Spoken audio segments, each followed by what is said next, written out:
We're ready?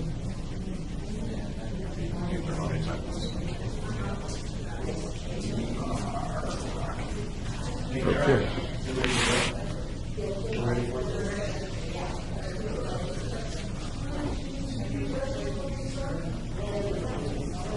At some point, let's get a two-shot of the setup, just so that I can show what the setup is. Sure. I don't have to be here, just kind of rough average. At the end of the session, it'll still be running. I'll take a quick minute and I'll go back for you.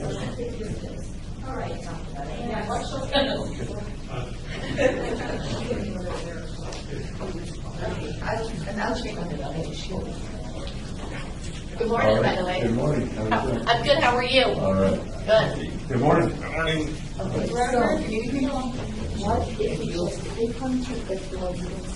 Have a seat. Have a seat. I think we've got you We have somewhere. sound now. We have better sound now. Before the sound was a little bit light, and I couldn't quite hear as well as I'd like. We got stuff on the sound, but if you want to pull up a little bit, that's fine. But whatever you're comfortable with.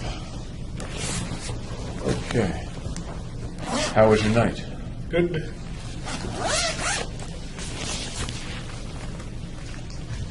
I see what you mean about this room being, or your room here being much smaller. Yeah. And you don't have a regular bunk. The bunk is down on the floor, Right. isn't it? You know what I'd like to do before we get started? I would like to test your eyes a little bit. Okay. We talked about the dilated pupils.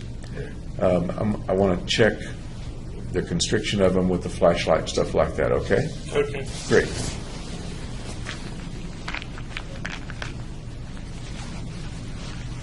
If I can get this little flashlight working. So if you just look off into the infinity there for a minute, I'm just going to look at your pupils a little.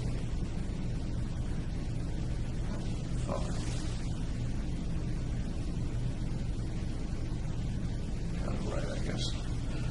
Now, I'm going to ask you to look off and focus on that restroom, or on that shower sign. Focus there, and then focus on my finger.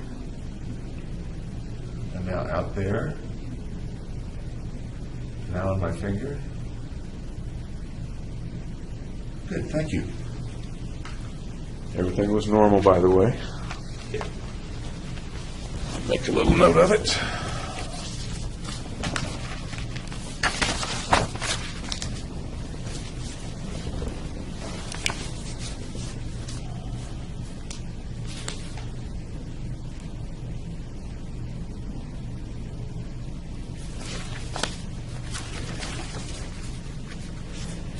Did you think of any questions or anything about our sessions yesterday that you wanted to bring up? Nope. Okay.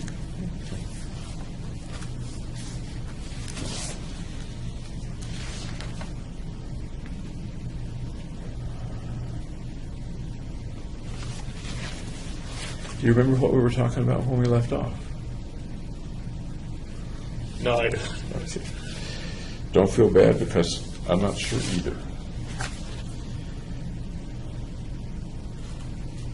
Let's just jump in here. I know we had talked a bit yesterday about the time that you were pretty depressed, particularly in December of 11, I think, right?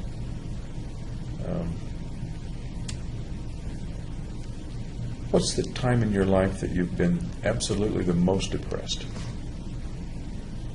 I'd say it was around that time. Around that time? Okay. Any other times in your life that came close to that? No. Okay. And by depressed, I mean down, blue, sad, maybe feeling hopeless? Yeah, there wasn't anything like that. Okay.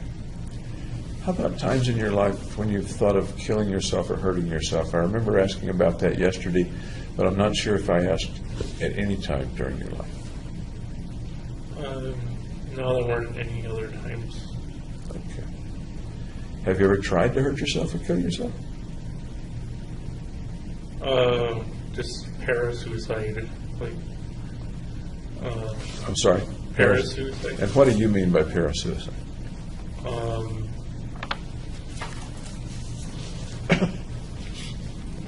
Not going all the way through with it.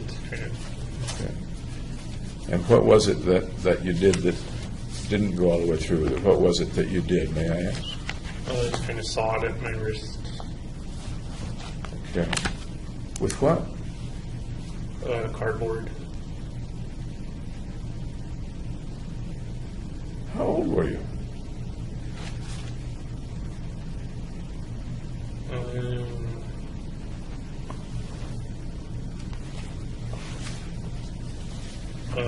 Early teen. Early teens. Okay. Can you tell me what was going on in your life when you did that? Sounds like you probably felt very bad. It was when I had to move back to San Diego. And I recall you're saying you didn't want to leave your friends. Right. Did you do that after you moved back or before you moved back? On the trip moving back. On the trip? Yep. Where were you? Can you tell me more about what happened? I was in our van on the trip moving back. Okay. Tell me more.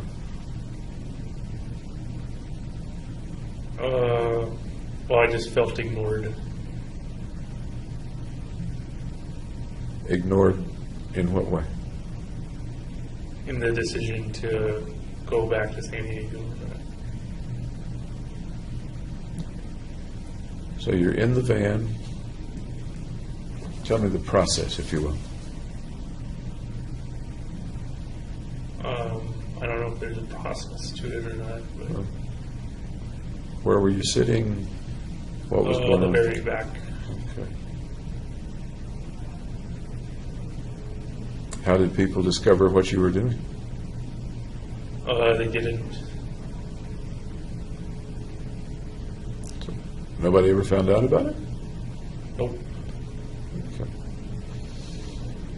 Tell me more about the sawing as you described it and what kind of cardboard it was. There's a lot more to this, I think. It was just a regular cardboard, like you see in a moving box.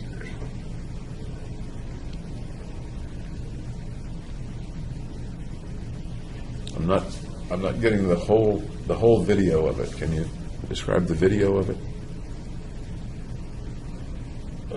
Well, there's nothing else to say about it. Not for you, maybe, but I'm hearing some missing things. Like, where did you cut? How bad was it? All kinds of things like that. At the wrist, it wasn't bloody. It just broke the skin, though. You felt like no one was listening to you. Yep. Do you remember what you thought might happen as you were doing that?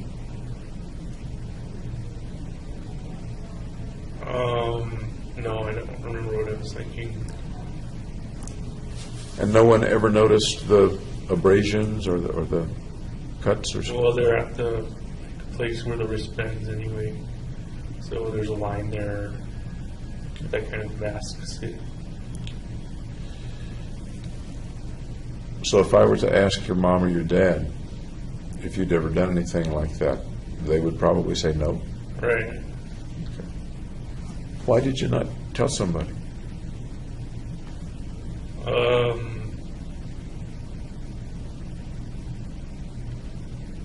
I don't know. Any guesses?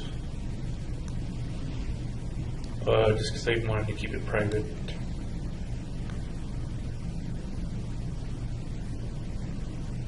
My thought is a private pain that you were feeling. Maybe that's not your thought, but that reminds me of keeping a pain inside.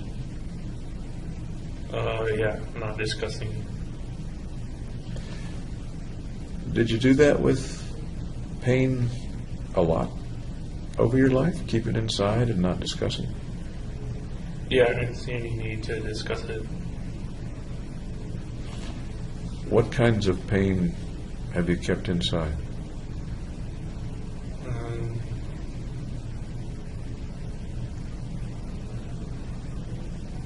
just physical pain, I guess. Tell me more if you can. I don't know anything else. Sure you do. What kind of pain have you had that you've kept inside over the years?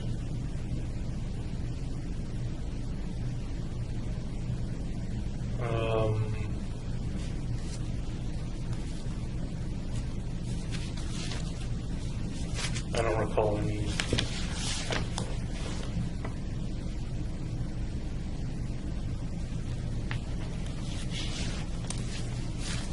No pain over the years?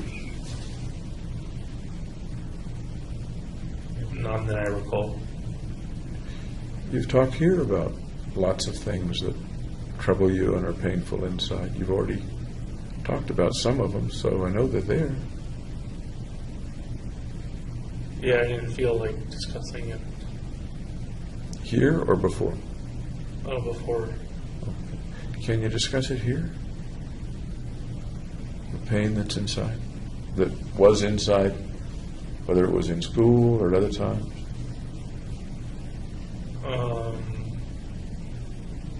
Well, there's nothing to discuss. I disagree. I think there's a lot to discuss. Okay.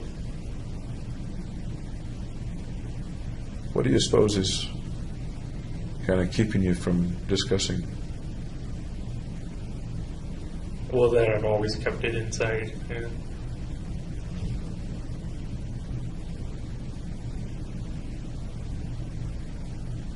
You don't want to bring it out right now?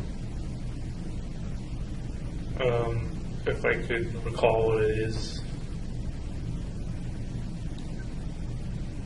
So you're saying if it's not that you don't wish to bring it out with me, it's that you really don't have any memory of that? No, you don't have any knowledge of that?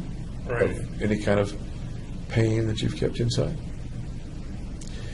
How about the frozen things, the shyness and awkwardness that's Well, we already been talked so about troubling that. to you? So that would be one example. It's okay to talk about things twice or three times. Oh, okay. Yeah. Shrinks like to hear things lots of different times in different ways. You've talked with shrinks before, you know that. No.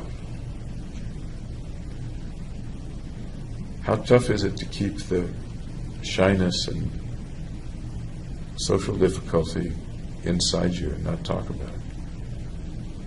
Not difficult at all. Have you ever had the feeling that it might be helpful to talk about pain that's inside with somebody? I suppose it couldn't hurt. Did you ever wish you could talk with anybody about it? No. There were times in your life when I think your parents took you to somebody to talk about things, right? I can think of a couple. Maybe they're not quite what we're talking about. Do you remember those times? Yeah, with another therapist. Okay.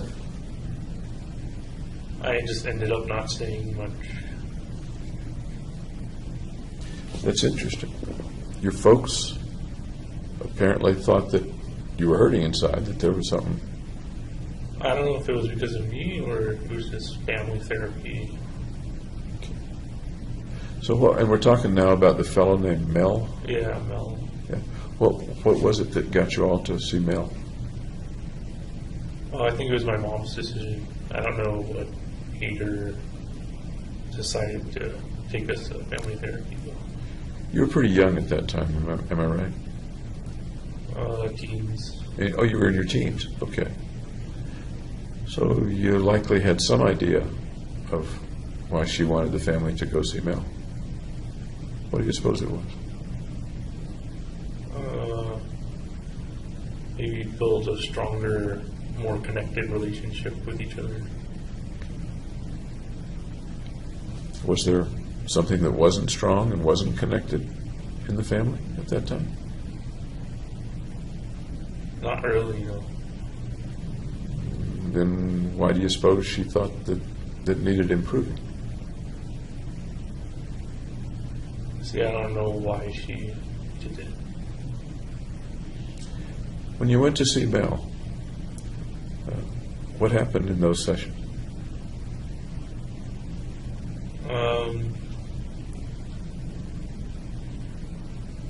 I don't remember. Do you remember anything at all about the sessions? What the building looked like, what the office looked like? It looked like a typical office building. And then the room had bookshelves, that kind of thing. Okay. You remember how the family sat in the room? How did the family sit in the room? On a couch together.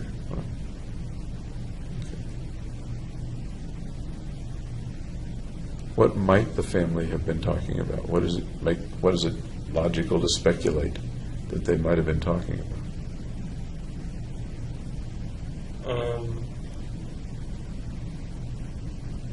I don't know. I just remember Mel telling a story about how he got hit by a car riding his bicycle,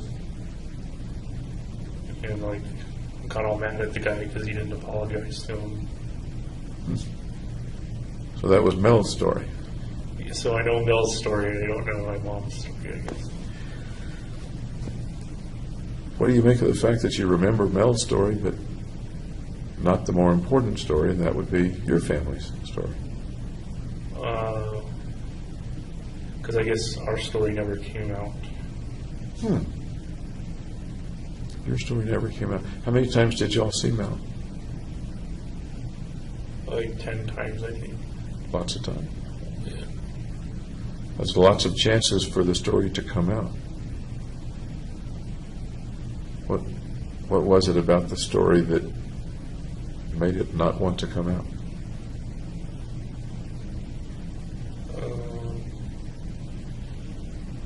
I don't know. I guess because I'm not a very sharing person, I guess. Was it just you, or was nobody talking? Nobody wanted it to come out.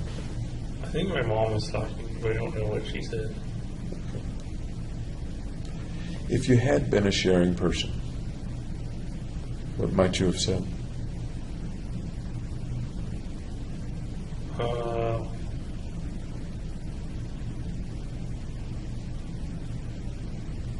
don't know. Was that a time when you were pretty uncomfortable? Uncomfortable in what way? I'm not sure because I wasn't there.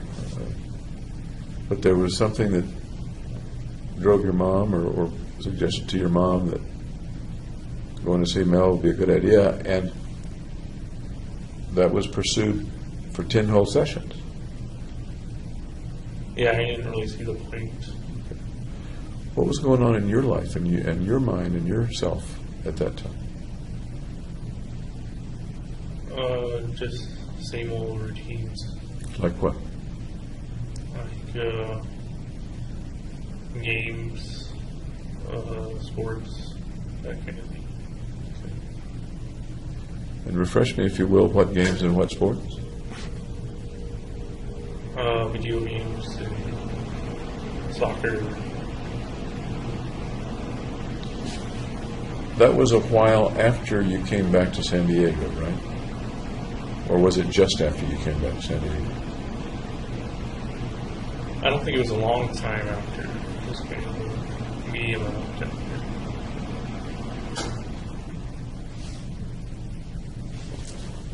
One more try.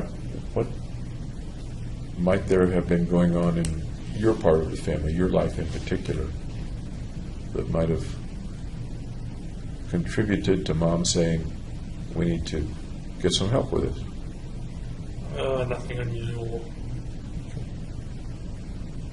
So you weren't part of her reason?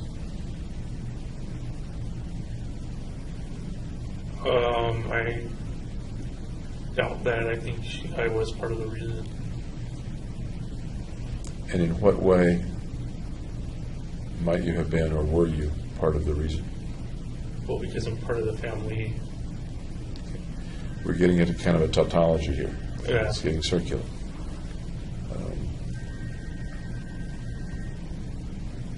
I don't know her reason for starting therapy. I don't either because I wasn't there. You're the only person in the room who was there. Yeah, and I don't know. Okay.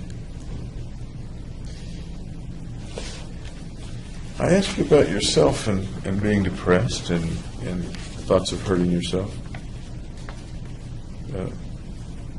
Has anybody in the family ever been severely mentally ill or severely depressed? And In my extended family, mother, father, brothers, sisters, aunts, uncles, cousins, grandparents?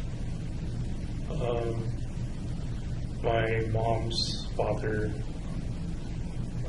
had to be institutionalized a couple times, but I don't know why or for what. Did you know him at all? Only when I was very little. And did he pass away when you were little and you didn't know him, or is there some other reason you didn't know him? He passed away when I was little too. So. Okay. And what, so far as you remember or were told or figured out, what was his difficulty? They didn't tell me. What do you think? Maybe depression. He was hospitalized, you said? That's what my parents told me. Okay. So far as you know, one way or the other, did he die by his own hand, by committing suicide? No, I think he got cancer or something. Okay. Anyone else in the family been in a mental hospital or had significant psychiatric issues or problems? My aunt on my father's side, I think she's schizophrenic. That would be Betty Holmes? Yeah. Is that right? Okay. Tell me about your Aunt Betty. She has paranoid delusions, I think. She doesn't talk much. But she's a kind and loving aunt. Okay. What do you mean by paranoid delusions? In terms of her? I think she thinks there are people that are after her, kind of thing. Okay. Has she been hospitalized before? I don't know. Not sure. Okay. When was the last time you saw Aunt Betty? A couple Thanksgivings ago.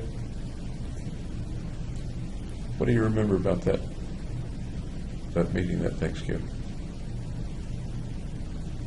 I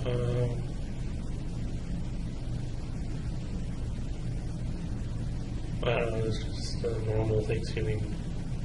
Do you remember anything about Aunt Betty? Excuse me. No. When you say a couple Thanksgivings ago, it was before you were arrested, right? Right. Okay. Would it have been the Thanksgiving before you were arrested? That is, give or take November of 2011? I'm not sure if it's that one or the one before. Okay. After you went to grad school? It was, oh, okay, so it was before I went to grad school. Okay.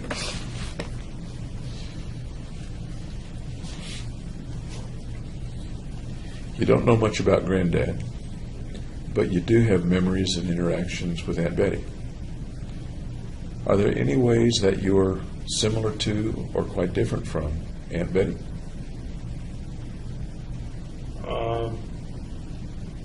Well, I used to drive around a lot. She doesn't use her car much. Kind of stays at her living situation most of the time. So that's a difference. Yeah. Okay. Tell me some more differences or similarities. She doesn't talk very much either.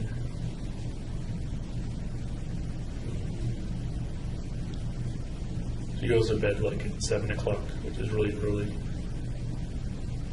Okay. Any other differences or similarities? Not that I can think of. Any speculation about why she doesn't talk very much?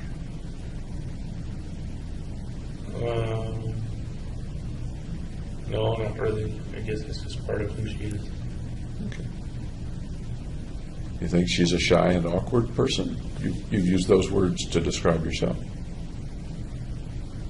I don't know if she's awkward or not, but I'd say she was. Is there anybody in the family that you feel some similarities with? You often hear people say, I'm just like my grandfather, I'm just like my uncle, I'm just like my dad, or something like that. I'd say I'm like my dad and my mom. Okay. More like, I didn't quite hear you. More like my dad. Okay. In what ways? Can you explain that to me? Both kind of have a bit of OCD, OCD meaning? obsessive compulsive disorder. And whenever somebody uses terms like that with me, I always ask, what do you mean by OCD or obsessive compulsive disorder? Like being fastidious, detail oriented stuff. Any other similarities, either within the OCD concept or something else?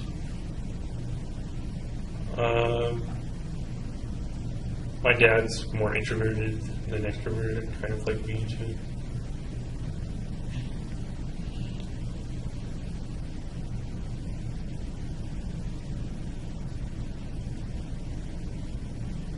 Is your dad a happy guy? Yeah. I know that they're upset that this has happened to you and that you're in the situation that you're in. But other than that,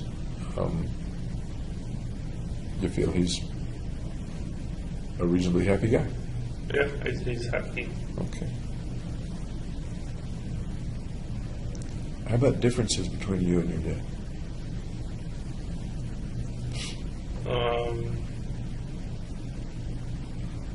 He's very mathematical.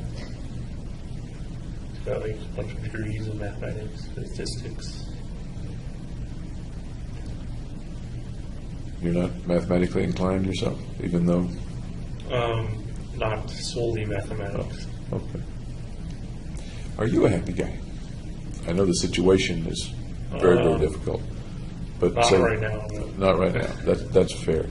Let me kind of rephrase. Before you were arrested, say as you were in graduate school, were you a pretty happy guy or no?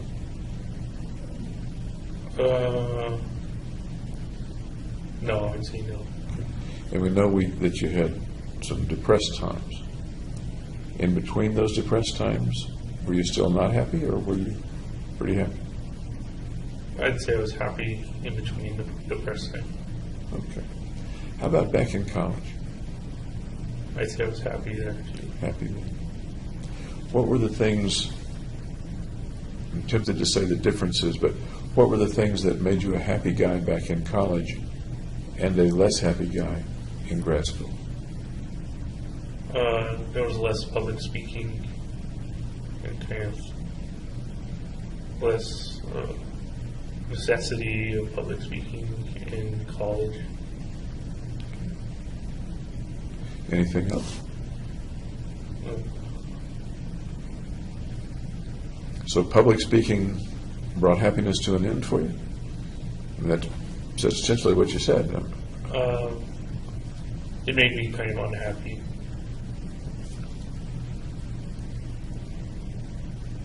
How is public speaking so powerful that it brings an end to happiness for James Holmes? How is it that powerful or that distressing for you? Because I worry over saying the right things.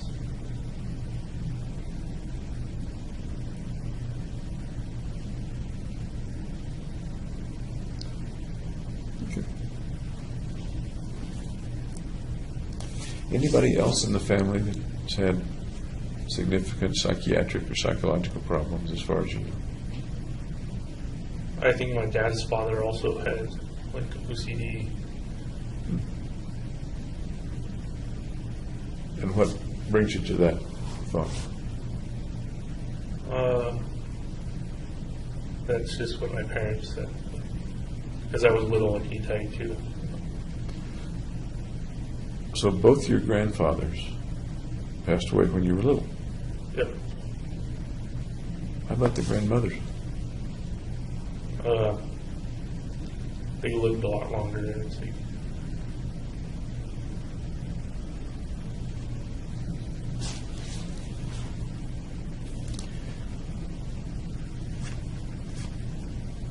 Any difference between the way your dad has relationships with people and the way you had relationships with people up to the time that you were arrested?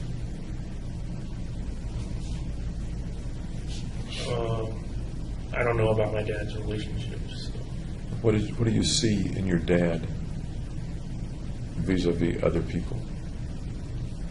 That's a kind of obtuse way to ask it, I guess. But you see him with your mom. You've described what he's like with your mom. You've seen him with other people. Perhaps he's talked about other relationships within and without the family. How is that similar to or different from your relationships? I'm not aware of how his relationships. Does he have friends? Yeah. Did you have friends? Yeah. Was the way you worked with or interacted with your friends similar, as far as you can tell, to the way your dad interacted with his friends, or different? I assume they're similar, but I don't know for sure. About how many really good friends did you have up to mid-July of 2012?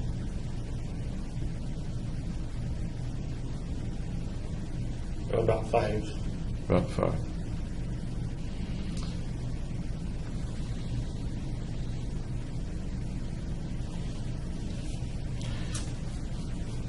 Here's an odd question. How old do you think your dad was when he married your mom? Do you happen to know or no? Late 30s, I think. Late 30s. Okay. Do you know if they knew each other in their 20s? I think they met at UC Berkeley during a tennis game, or introductory tennis. Okay. What was the story of their, if you know it, the story of their relationship and their courtship and eventual marriage? I don't know that much about what happened after that. Okay.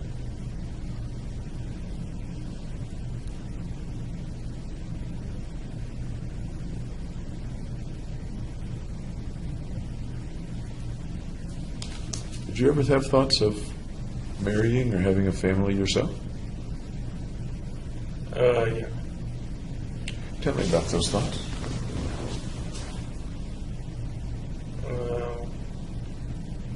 Just to get a good job to pay for a nice house and support my kids through their life kind of thing.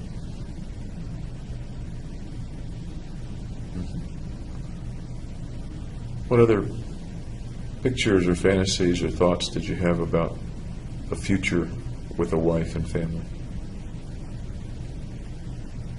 What was the question? What other pictures or thoughts or fantasies did you have about a future with a wife and family? I didn't really have much thoughts beyond that. When you were going with Gargi, did y'all talk about a future together, or was it not that close a relationship? She said she didn't see a future together. Really? Yeah. When in the relationship did she tell you that? When she broke up with me. Okay. What would go into her saying that to you and breaking up with you? I don't know. She didn't give a reason why she said that. Speculate for me. You're a smart guy. Speculate for me. I guess she couldn't picture a family life with me. What would have been lacking in a family life with you? If anything, what do you think? All the ample conversation. When you were with her, was there ample conversation? There was enough. You've said before several times that people you're close to, you're much more facile with conversation than people that you're not close to. Right. Okay. You were pretty darn familiar with Gargi. Right. Yeah. So what was the conversation with like, or rather, what was the conversation like with Gargi? It came easy.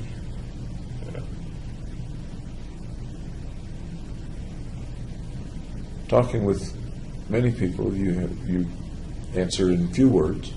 You use the word concise. Yeah. You don't volunteer much on your own. Right. What's the difference between that and the way you were with Gargi? Or was it similar with Gargi?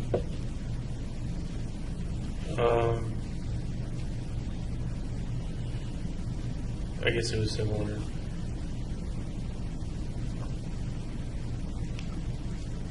Then I'm confused. You said things were easier with people you were close to. Yeah. Am I misunderstanding something or missing something? Well, I still didn't talk excessively, but I talked more with them. Okay. Would that be a difference in quantity but not a difference in quality? Or is that not a reasonable way to describe it? That is, the quality of your, let's just say, conversation is about the same, but there was a little more of it. Yes.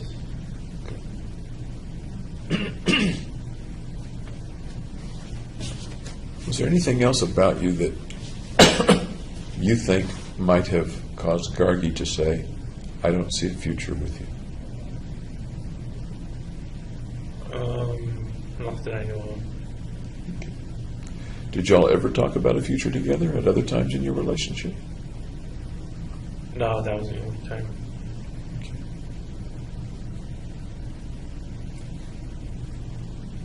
Tell me about the breakup and how you felt. When did this come suddenly, or did you see it coming? I noticed it coming. Yeah. I'm sorry? I noticed it coming. Okay. How did you notice it coming? Well, she was acting more distant.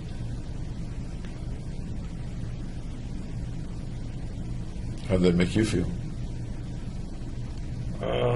Sad. Sad. Tell me about sad. Well, sad that the relationship is ending.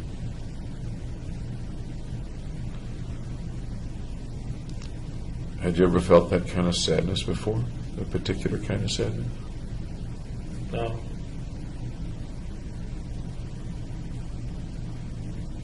This was the first time you'd had a relationship like that. I think you told me, right? Right.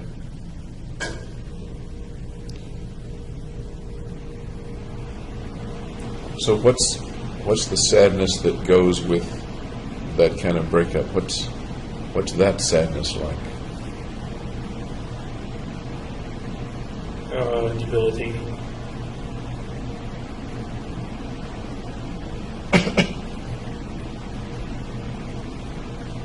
Debilitating?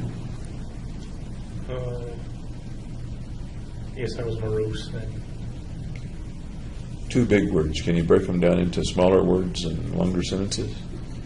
Debilitating, morose.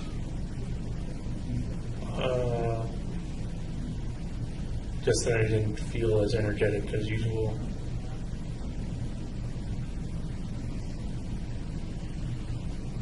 How did your life change if you didn't feel energetic and you were debilitated, morose? What did you do?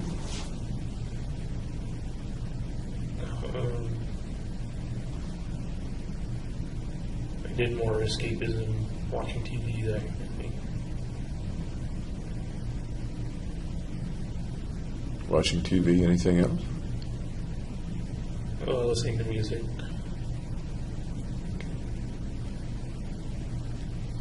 And once again, the kind of music you listen to primarily?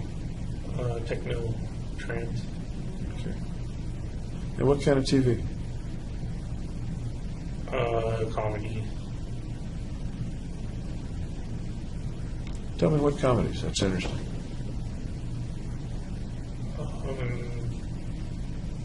Arrested Development. Big Bang Theory. Louis C.K. The first two I'm pretty familiar with. I've never watched Louis C.K. He's kind of a pessimistic comic. So is it stand-up, or does he have a situation comedy situation? It's kind of him going through his daily life, but he's also done stand-up as well.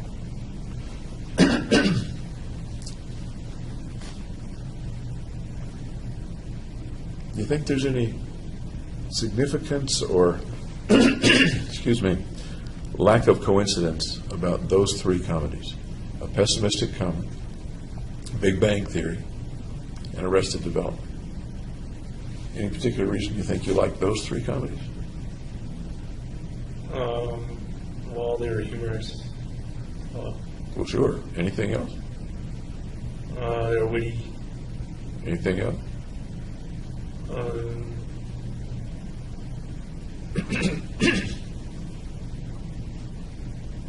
I guess they kind of mirrored my situation sometimes. That's kind of what I was wondering. Can you tell me more about how they may have mirrored your situation?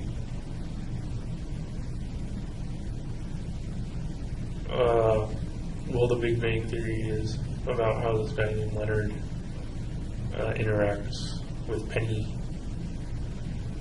and they have relationships that start and end too.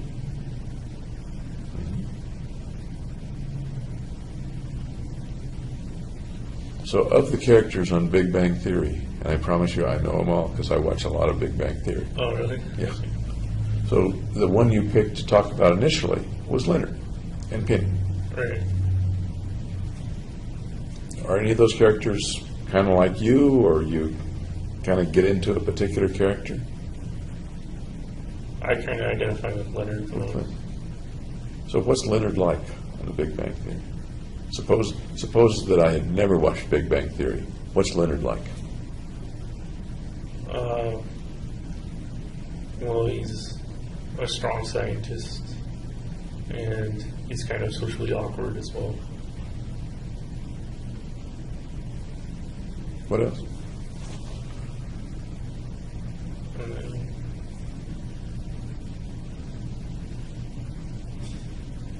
he's also humorous. He's funny.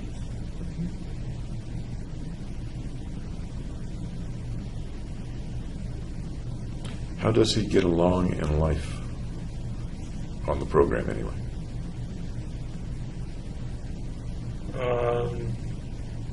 Well, usually has adventures with his friends. Do you have adventures with your friends? Did you? Yep. Tell me some of the adventures with your friends. Well, we went hiking at Dino Ridge. We went to the History Museum, I think it is, Natural History Museum. We toured like beer factories. Really? Yeah. Well, where's Dino Ridge? I'm not familiar with Dino Ridge. It's close to Red Rocks Theater. It's just got fossilized imprints of dinosaur feet. Okay. And the friends that you're speaking of, can you name them for me? Well, they're in Colorado. They're Gargi, Ben, Tim.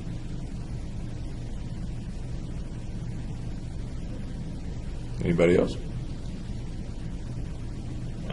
Not for those trips, no. Okay. So it's Gargi Data, Ben Garcia, Tim Tapscott, is that right? Right. Tapscott, okay. So y'all pal around quite a bit then? Yeah. Okay. That's a little like of course there were more than 4 people in the Big Bang Theory, but Right. there was Penny and then all the guys. Yep. Okay. The beer factory tour, that's interesting. Tell me about that. I forget the name of it, but they make Fat Tire beer, which is like my favorite beer. Okay. And they had like a bunch of samples throughout the tour, so you got to taste all their beers. How did I know that? It's a good part of the tour. Yeah. Okay.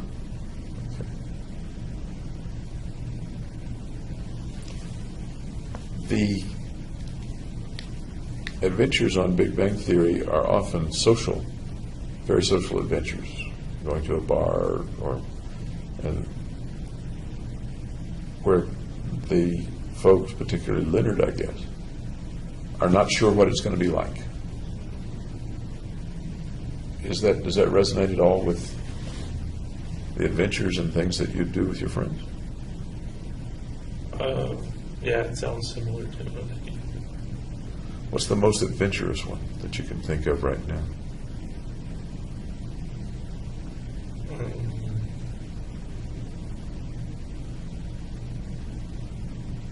Just going to a bunch of different bars on St. Patrick's Day. Ah. Tell me about the St. Patrick's Day bar hop. Well, the first bar I went to was an Irish bar, and they played a bunch of Irish music and had balloons that are tossed everywhere. Then we went to like kind of just normal bar that wasn't based on Irish or anything like that, and drank a bunch. And then we went to a bar called Rock Bar, and once they had music and a dance floor and stuff. And this was a St. Patrick's Day? Yep. Okay. Do you know what year it was? It was after you were here at grad school, of course. But would it have been 2012 or 2011, or do you know? I think it was 2012. Okay. So would that have been toward the end of your relationship with Gargi? I'm trying to put the calendar together.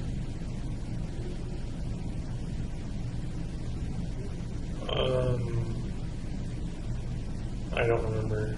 Okay. But at that time, you were all palling around, and the relationship with Gargi was good, or no? Yeah, it was good. Okay. And St. Patrick's Day, if I remember right, is in March. Right. Okay. So of that group, if you're the Leonard, I'm making a leap here, I know. If you're the Leonard and Gargi's the Penny, the other guys don't have a girl. Right. Okay.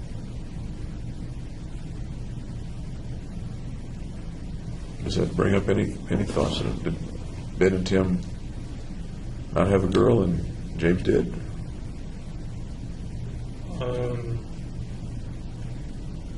No, there's nothing. When Gargi broke up with you, and from what you say, it was kind of a one-sided breakup. She was the one that left. Yeah, and then like a couple weeks later we got back together, Ah, and then I broke up with her. how was it that you got back together? How did that work?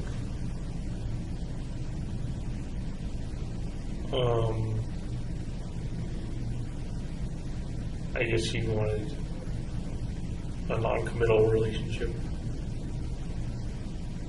So I figured that was better than nothing. Okay. So what happened between you two? What was the relationship like in that second relationship, if you will? It was just like the first, except I knew there was not going to be a future between us.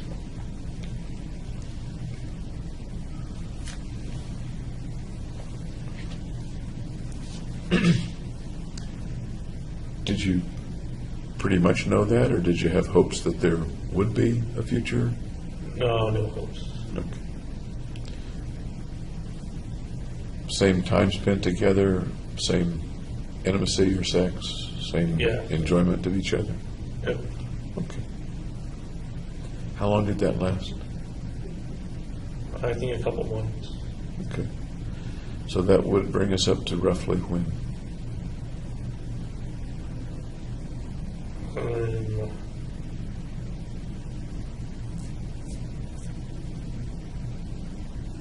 May, I think. Of 2012? Right. Okay. Then you broke up with her. Right. Tell me about that. Well, I just told her I wasn't happy, and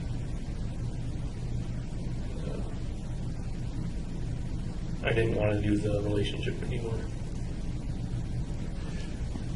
Was that the truth? Was that the case? Yeah. In what way were you not happy? Why did you want the change?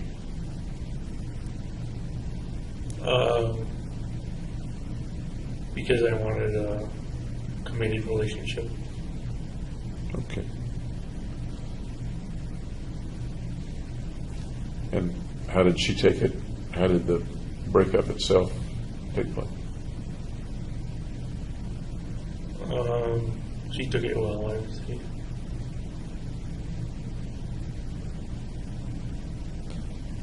Did you miss her after that breakup? No. What did she go and do? I mean, what happened to Gargi after that? We stopped hanging out, so I don't know what she was up to. Did you stop hanging out with all that group, or just stopped hanging out with Gargi? The whole group. The whole group. Tell me about stopping hanging out with the group. Well, we didn't do any more activities together. Any particular reason? It reminded me too much of Gargi. Okay. Did the group call you up or text you and want to hang out, or? No. But they were all friends. But you Yeah, were all we were all friends. with them. Yeah. What do you make of the fact that they didn't say invite you to go do things, or did they? Maybe they did. No, it kind of ended when the relationship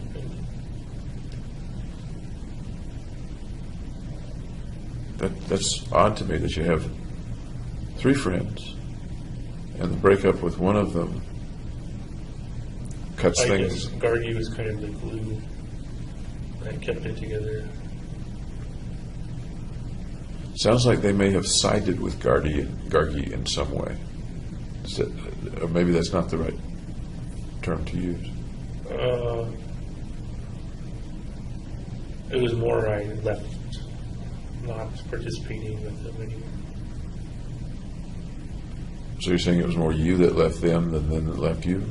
Or am I missing? Yeah, that's pretty much. Can you tell me a little bit more about that, about you leaving them?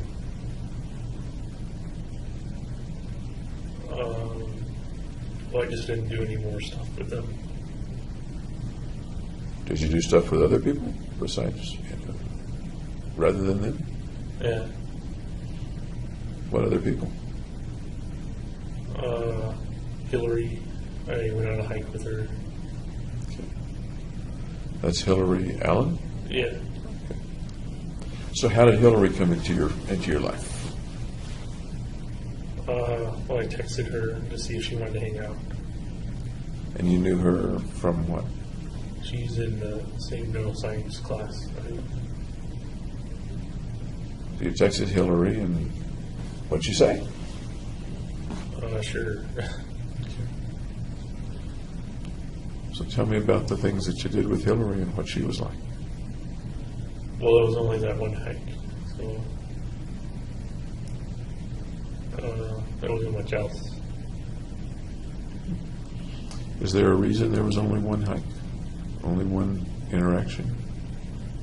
She asked to see if we wanted to do anything else, but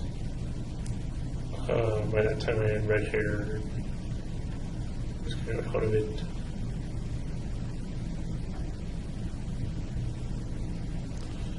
So she was asking to do other things, and what does your red hair have anything, what does that have to do with not doing more things with Hillary? I kind of didn't want to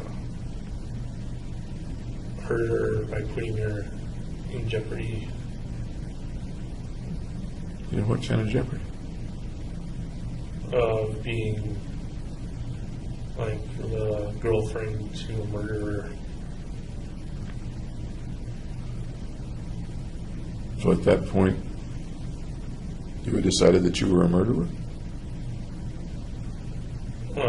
That I was going to be.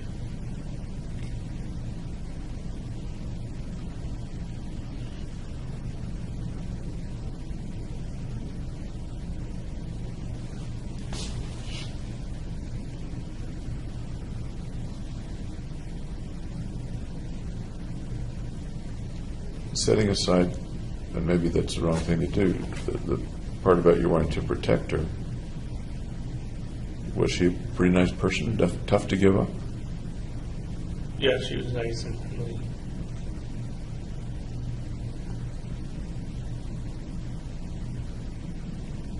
And the reason that you gave her up was solely that you wanted to protect her? Yeah.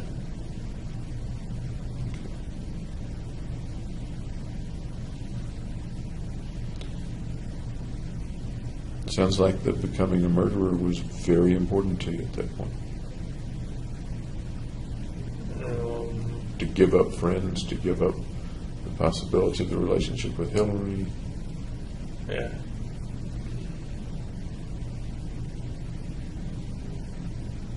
How was that feeling, that thought, that set of thoughts developing in you at that point? And we're talking about May, June? Yeah, maybe. How were those thoughts developing in you at that point?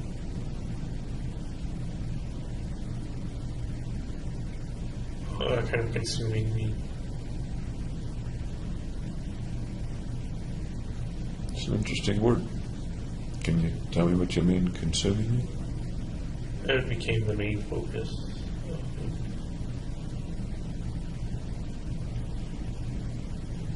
If it was a main focus, what was it pushing out? Doing well in school, making new friends.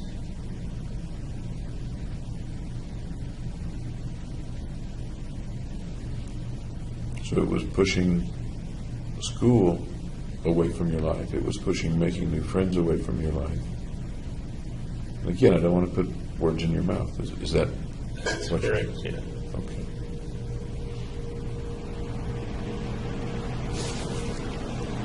Did that happen all of a sudden, or did that It was kind of a gradual process. a gradual process? Can you put your finger on about when it may have started inside you?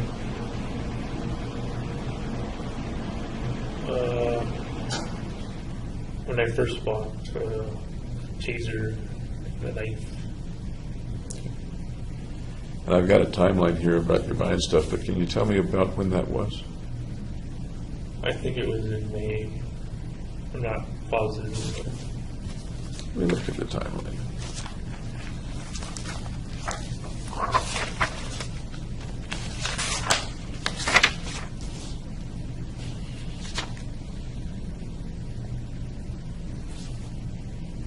Okay.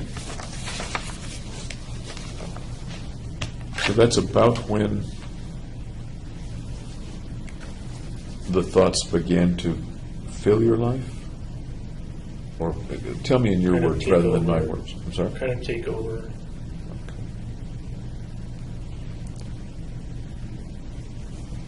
What was the process that led to your buying the taser and the knife?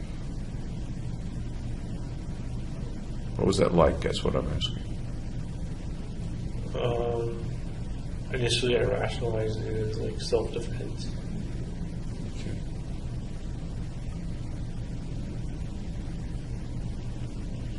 Did you think about the purchase very long, or did it come to you kind of all of a sudden? No, it was just all of a sudden. What'd you know about tasers and knives up to then? How did you pick a particular taser or that particular knife?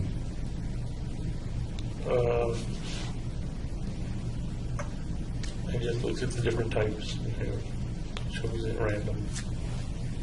Chose it at random? Is that what you said? Did you research it at all? I looked at the different types and the different prices. Where did you look at it? In the store, online, Online. magazines? Online. So what did you choose? I chose a taser that looked like a cell phone. Okay. Remember the brand name or the model? No, And where did you acquire it? Where'd you get it? Amazon. Okay.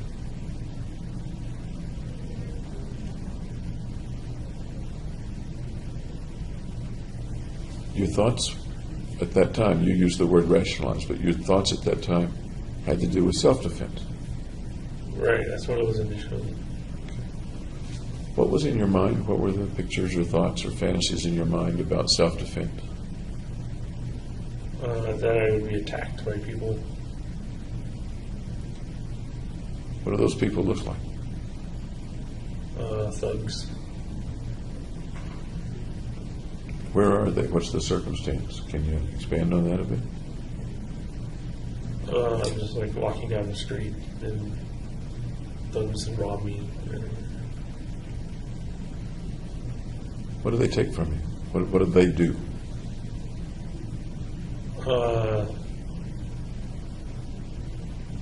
Beat me up. How? What's the video there? Just with their fists and then steal all my money and stuff. What happens to you after that? They can't because I taser them instead. If you don't taser them, what would happen? Then I have to go through recovery, the hospital.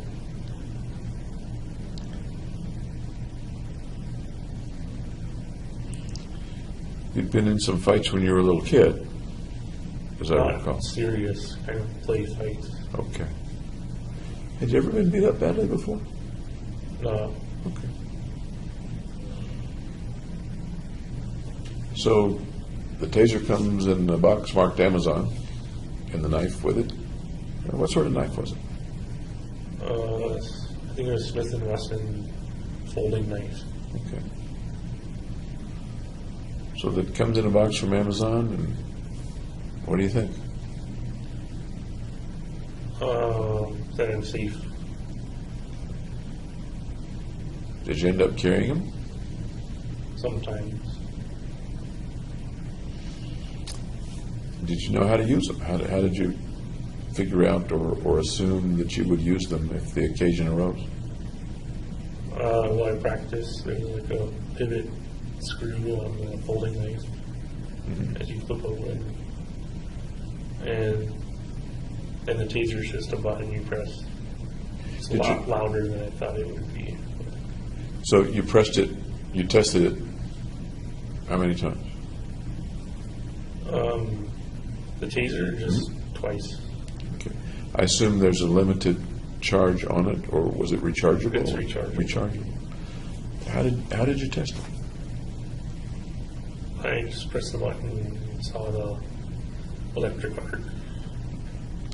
So it was a contact taser with little points in the part Right. between them? It wasn't one that It wasn't a shooter. shoots out? Okay.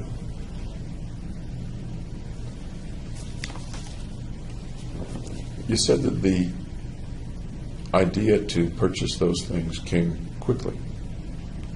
Were there any thoughts about needing to defend yourself or wanting to assault other people before that?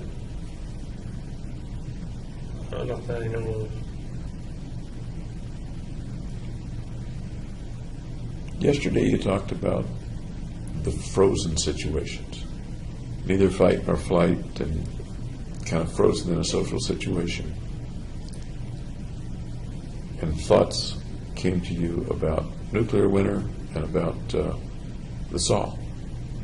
Right. When's the first time you recall having those kinds of thoughts?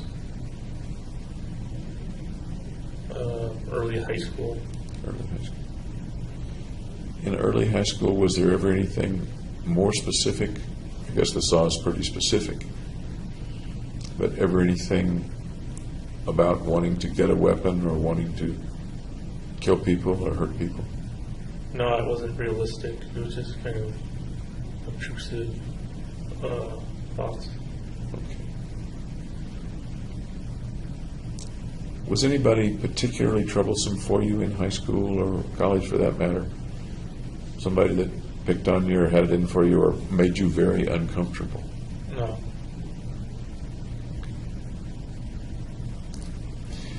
After getting the taser and the knife, I'll be clear, those were the first weapons that you purchased? Yeah, and part of the reason I purchased them was because Hillary had someone slash her or like screen window something. I'm remembering something like that. Tell me more about that, please. She just said she almost had a break-in. So I would be prepared if I had a break-in. Did you advise her about being prepared? No. Or this had more to do with protecting you than protecting her? Yes.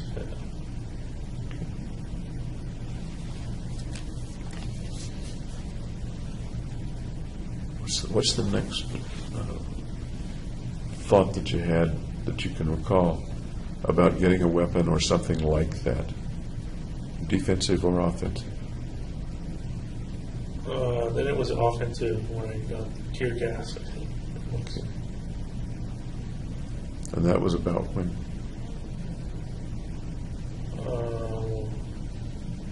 I don't know, you have the timeline. Yes, I do. I'm trying to. Okay. I would like to verify the timeline and see if I'm not sure. you remember it similarly now to when you were. Actually, this probably had to do with researching the actual purchases, but I'd much rather hear it from you than look at somebody else's record. Well, the record would probably be more accurate. Yeah, but that's not always my purpose, is it? My purpose is to see what's in you, Okay. to try to understand what's in you. So I think it was May or June. Okay. Remember the thoughts about buying the tear gas? What came to mind? What pressed you to do it? No, I don't know how it changed from self-protection to aggression, offensive. I suppose tear gas can be both offensive and defensive. But you're saying offensive is what Yeah, you just said. I primarily thought it as offensive, kind of crowd control. Okay. Remember what your thoughts were at the time of how, Of what situation might arise in which you might use it? If there was a riot, or if I started a riot, kind of.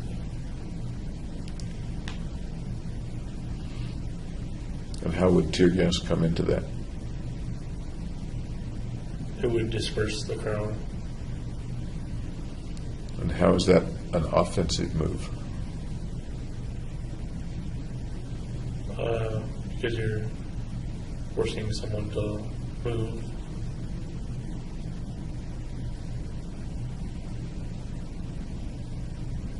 can we take it a little further? How does that accomplish an offensive task for you, if that's what you're speaking of? I'm not sure. My first thought is that it forces people to run away from you. Right, that's what it's traditionally used. Why do you want them to run away from you?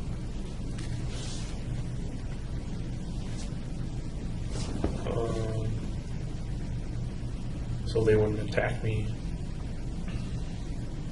That sounds defensive. I guess it's both. So what are you going to do as a result of their running away from you?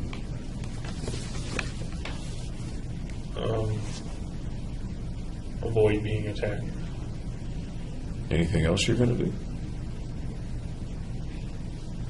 No. Okay. You recall roughly what the next things that you bought were?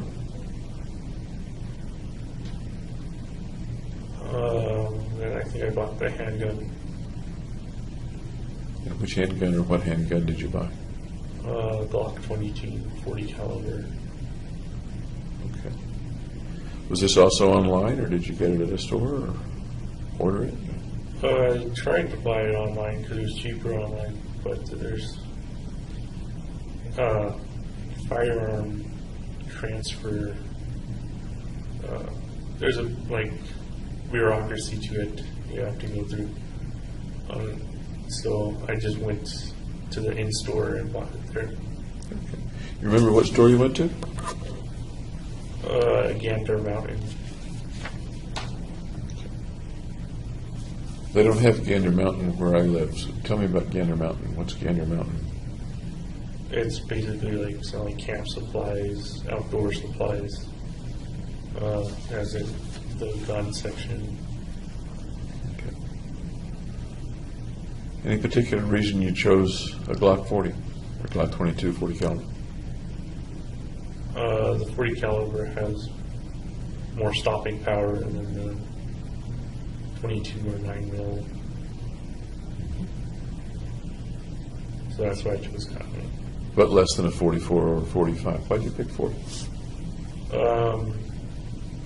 Well, as you go up, it creates more recoil in the gun. So less accurate, I guess. Sounds like you researched that a bit. A little, yeah. How did you research it? Just online searches. Okay.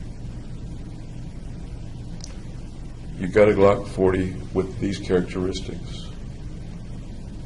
Anticipating what, if anything?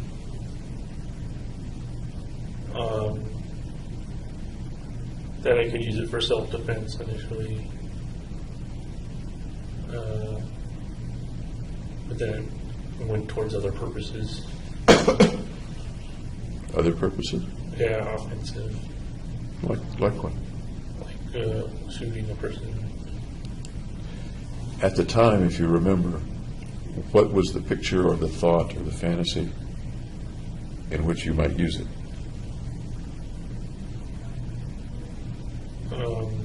Well, just in a mass murder situation.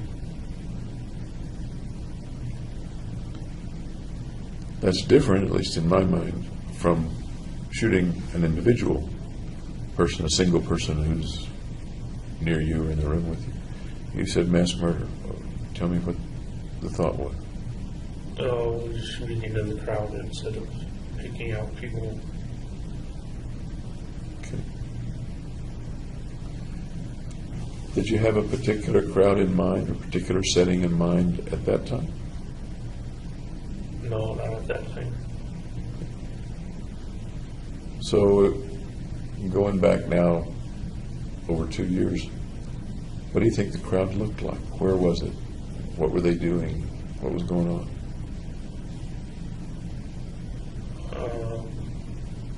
It was just a crowd. There wasn't any specific setting to it. So it was still abstract.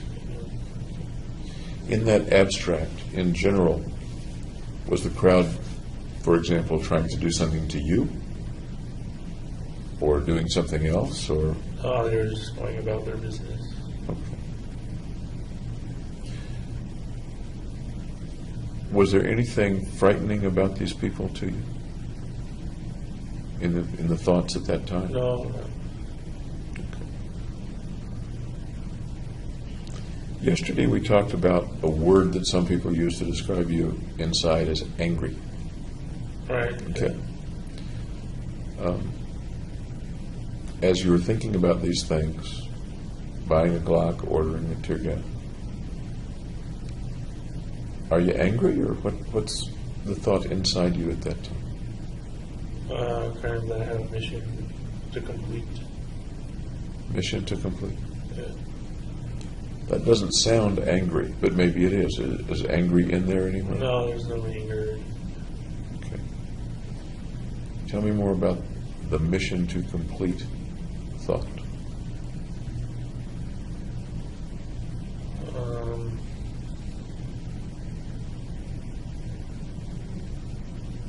Just that it was something I had to do.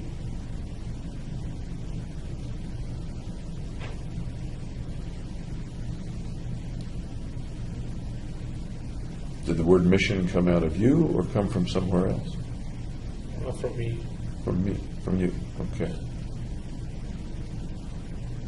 Did the having to do it come from inside you or from somewhere else?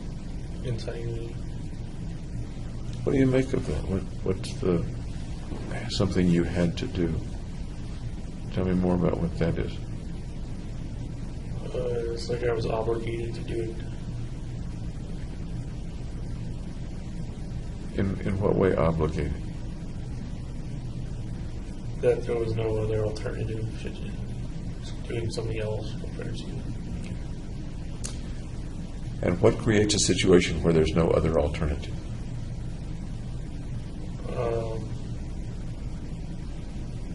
A depressed situation where I transfer my feelings from suicide to homicide.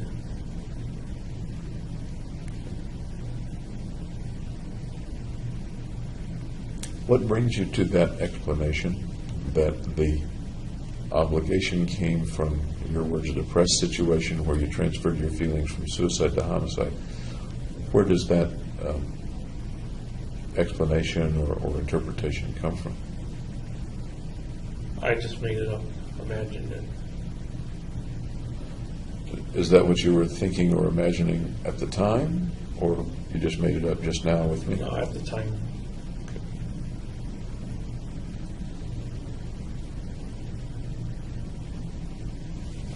That's interesting to me, and a little confusing to me.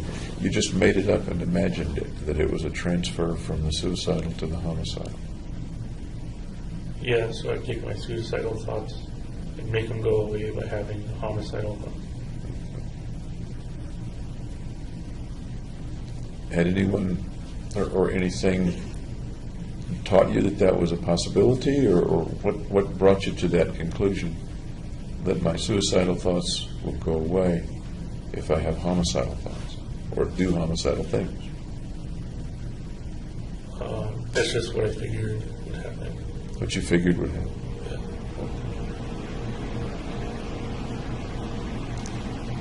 So a little earlier we talked about suicidal thoughts. What were the suicidal thoughts like, if you remember?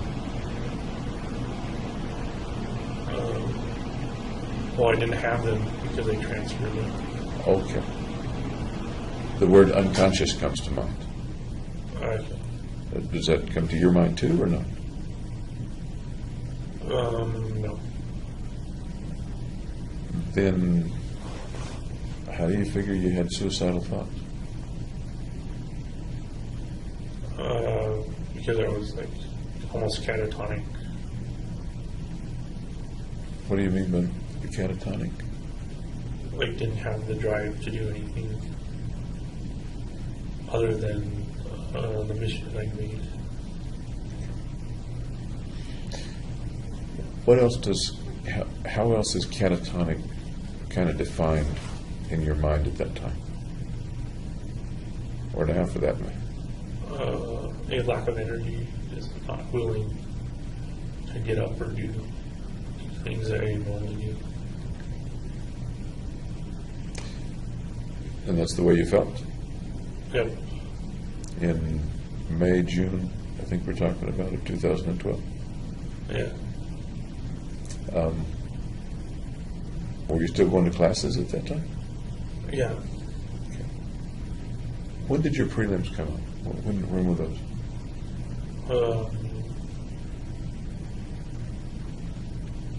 June, I think. This was before the prelims? Yes.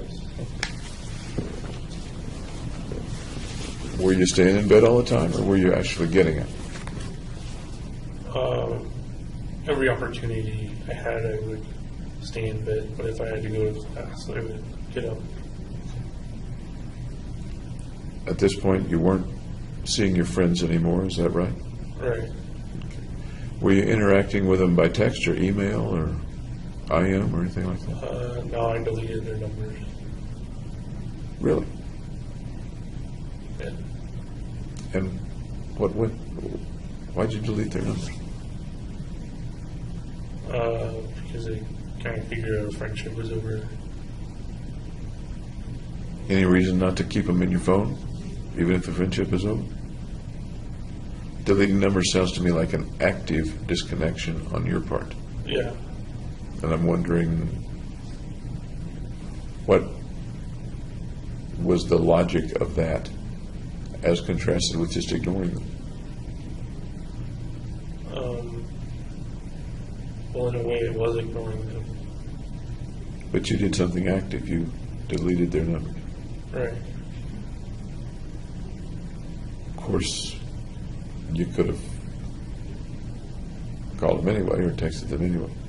But the numbers were deleted from your phone, huh? Yeah, kind Okay. of out of sight, out of mind. Okay.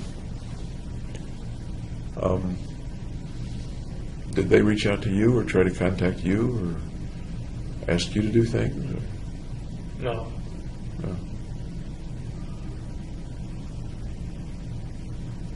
That sounds like a kind of a loss. You have 4 or 5 friends that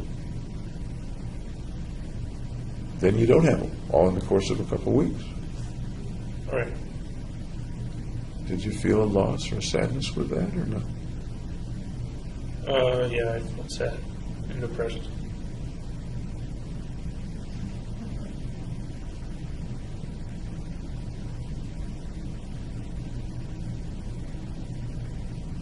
Tell me more about the sadness and depressed at that loss. Well, they've been my friends for a month, so I was sad to see them go. If they didn't go, you dismissed them. Is that right? Yes. It sounds like a small distinction, but it also sounds like a significant distinction. Well, it was kind of mutual abandonment. How did they abandon you? Well, they stopped inviting me to activities and stuff. Why do you think in their mind they stopped inviting you to activities? Because Gargi didn't want to see me anymore.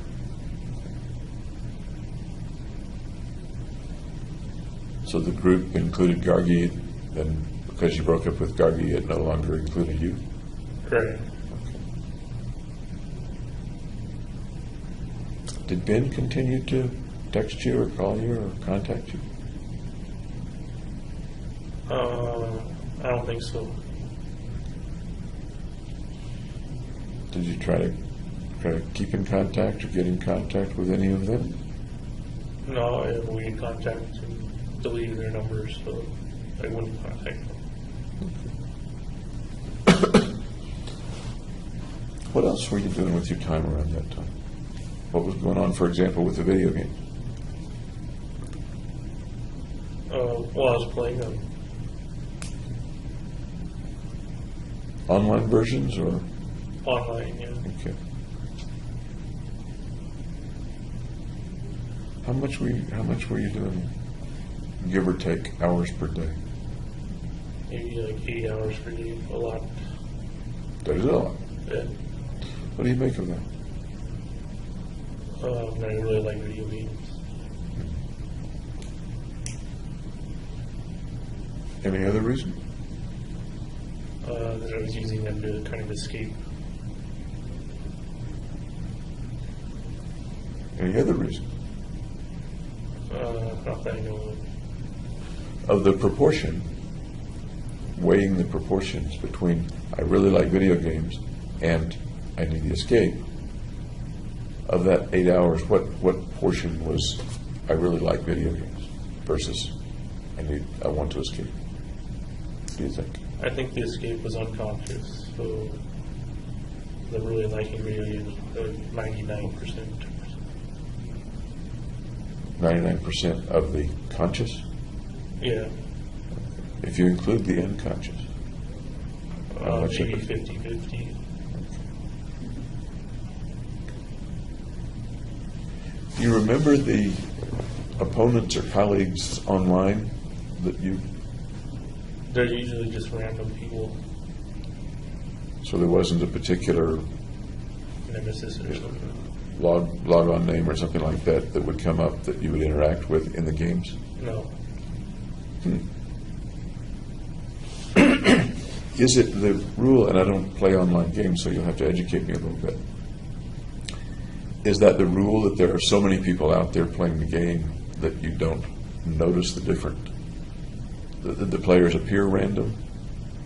Or is it more the rule that you would see this one in the game environment at your particular level over and over again? You can create guilds and clans or add friends so that you play with them over and over again. And you're talking about a particular game, and I'm not recalling the name of it. Yeah. The main game I was playing then was Diablo 3. Diablo 3, right, okay. I looked that up. Very confusing to me. Okay. So, were you in guilds and clans with those folks? Or No, not? I was just playing randomly. Okay. We started this chain of conversation about the suicidal thoughts being converted to homicidal thoughts.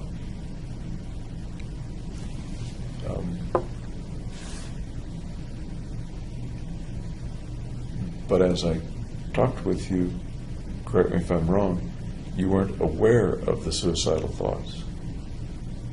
It was kind of an automatic conversion. Did you believe at that time that the homicidal thoughts were converted from suicidal thoughts, even though you weren't aware of the suicidal thoughts? Or is that something that you deduce after the fact? I don't remember.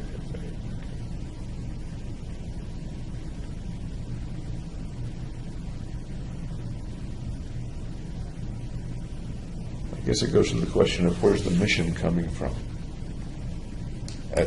In your thoughts at that time, where's the mission coming from?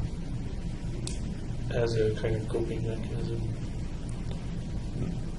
Is that really the way you thought of it at that time? I'm having a coping mechanism, and so I'm No, on a at this mission. time it just happened. Okay. Okay.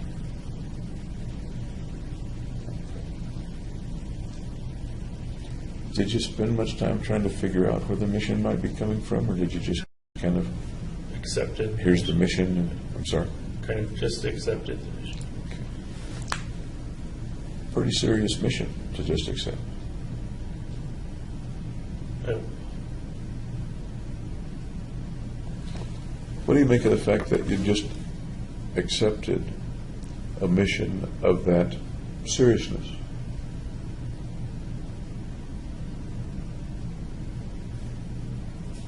Once again, you're a smart guy. I didn't think it was all that serious. Tell me about that. I didn't think it was all that serious. When you've bought the tear gas, you bought the Glock at that point.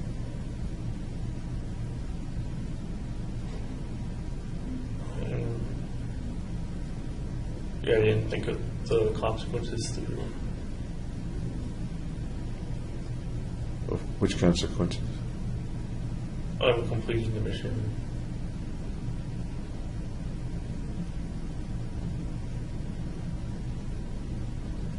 So you're at the beginning of actually carrying out physical things related to the mission. Right, ordering the weapons. Are you saying that you didn't really think the mission was going to come to fruition? Or is that not what you're saying?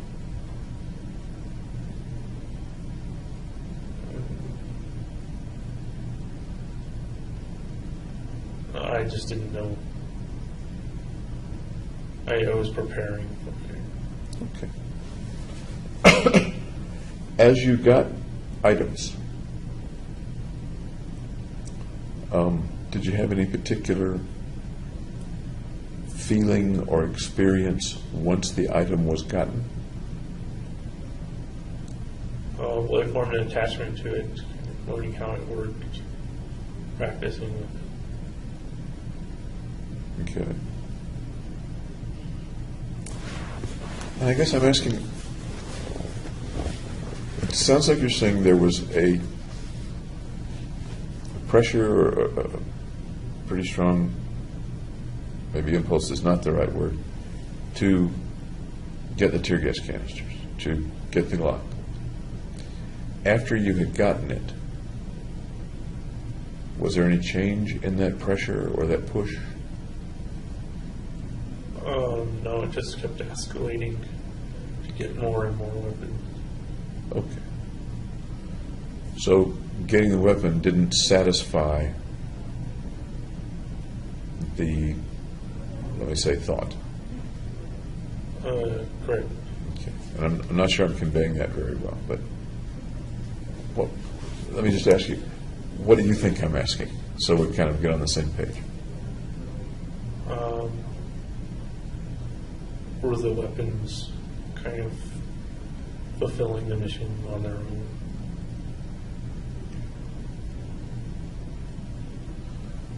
I'm sort of, that's pretty close. That's pretty close. And I'm probably not articulating it very well. Often we have you use the phrase obsessive compulsive. If I have a compulsion to check the door, make sense? Right, people check it over and over again. Yeah.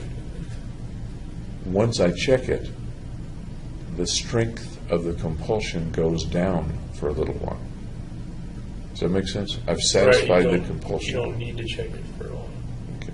And it may be for a second, it may be for a minute or a day, but carrying out the act relieves the pressure for a while. I'm curious as to whether you experienced anything like that. I would say yes, because I didn't buy all the weapons at one single time. I kind of paced through it, going from compulsion to compulsion. Okay. And you use the word escalation. How does that fit in this kind of thought? Well, getting a shotgun is an escalation from just a handgun.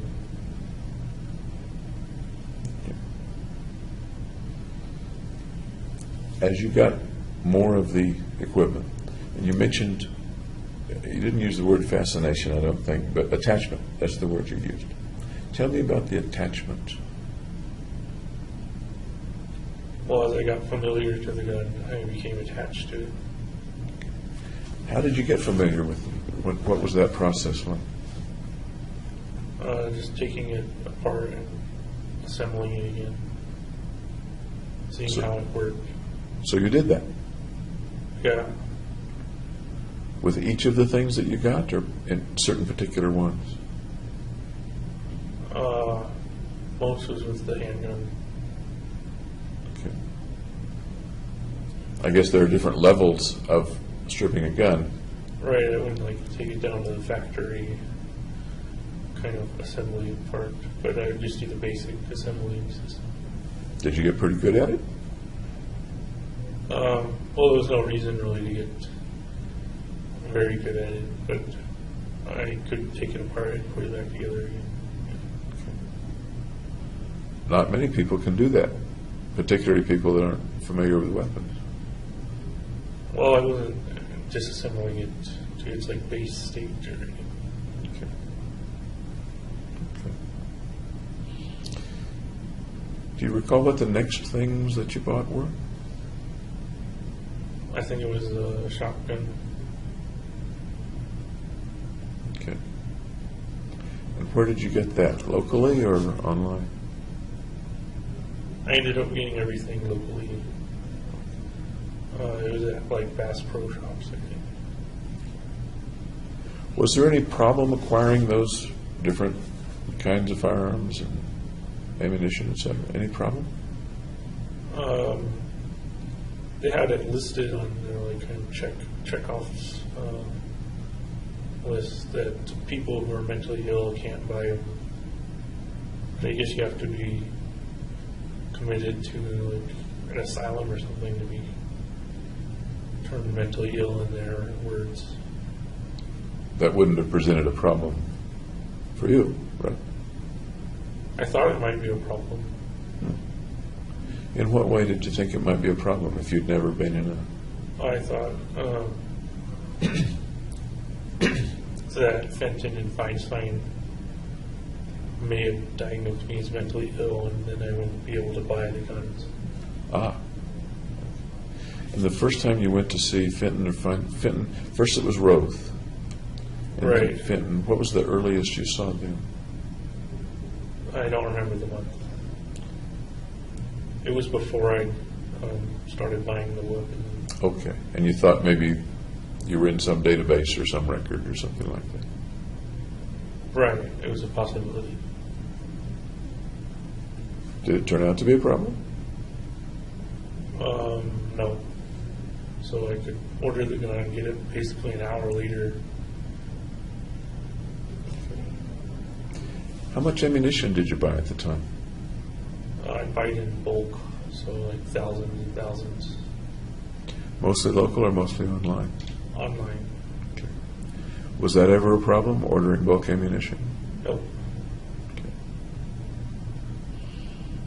What else did you buy? Assault rifle. Semi-automatic? Yep. Did you try to convert it? No, I didn't have the knowledge to convert it to automatic. Okay. Did you think about it? I thought about buying an automatic, but there was a law that said like after a certain date, you can only own the automatic weapons you have. You can't buy new ones in the States. Did you think about conversion kits? No, I didn't, because I thought that would be too technical. Okay. What else did you buy? Another handgun, And what kind this time?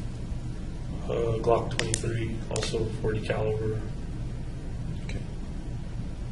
and a lot of body armor, kind of interspersed with all this stuff too.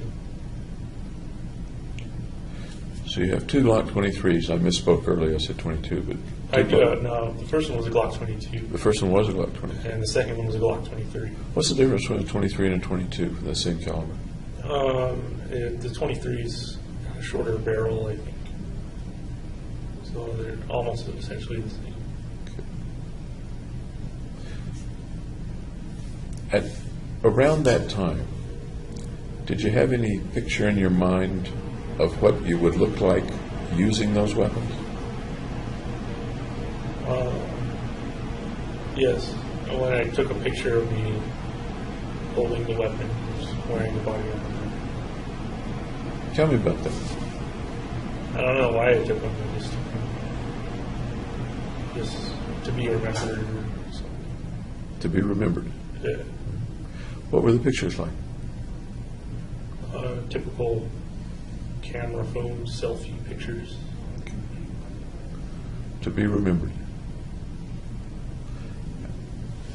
What will people looking at those pictures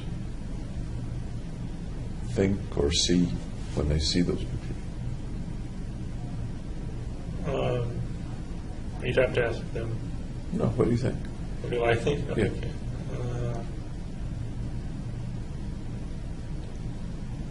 I think they would remember it because they're kind of unusual pictures. And what do they think about the person in that picture?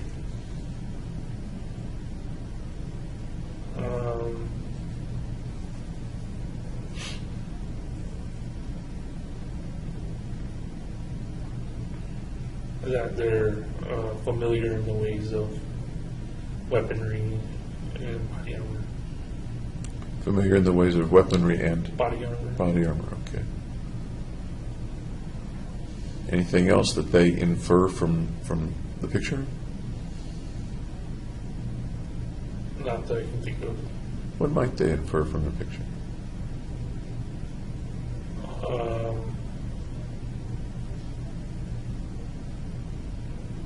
That I'm a killer, I guess.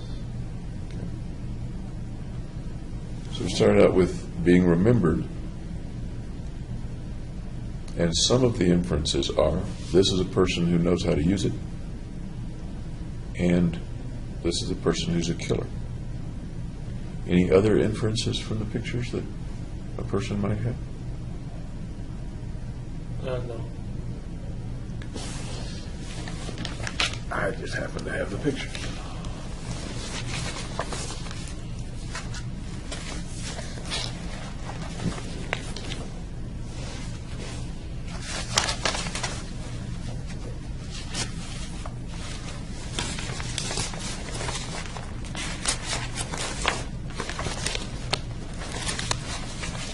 I think I do.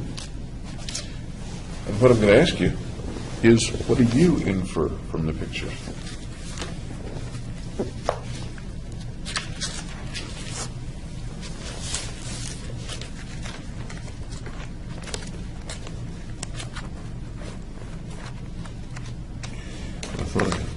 Describe for me one of the pictures, can you?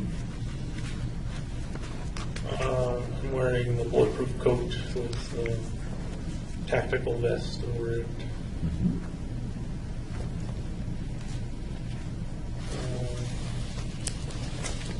I'm wearing the possession contact lenses Okay. and holding a gun. And holding a gun. And they're in color. I mean, all pictures nowadays are in color, black and white. It's very passé, I suppose. Here we go.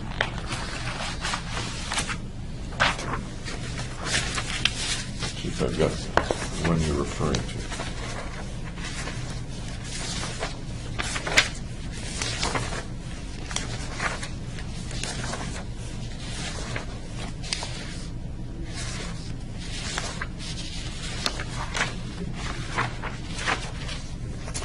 You know, I don't have the one of you in the armor.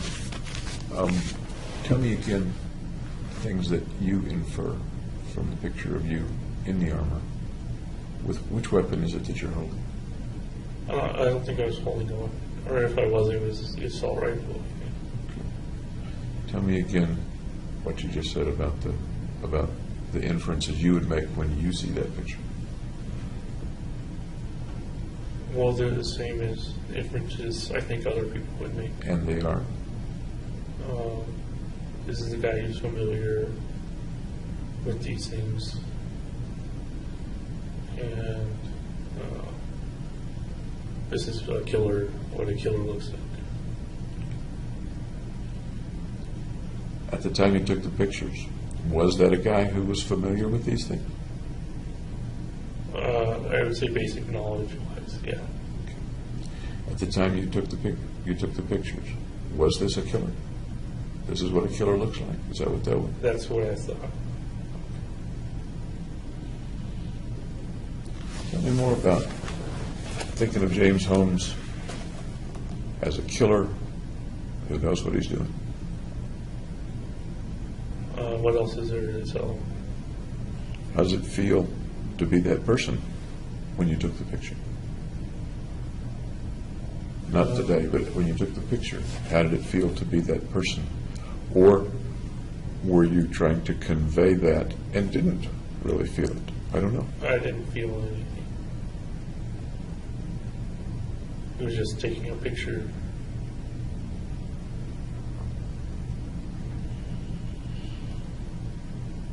You didn't feel anything when you were taking the picture? Right, except that I would be remembered by those pictures. Okay.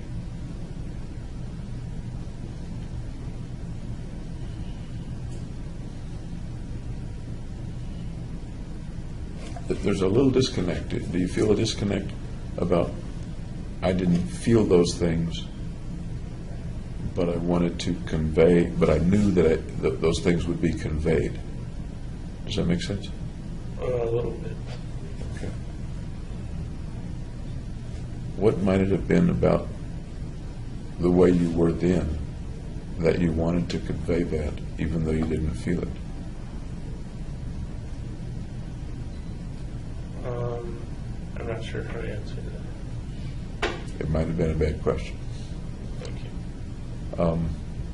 But sometimes, very often in fact, people want to convey to others something different from what they really are or what they think they are.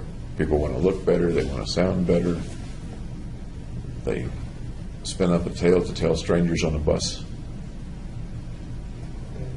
that's different from the way they really are.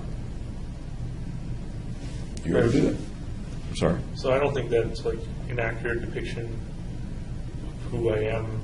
It was just a moment, capturing of the moment. Okay. Did you take other pictures? Yeah, All at the same time or over time? over time. Okay. Over roughly how much time? A month maybe. A month, maybe. Other selfies, other pictures of the weaponry? Is that what we're talking Pictures about? of the movie theater entrances and exits. Okay. Focusing right now on you, pictures of you, pictures of the weaponry, pictures of things in your apartment. Those were over a month or so? No, those were pretty much the day of and a couple days before, I think. Okay. Here's one of the pictures that I've got. That one. Remember that one? Yep. Tell me about the guy in that picture. He definitely doesn't look normal. Tell me more. Looks scary. More. I wouldn't want to run into him. He's not the guy that thugs should mug? Yes, that's true. He looks more like a thug. Oh, he looks like a thug. Okay. Tell me Not more. a typical thug. Not a typical thug. What kind of thug does he look like? Crazy thug. Okay. Go into that a little, will you? More. I don't know how.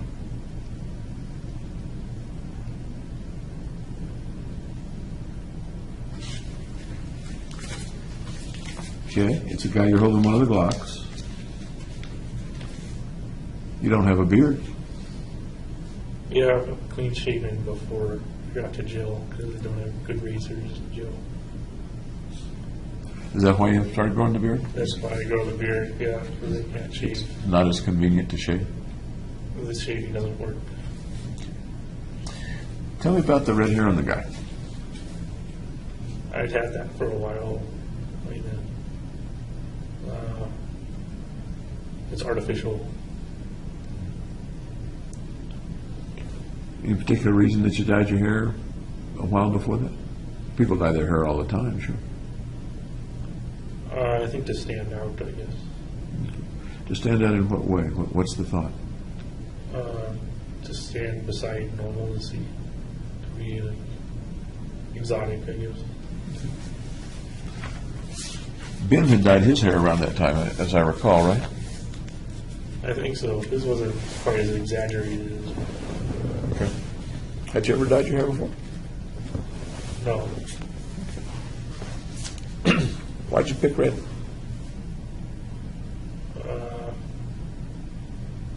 I thought it would look better than green or blue. Okay. And you mentioned the contact lenses. Tell me about the contacts. Well, those just happened to arrive on the day of the shooting. Otherwise, I would have taken the pictures beforehand on like whatever day they arrived.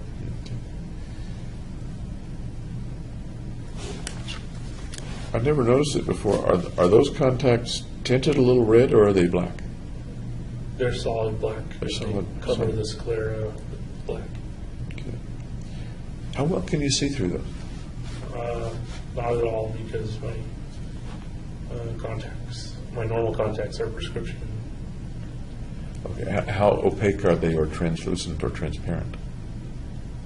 Oh, well, they have the hole where the retina is, so you can see. But I can't see because because it wasn't prescription contacts. Okay, you're a little nearsighted. You're Right. about a -4.5 or something like that, myope, aren't you? I don't remember. Okay. So these particular cosmetic contacts have a little pinhole in the middle to look from through. Yeah. Is that right? Yes. Okay. Interestingly, that might serve to focus on the retina if it's a pinhole, mightn't it? Probably neither here nor there. I'm assuming that you weren't wearing those contacts at the theater, is that right? That's correct. Any particular reason that you ordered them? I thought they looked cool. Okay. And they arrived just the day of the of the incident, or the day before, the day before the night that you went in. Right. Okay. That reminds me of something else I was going to ask. There were a number of things that you ordered that arrived kind of at the last minute, on the last day or the day before the last day. Were you worried that some of that stuff wouldn't arrive? What kind of stuff are you talking about? I'm trying to think which things, but the delivery time on some of them was within a day or a few days of the incident. Yeah, well, it had my mind set on the Batman premiere of when it was going to happen. So I guess I kind of got squeezed for time a little bit. Were you worried that they might not all arrive in time? No, I think pretty much everything arrived before. Good old Amazon. Yes, good shipping. Another picture. Tell me about this guy in this picture and what it conveys. Well, that was like the incendiary devices that I made. And I was kind of blowing out the fuse. You were blowing out the fuse. Yeah. Is that you weren't? The fuse was not lit, and you were blowing it. But is that why Right. the lips are pursed, as if you are blowing Yeah. out the fuse? Yeah. Okay. What's the expression on that guy's face? What's that guy thinking or wanting to convey or infer? I don't know. What do you think?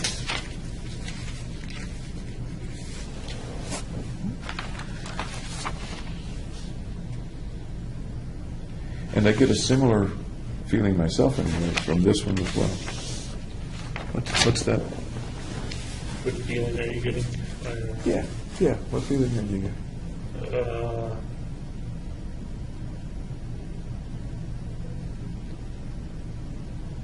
Just that you want to stay away from them.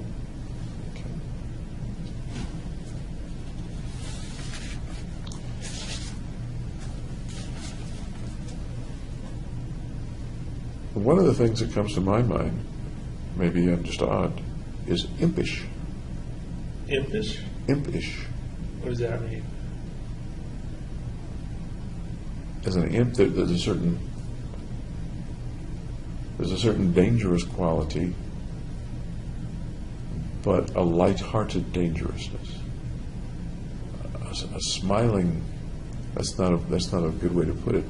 Maybe like a little devil. An imp is a little devil. Okay. Does that resonate at all, or is that just me? I don't know where the little part comes in. Okay. Then a devil, a devilish look. Yeah, I'd say that's accurate. It looks a little devilish. With regard to Batman, I guess I think of the Joker. He's not little. He's the one who dyed his hair green. Did the Batman story have anything to do with your choosing the Batman premiere? Or not? The main reason was because I knew it would be a blockbuster hit. So there'd be a lot of people there. There are other blockbuster hits. This is a really big blockbuster and fills the auditorium. Right. Do you think, in retrospect, that there was anything non-coincidental about your picking that blockbuster instead of Avatar or something? If it was unconscious. You've tried to figure out unconscious things before. What do you think? That it bears some resemblance. Do you think the resemblance is coincidental?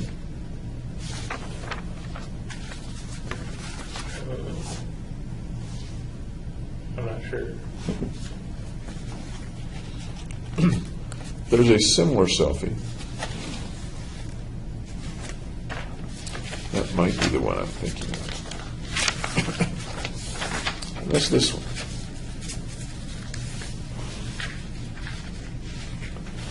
You remember that one? Nope. Tell me about that one. What's that guy? It also looks devilish. Anything else? Anything make it look additionally devilish to you? Tongue sticking out. Okay. What about the tufts of hair on the side? Kind of like horns. Is that on purpose, do you think? Or was it on purpose? I don't remember doing it on purpose. Okay. Because I agree with you, there is an impression of that adds to the devilish thought. And I was wondering whether you did it on purpose. Intended or not. Beg pardon? It was intended or not. Yeah. And your answer is? I don't think it was intended. Okay. This picture also has the tongue sticking out. Tell me about the tongue sticking out.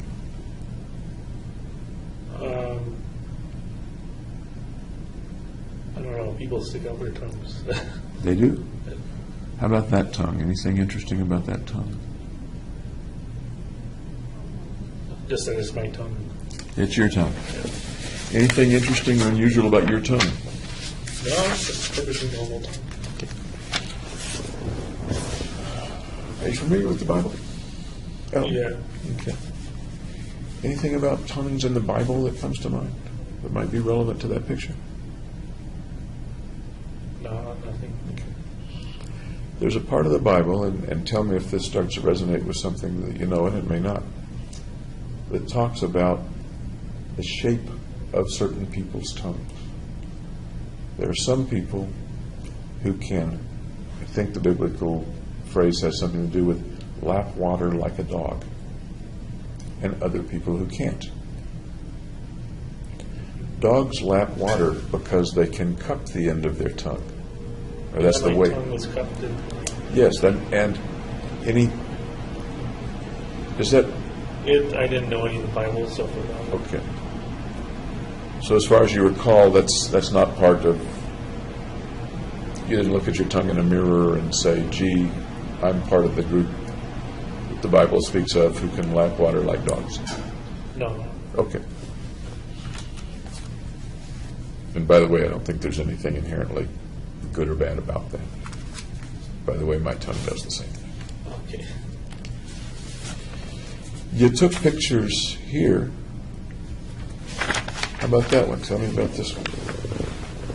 That's a picture of all the equipment I bought. When was the picture taken? I think it was the day of.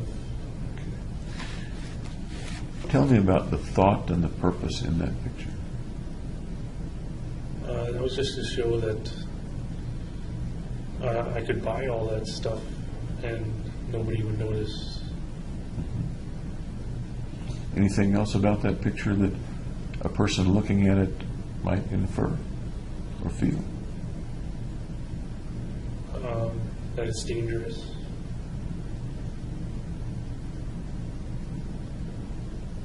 That it's a lot.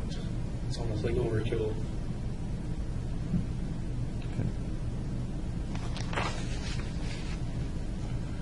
By the time you got to the theater and got out and put it on, you were pretty much wearing everything in the picture. Right. Pretty much so, yeah.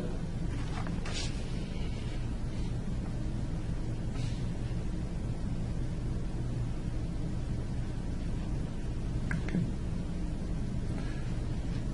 Anything important about the color of the sheets? Of the sheet? That was, I have two pairs of sheets, kind of silky red and a silky black. And if it would have been black, you wouldn't have been able to see as well. Okay. Why'd you pick silky black and silky red sheets, by the way? I'm curious. I thought they looked good. Okay.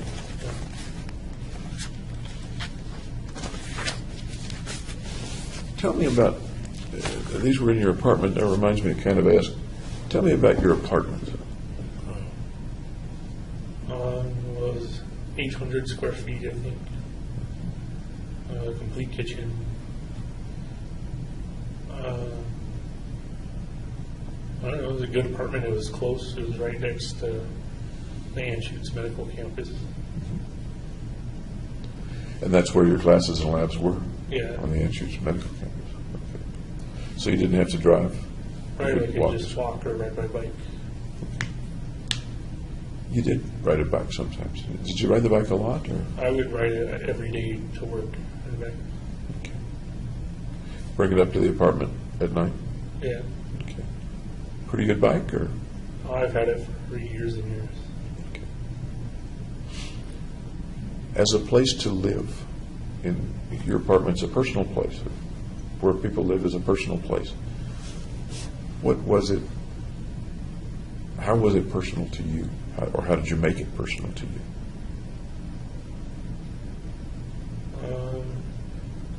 I guess by changing the lighting, How did you change the lighting? I put like red bulbs in the lights. In all of them, or some of them? Some of them. Okay. Roughly, when did you do that?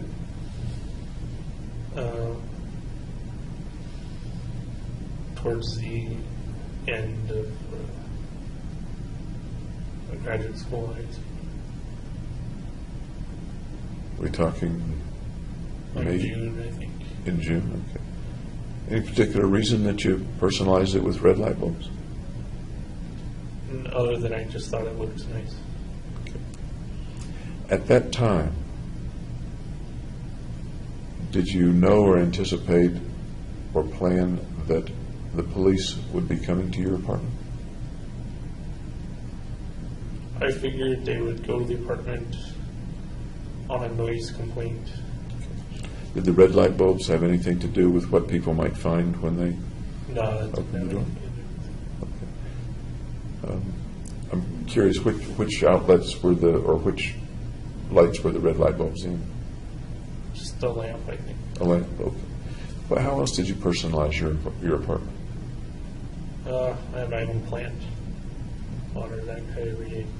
Okay. What kind of plant? I don't know. Just a plant. Just my plant. Just your plant. Did you name your plant? Plant D. Okay.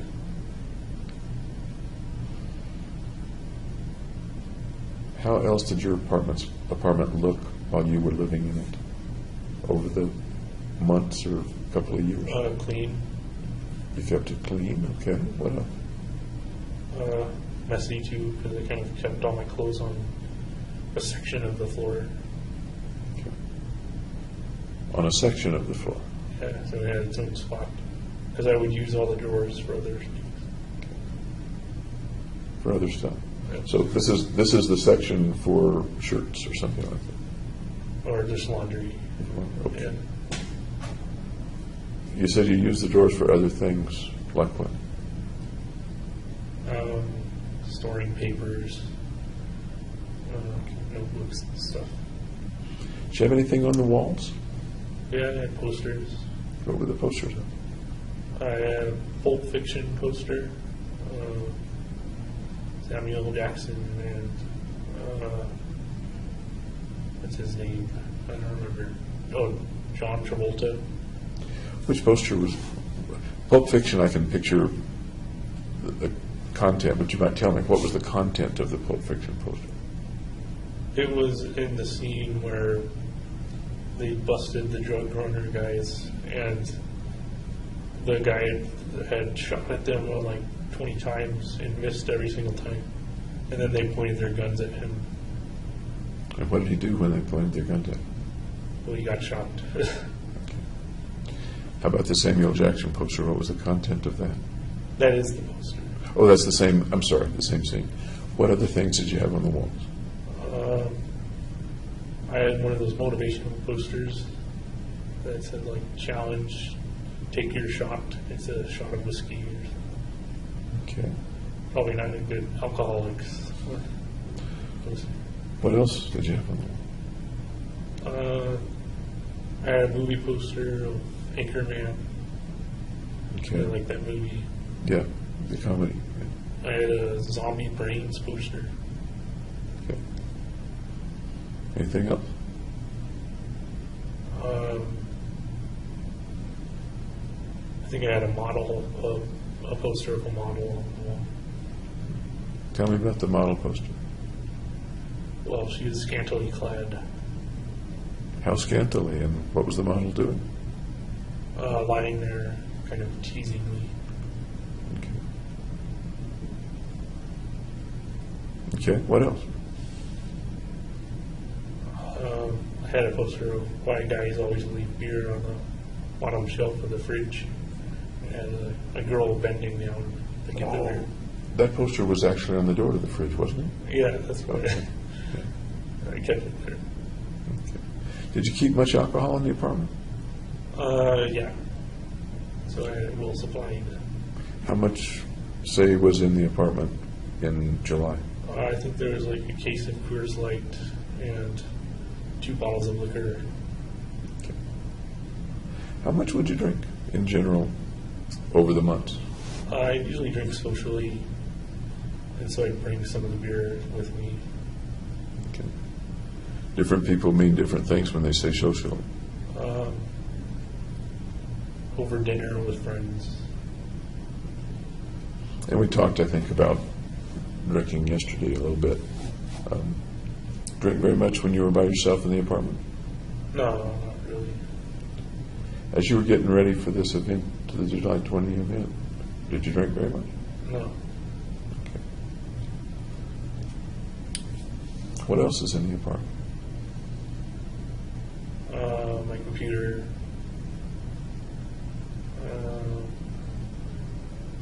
Just basic furniture, a TV. Okay. Gargi came there from time to time when y'all were dating, when you were in the relationship. Yeah. Would you usually go to your apartment or to her apartment? Or her place? Before she broke up, it was usually like half. But then after we got back together, it was all my apartment.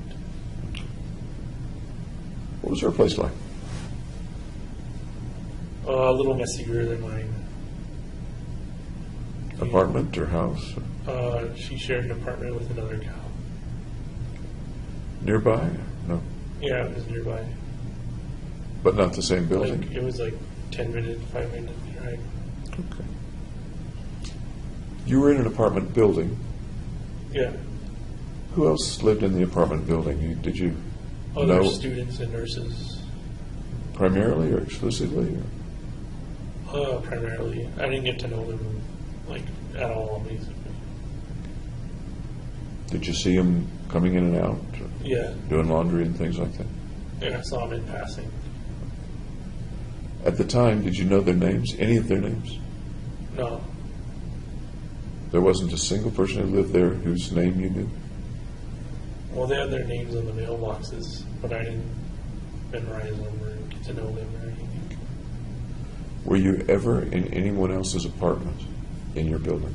Nope, Was anyone else who lived in the building ever in your apartment? nope. Okay. Any particular reason?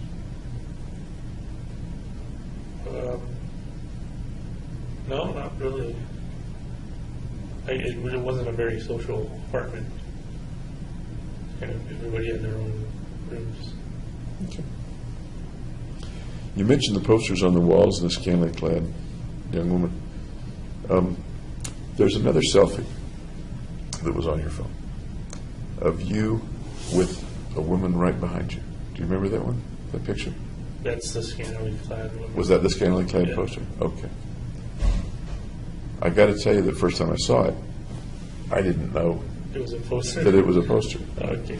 Tell me about that picture and when you took it and I don't remember the condition. Okay.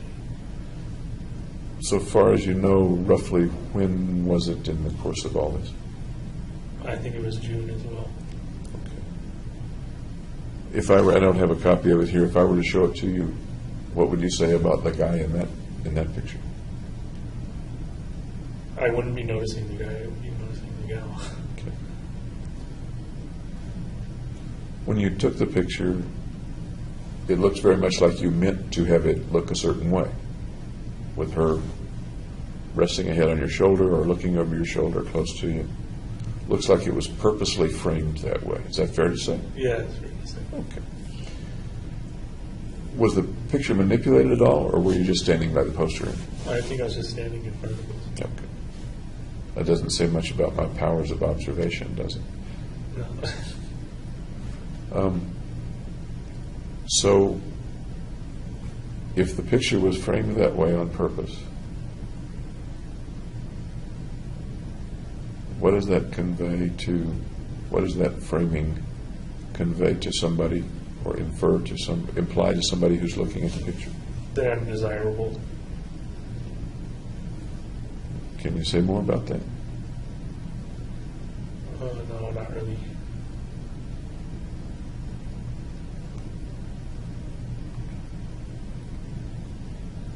Did you ever look at the picture very much yourself?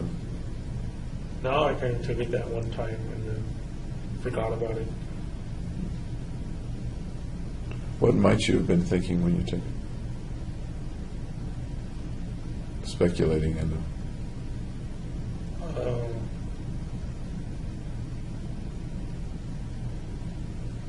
I don't know. Were you a pretty desirable guy in January, February, March, April, May, June of 2002? Or 2012, rather? I would say so, yeah. Okay. There were two women that wanted to hang out with you, at least. Yep. Okay. Did you think or feel that you were a pretty desirable guy at the time?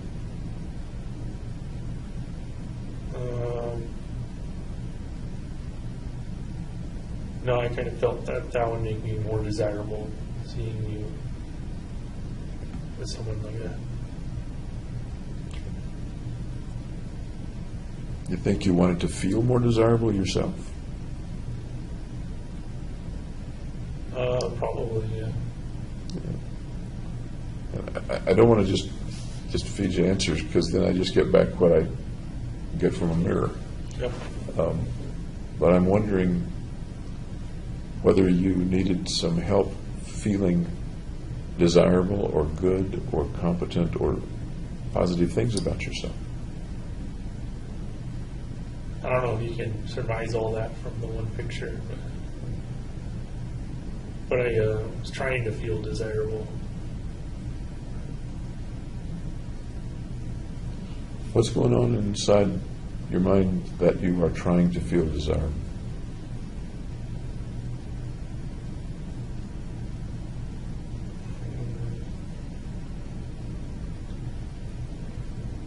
Well, just because I've broken up with my ex-girlfriend.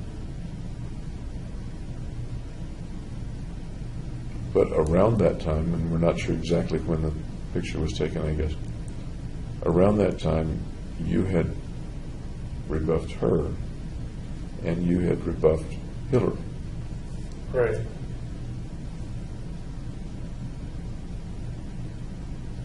Now, the reason you gave, at least with regard to Hillary, was that you didn't want her to end up being the girlfriend of a murderer. Right. Am I remembering that right? Yeah. Okay.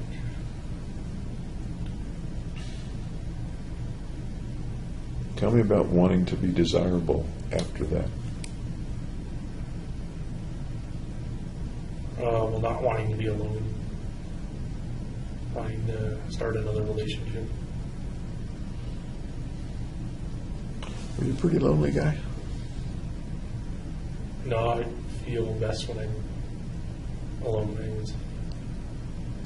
You feel best when you're alone. Okay.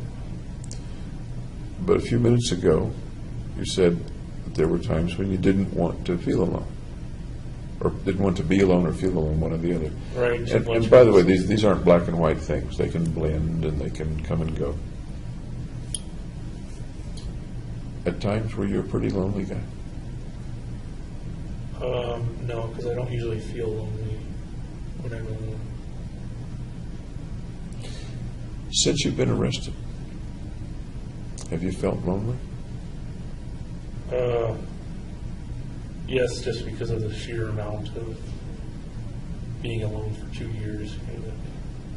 It's an enormous amount of being alone for 2 years. It's absolutely enormous. Uh,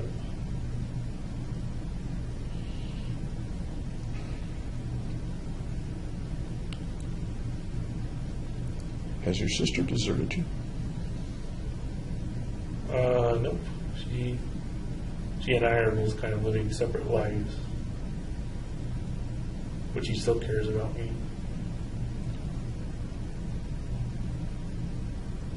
Please correct me, but I don't think she's contacted you once except for being with your parents when they visited in 2 years.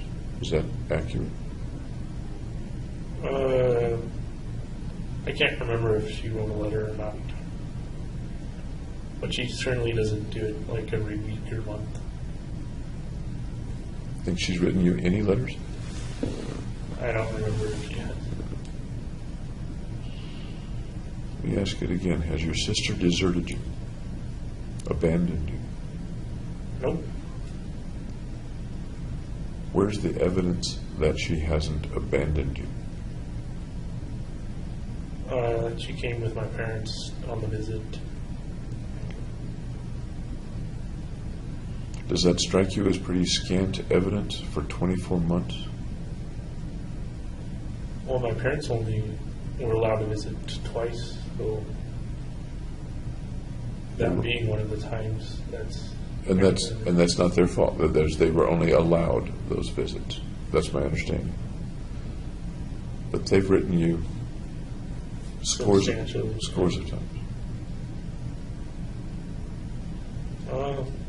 That's just the relationship dynamic between me and my sister. Well, you were describing your sister yesterday. She loved her big brother. She was looking up to her big brother. She helped her big brother dig a hole in the sand and fill it up with water. Real typical younger sister, older brother stuff. Yep, now the situation is not so typical.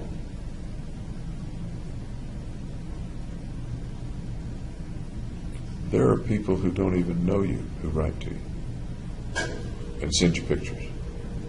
Yeah. And your sister doesn't. I don't see a problem with that. Do you see anything unusual? Do you see anything that doesn't, I'm not sure how to phrase it without using triple negatives. it wouldn't take much for her to send you a damn postcard. Right, but I'm not demanding it of her or anything. Have you abandoned her? Well, I haven't written her either, so it goes both ways. Have your lawyers asked that you not write to people? That was kind of a stance I took early on, just to be on the safe side, On the safe side with regard to, because all the letters aren't recovered and can be as admissible as discovery. okay. So it's logical and natural that lawyers recommend that people not write, or that they be very careful what they write pre-trial. Right. I understand that part. Yeah. But I don't know if that's stopping me from writing her. Exactly. Thank you. Exactly my question. Absent that, would you be writing to your sister? Probably not, because I don't have much to talk about. Okay. There's books I'm reading and TV I'm watching, and that's about it. So, Absent that, would you be writing to your parents? I would probably write to my mom, just because she writes so often. Okay. So far as you know, have any of the friends that you had, Ben, Tim, Gargi, Hillary, anybody else, have they written to you or tried to write to you? Not that I know of, no. What do you speculate, and it would be pure speculation, what do you speculate they think about you now? They're probably moving on with their own lives, and mine's not interspersed with them. Right. What do you think they think of you now? Think about you, that's better put. What do you think they think about you? That I was a good friend. What else? When somebody says to them, James Holmes, what does that bring up in their mind now? That they knew me before I was the incident, Before you were... before the shooting incident. Okay. You started to say something else. Before I was blank. What were you going to put in that blank? Mentally ill, like outright showing mentally ill. What feeling do you think they might have toward you, or feelings do you think they might have toward you? They probably want to distance themselves from me so they don't get lumped in as related to a killer. That's close, but not quite what I asked. What do you think their feelings are toward you? I think they care about me, so I'm not sure. Okay. Mom and Dad, feelings toward you?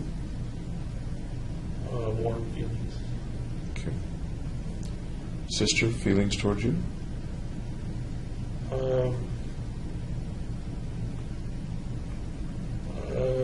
Just still warm feelings. And that's an inference, not based on data, right? That's an inference, That's my assumption. an assumption, okay. Okay. Is there any chance that your friends would be really pissed at you? No, I don't think so. No. Unless it interfered with their lives, like the press interfered with their lives. Any chance that they might be disgusted by you? No, I think they'd be supportive.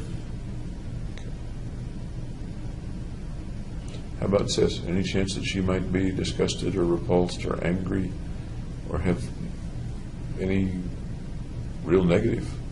She certainly didn't show it in the visit. She was my typical sister.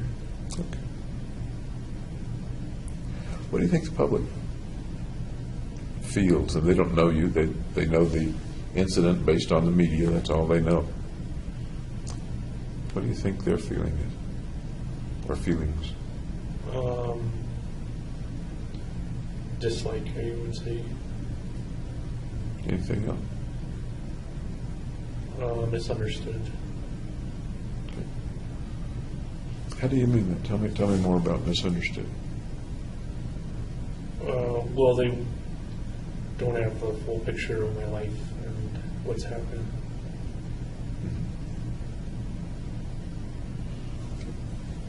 Are you aware of, in general, the media coverage and stuff like that? Yeah, we have a TV, so I can see some coverage on the news. So you're pretty much up on how the media treated this incident, how the media has treated you, or no? No, I'm kind of sheltered from that, maybe.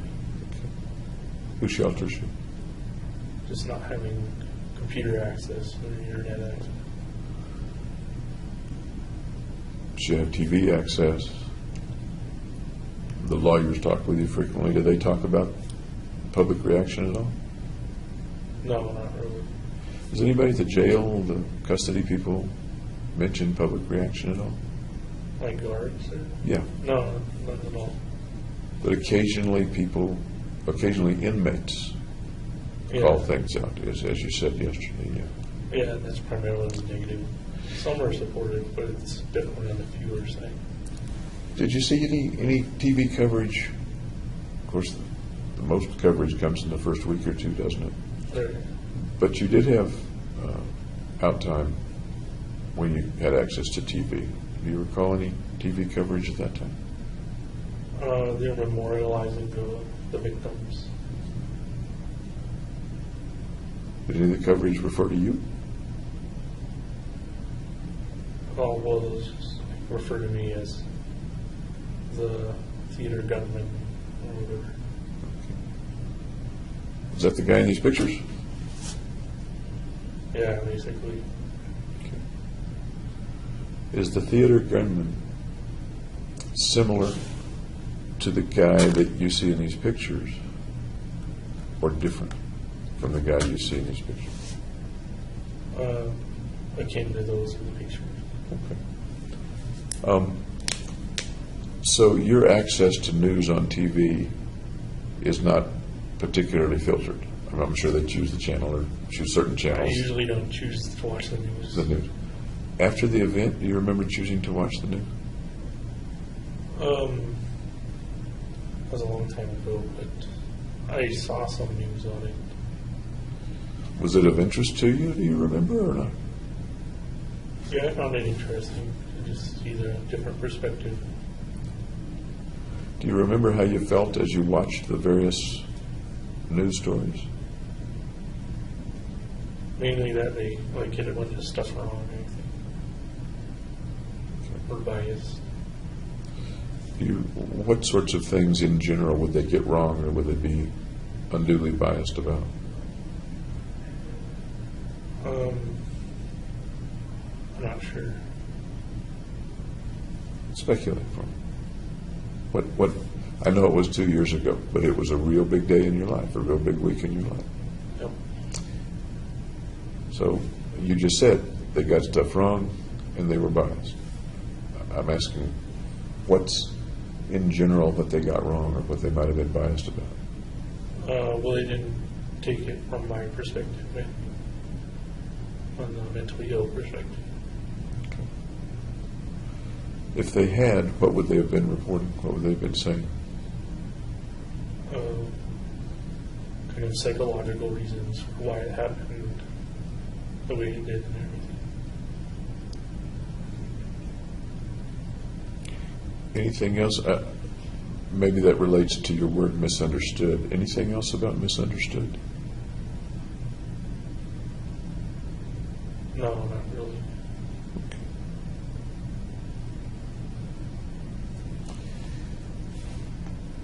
This afternoon, I'd like to do a little bit more about your apartment. Okay. Interesting place, especially when you left. I'd like to learn more about that. Anything that you'd like to ask me, or No, anything that I didn't ask today? no, it's okay. We'll continue this afternoon about 2, okay? All right. Thanks again.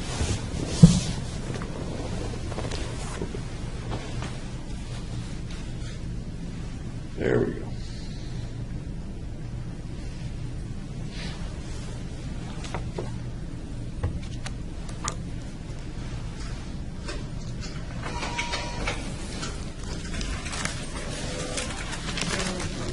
Oh, man. Okie dokie.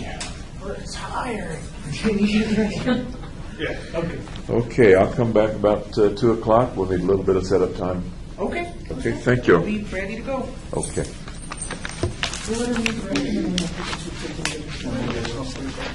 Yeah, I don't like it. Do you need anything else? Nope. You okay?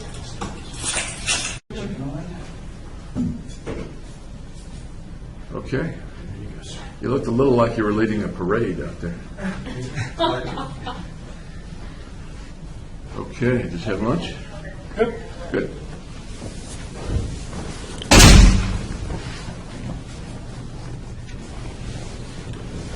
Okay.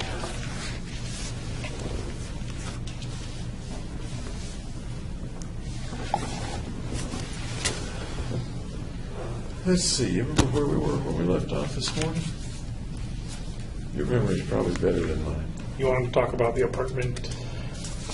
Yes, and we talked a little bit about it, and we were getting to the part about the armament. And the way the apartment looked when you left, that's what it was. Okay. Okay. Got a picture of that. I'm sure that you remember pretty well. Oh.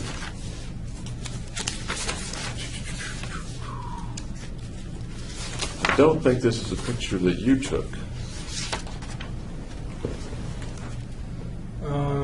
No, I don't think I took one from that direction. Okay. And I'll just show the camera a little bit. Okay. Does that look familiar Looks to like you? my apartment. Tell me about that and what's in the picture. You're welcome to handle it if you want. Here, well, this is all the incendiary devices I made. So I ordered a bunch of fireworks, like cannon shells, in like 3-inch and 6-inch diameter. So the spherical things are firework cannon or firework things that get loaded into cannon and shot up for fireworks. Is that I assume that's how they work. Yeah. okay? Tell me more about the picture and what's in it. Well, there's all the different fuses running into those, and they go back to like a transmitter that's like radio frequency transmitter. You can press a button and then it'll light the fuse and go through. And the transmitter is RF or wireless. It's battery. It's on a battery. You get 12.8 volt battery. But the operation is wireless. Yeah, there's a little tiny remote that you press A, B, C, D, and then like 1, 2, 3, 4. Tell me where you learned all that stuff. That sounds pretty complicated. No, you just put the wires in their correct spots and then attach them to the fuses, and they'll light the fuses when you press the button on the remote. Okay. And the ignition is like a piezoelectric ignition, or It's what like is it that generates the heat? a little circuit that like short circuits and catches fire, and then it's gunpowder fuses go out from there. Did you ever test that stuff? No, I didn't get to test any of the incendiary devices, or so I was figuring they wouldn't work. Really? Yeah, and it was just made to look bomb-like. Like, that's really scary. But we have to divert attention to over here. So was the idea that it wouldn't work and it would just look that way, or was the idea maybe it will work? Or There was like a small possibility that it would work. And So tell like, me, enough that they would be interested in stopping it.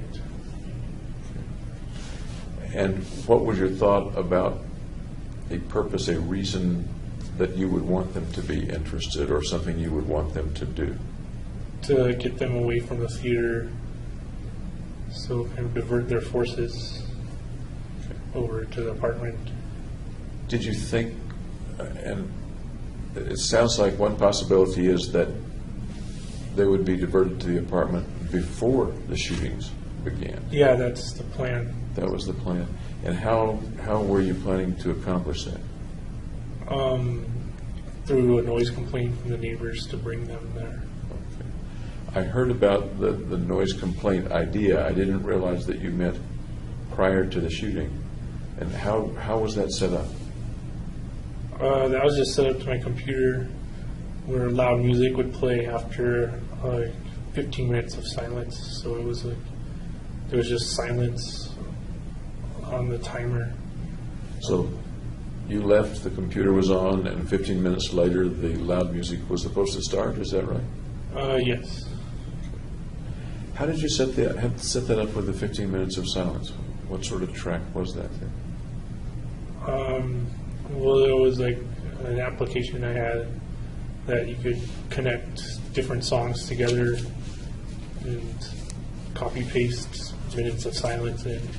Okay, so the computer just thought it was 15 minutes of music, but it was really 15 minutes of silence. Right, so it was fully on like the highest volume. And how did that work out in terms of attracting somebody to the sound? I think they made the complaint, but there wasn't a big response by the police, if there even was a response by the police. Where was the music coming out? Where were the speakers? In the apartment itself? Yes, just right next to the monitors and then the bass on the floor. So a person would complain in the plan to the police, and the police would go to the apartment, bang on the door, open the door. Yeah, I left the door unlocked. Okay.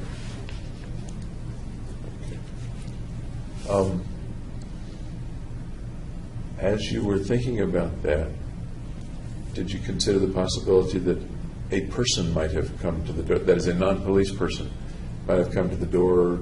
Yeah, and so that's why when I sent a tripwire, I didn't have it attached to the door. I had it kind of inside, so they'd be able to see inside, but not go to like disable anything because there's an obstacle in the way.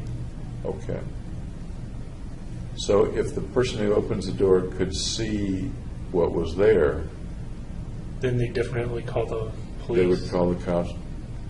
It occurs to me that the cops also would not, once they saw it, they wouldn't rush in either. Right, but they'd be kind of stuck at the scene. Okay, the diversion would have worked. Right. I don't want to put words in your I mouth. gave it like a small likelihood that any of it would work. But Okay. There was something in a dumpster also. I'm trying to think what it was. Does that ring a bell? no, I didn't put anything in the dumpster. Or a... There was something beside the dumpster. I put Okay, the, what was that?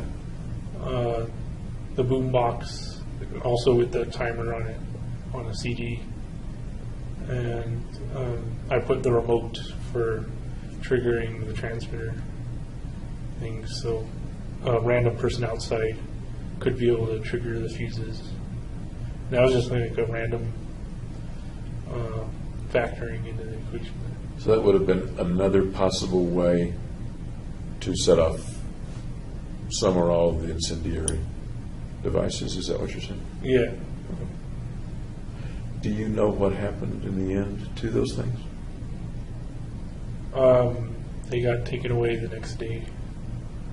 I told them all about like all the most of the details surrounding it, like how safe it was and what types of explosives or whatever. And I want to ask you about that interview and that conversation as well, but sticking for the moment with the apartment, did you have any experience with incendiary devices or launch capabilities or fireworks or things like that?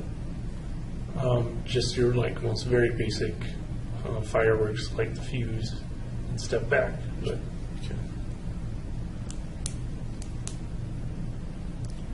Did you ever, and this is coming to me from a different source and I'm not sure about it, was there ever a time when you helped with a fireworks display?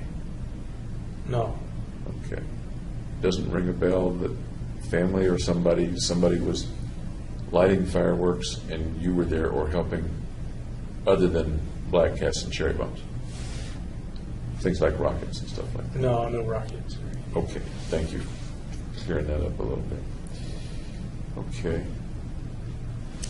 Have that back if I may. Some of the things that we see in the picture, the big jars, a couple of liter jars, full of a liquid and some rifle shells and other things. Can you tell me what was in the jar? The liquid is gasoline, and it kind of dripped down from the styrofoam. Styrofoam and gasoline make napalm. Okay. So I thought the napalm might trigger the bullets to go off if it caught fire. But I never tested any of it. You mentioned that you think there was a low probability of it going off. Is it reasonable to say that you thought there was some probability that it would go off? So there was some level Yeah. of probability. Okay. What would have happened had they gone off? It probably would. The most damage probably would have been caused by fire, and if it spread to the other apartment rooms. Think anybody would have been hurt, or was that part of the picture in your mind, or no? No, I didn't think anybody would get hurt from the incendiaries.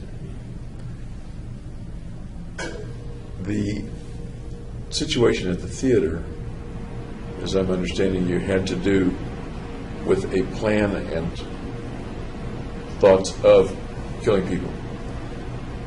The situation at your apartment, please correct me if I'm Was wrong, the other purpose of diversion. it's a different purpose and not specifically having to do with hurting or killing people. Right. Okay. But you realized there was a chance that that might happen. Yes, I wouldn't want to be in that room when anything went off. Would you want to be in the next door apartment when anything went on? I don't think it would have carried that far. What about the bullets if they'd gone off? The shell? Well, since they're not in a tube or a barrel, they're going to explode in all directions. And how did, I think that's a true statement, what I understand about shells that you toss into a campfire or something. How did you know that? Just thinking it through. Okay.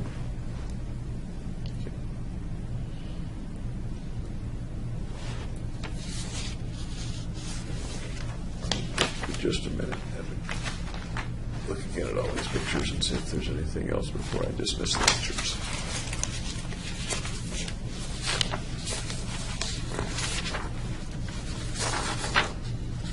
Oh, I was going to ask you about this. You got a passport, Yeah. and do you recall when you got the passport? When I was an undergraduate. Okay. Did you need it to go to Mexico at that time, or I was going to need it to go to Mexico because they passed the new law where you had to have the passport to walk across or go through the car across. did you ever need to use it with Mexico? Or No, I didn't. when you went down, I never went to Mexico with it and when you did the orphanage thing, that was before. before. Okay. Did you have any other thoughts of leaving the country? No, I didn't have any realistic thoughts of escaping. Ever any places you wanted to visit? No. I'm fine with staying at home. So the purchase of it pretty much had only to do with if you wanted to go to Mexico, you could go to Mexico. Right. Okay. Just to visit Mexico or to go there and live or escape or? No, if I would probably go to Canada because I have relatives up there. I was going to escape. Nowadays, do you have to have a passport to get into Canada I'm not. I think so. or to get back in the U.S.? I'm not sure. I don't remember either. Okay.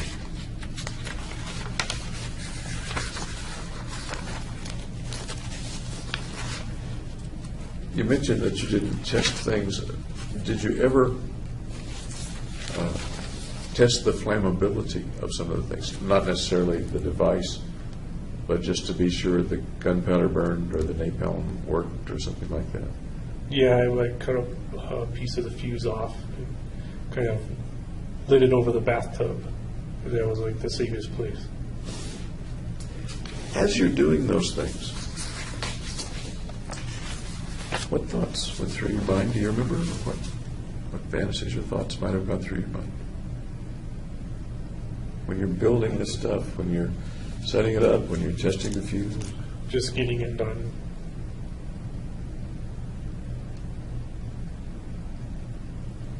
Just getting it done. Yeah, that's what I was thinking when I was doing it. And it is, when you say getting it done, Assembling the components. any thoughts about the result of getting it done, or the consequences of getting it done? Just that it was unlikely that it would work. You mentioned diversion. Right. About how far is your apartment from the cinema? 10, 15 minutes.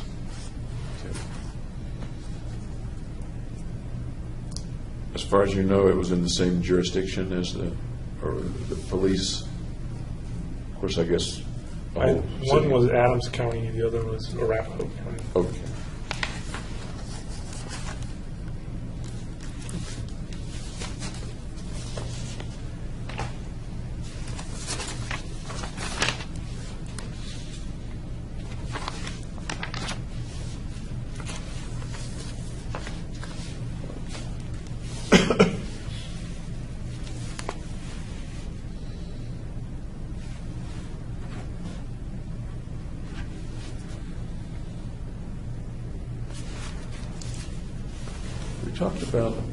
You talked about the idea of a mission earlier.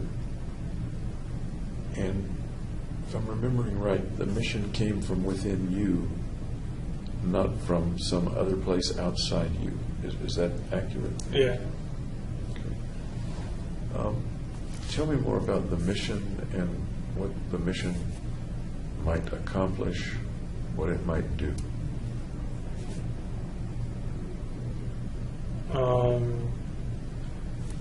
Well, the mission was to go to the theater and shoot as many people as possible.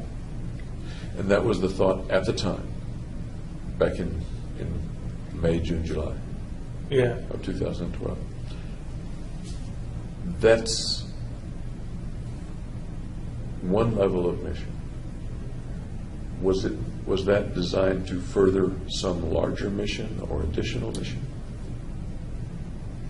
No, that was kind of the ultimate mission. So that was the whole end. Yeah. Any thoughts about why something inside you said this is your mission? What was it that made it important to do that thing? Made it so important that you did it? Because the alternative was suicide. And I think you said this morning the alternative was suicide, but you weren't thinking of that at the time. Right. You weren't thinking of suicide. Because I was focused on the homicide.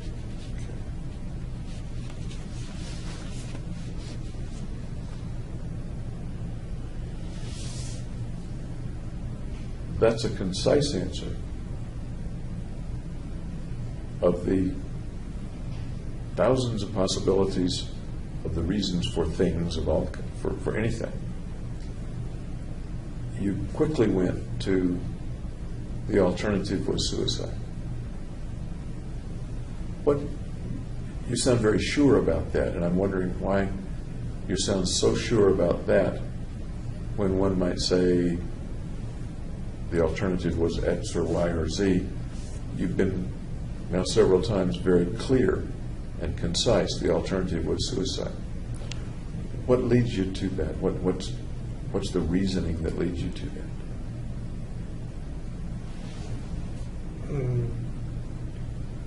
Just that doing the homicide got me out of the depression. It gave a purpose. You were pretty depressed back in January of 12. As I understand it, you were less depressed later in 2012. At least as far as you knew. Am I wrong? No, it was about the that? opposite. I was more depressed You were more depressed. during June and July compared to January. Okay. And some of the things you described about that were, you used the word catatonic. As I Yeah, recall. just like unable to get up and go. What were other symptoms, as you look back on it, that you were depressed at that time? I guess I'm sort of asking, and I don't mean to be sarcastic about it, why should I believe that you were that depressed? Because you haven't told me that much about the depression. Can you tell me more about, describe more to me that tells me that you were depressed back then? I was just a low mood, not wanting to do anything. Okay. You were doing things pretty actively, though. Yeah, which is what got me out of the depression. Okay. If those activities were getting you out of the depression, can you tell me the rationale for actually carrying out the shootings? If the preparation activities were doing their job, Right. talk to me about the necessity of carrying out the shootings themselves after the preparation had done its job. Well, the shootings were supposed to increase my self-worth. So that would get me out of the depression in the end. The shootings were supposed to increase my self-worth. Can you tell me a little bit about that?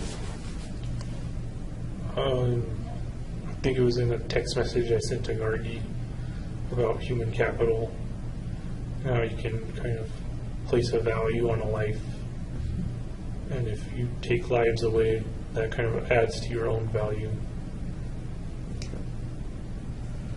I do remember the text message exchange.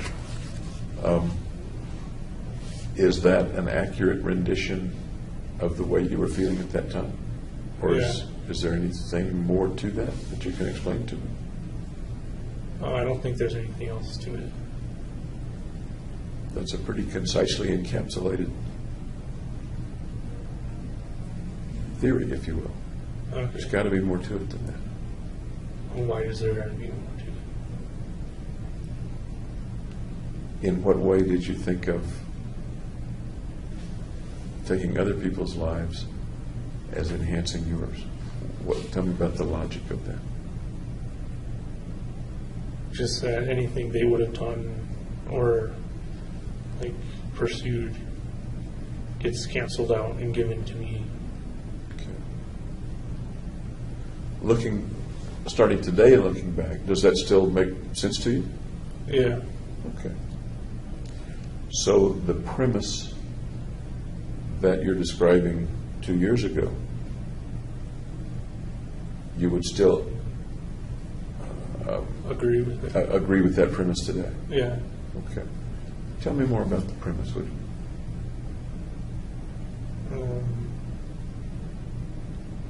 Well, there's nothing else to say about it. Sounds like there's a lot to say about it. It sounds like there could be books written about it. It would probably be a boring book then.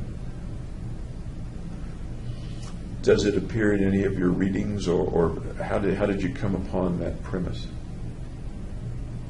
I just made it up.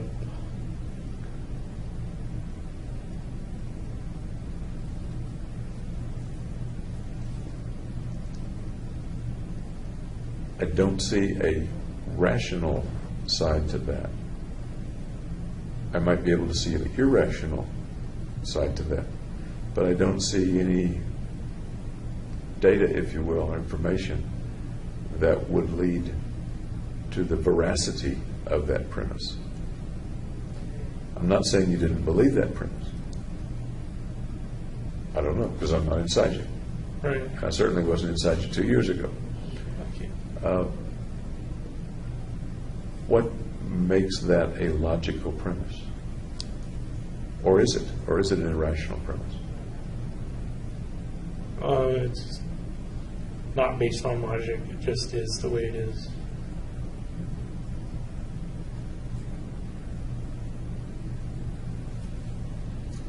Did it appear in anything that you ever read or saw, movies and things like that? Where do you think the idea might have come from, or no? Well, I think it came from economics, because you can take countries measuring their GDP of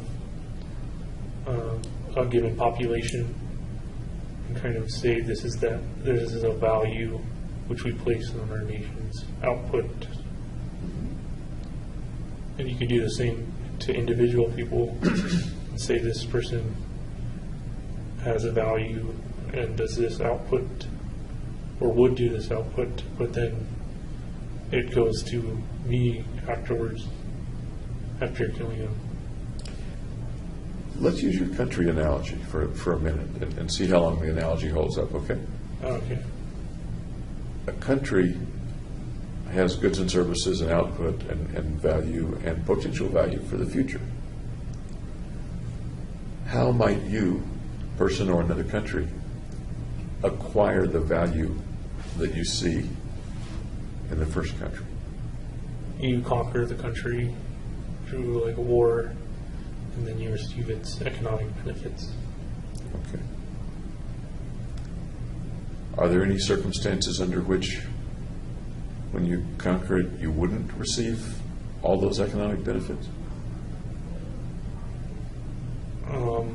If they apply like a slash and burn strategy, where they kind of burn the land. Sure. And that's exactly what I was thinking. If you obliterate the country, Right. then its value plummets. Yeah. I That's guess my so. thinking. Is that your thinking as well, or not? Its value goes down, but the conquering country would have increased their military effectiveness because they've kind of won a battle. Okay.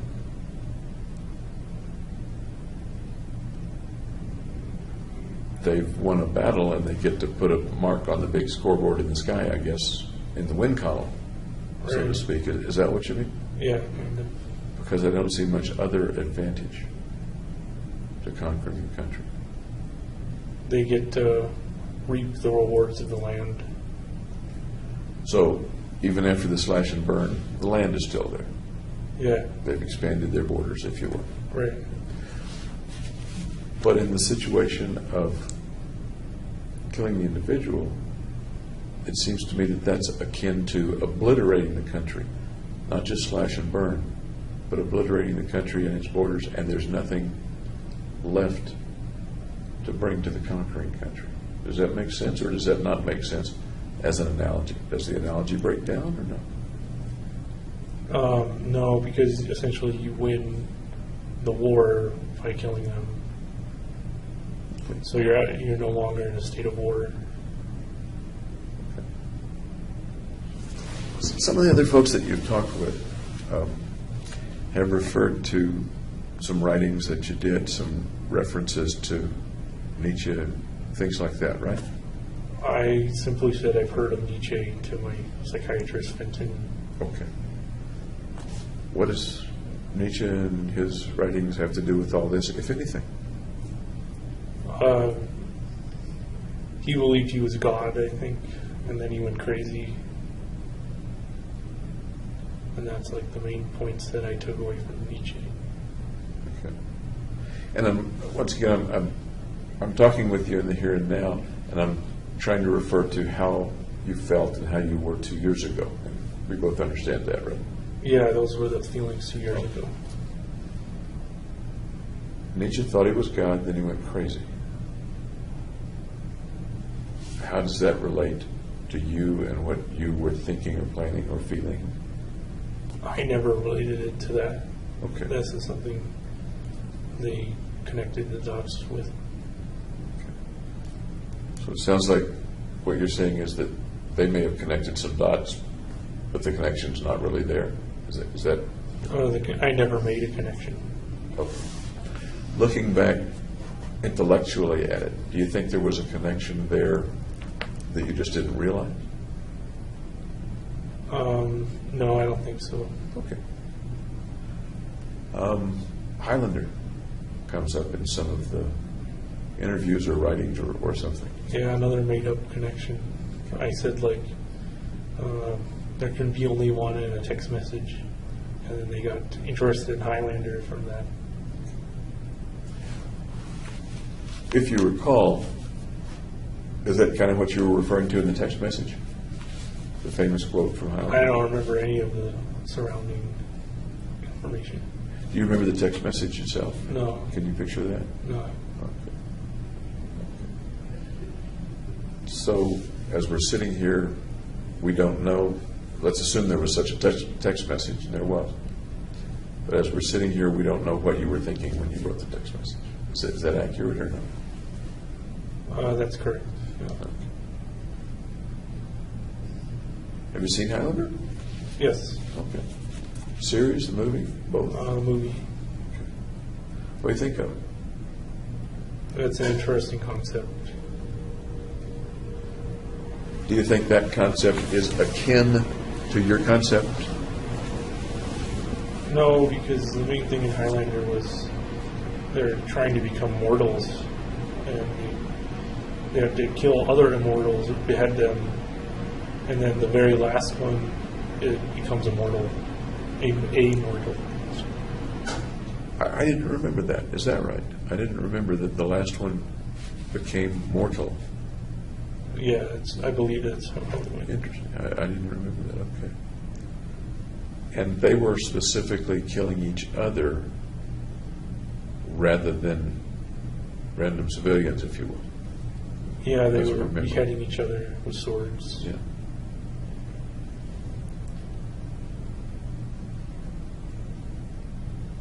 You've implied that you came up with the idea, with the concept, independently, as far as you can remember, independently of any readings or anybody else's writings that might have come up with a similar concept at some other time.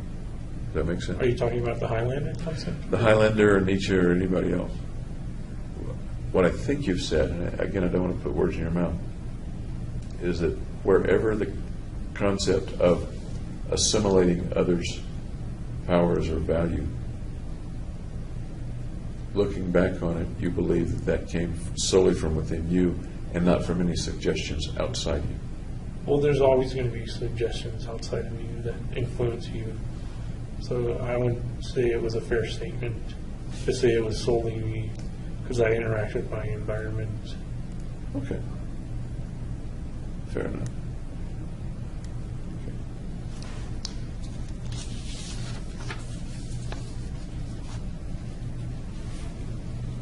Apparently you didn't know or want to know any of the people in the theater. No, I kept it very impersonal.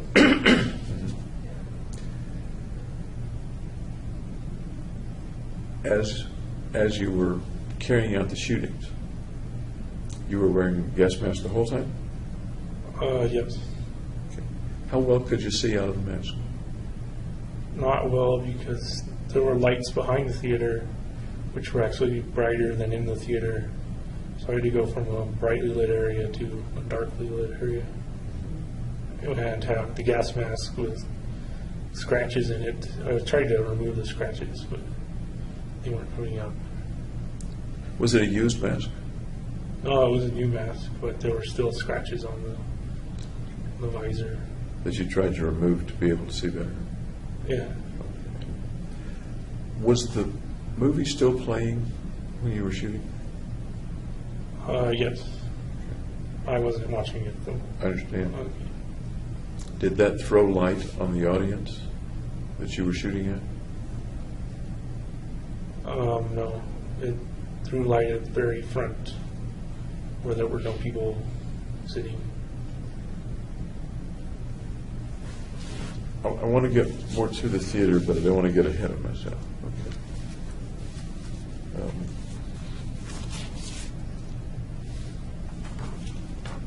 I guess I want to stick for just a minute on philosophy stuff.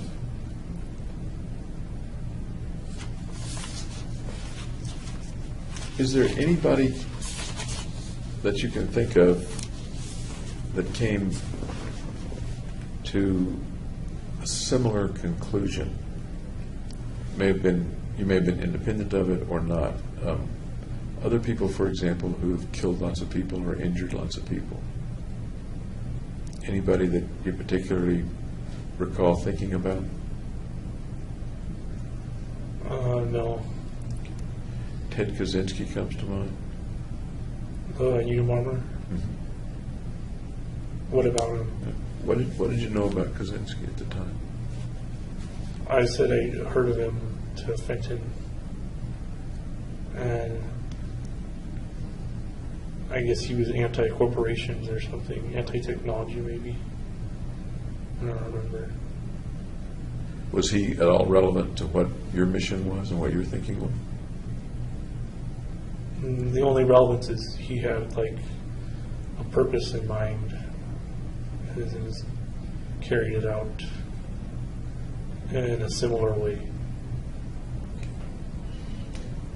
Did you say in that 4-month period, April, May, June, July, do you recall reading about or learning anything or seeking anything about Kaczynski? Those would be in the computer records. I don't remember offhand. One way or you don't remember one way or the other? No. Okay. Another guy that I'm a little bit reminded of is the fellow Cho, long first name that I don't remember. Wait a minute. Sung-Hui Cho at Virginia Tech. I've heard about him. He went up into the bell tower, I think it was. I'm sorry? He went up into the bell tower, I believe, and was shooting from there. That was the one at University of Texas, I think. Oh, that's a different one? Yeah. Okay. Well, then I don't know. Do you remember looking up any of these folks, or learning about, or thinking about, comparing yourself to any of the other people that have killed a lot of people? I looked at what they did and how they did it, but I didn't compare it to how I was going to do it. You looked at what they did and how they did it. Any suggestions in there or things to avoid? You don't shoot the police, otherwise they kill you. So Okay. And you didn't shoot the police? right. Okay. Anything else about how they did it that may have informed you about better ways to go about this? No, I didn't seek out any improvements in their methods or anything.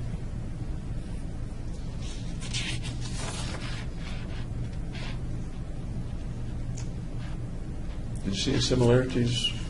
You may have already kind of answered this, and I don't mean to make this an interrogation, but now we're in a more specific timeline of things. Any similarities between you and any of those people? Kaczynski, Cho, anybody else? Well, all had mental problems.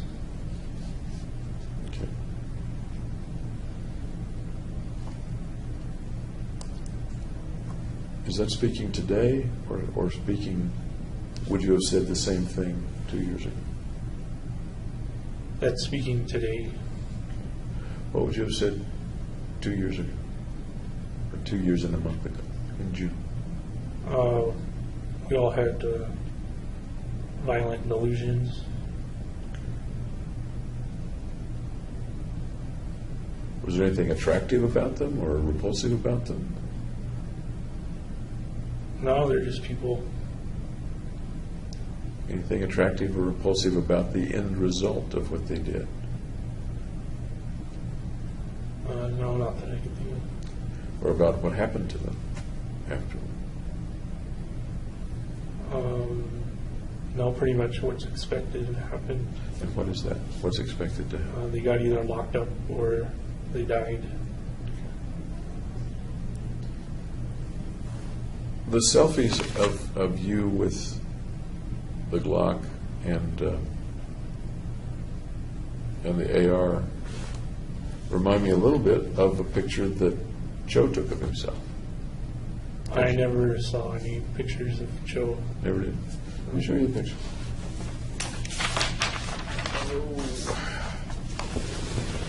Remember that at all? No. Okay.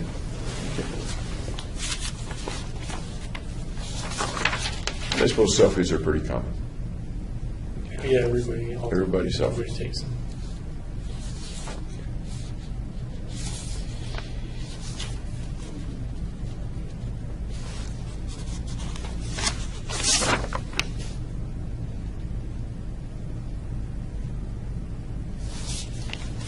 Try to go a little bit, if I may, through a chronology, and I think we've covered a lot of it already.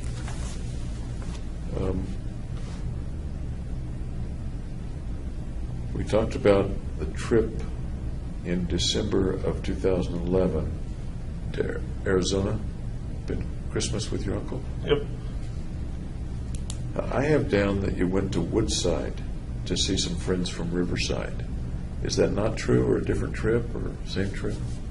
Woodside, I don't know what that is. Woodside, California? Yeah, I don't know where that is.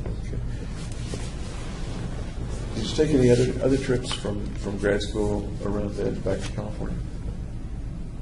Or just the one around Christmas to go to? I think it was just the Christmas one. Do you remember seeing friends from Riverside on any of those trips? Yeah, I think we were going to go to a Mongolian barbecue, but we went to BJ's Pub and Brewery. Okay. Families, or you and your friends? Or? Just friends. Okay. Tell me about that.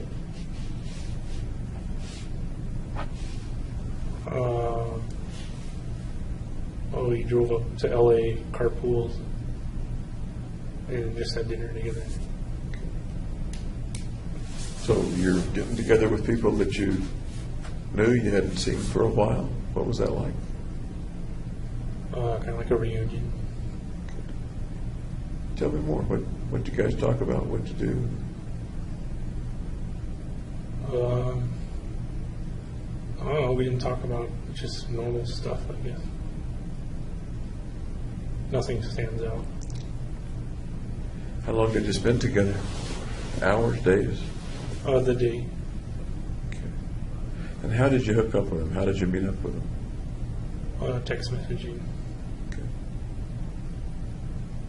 You let them know that you were coming back and ask if they wanted to get together, or what? I think they asked if I wanted to go or not. I said yeah. How did they know you were going to be in Riverside? Or I not wasn't- Riverside? How did you know? How did they know you were going to be back in California? I don't know if they texted me previously or if it was just overlap with vacation. Okay. Remember any of the names? Yeah. Earl, Tashi, Richie, Soren, Yent. What did you guys do at Riverside before? What was the friendship like before? I've been friends with all of them in Riverside before. for all 4 years. And as friends with them in Riverside, can you tell me a little about what the friendships were like and what you guys would do? We'll go out to dinner, or we would go to the apartments and play Super Smash Brothers, Super Mario Kart, that kind of thing.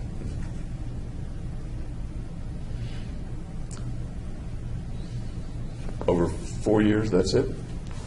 We also watched Lost together every episode.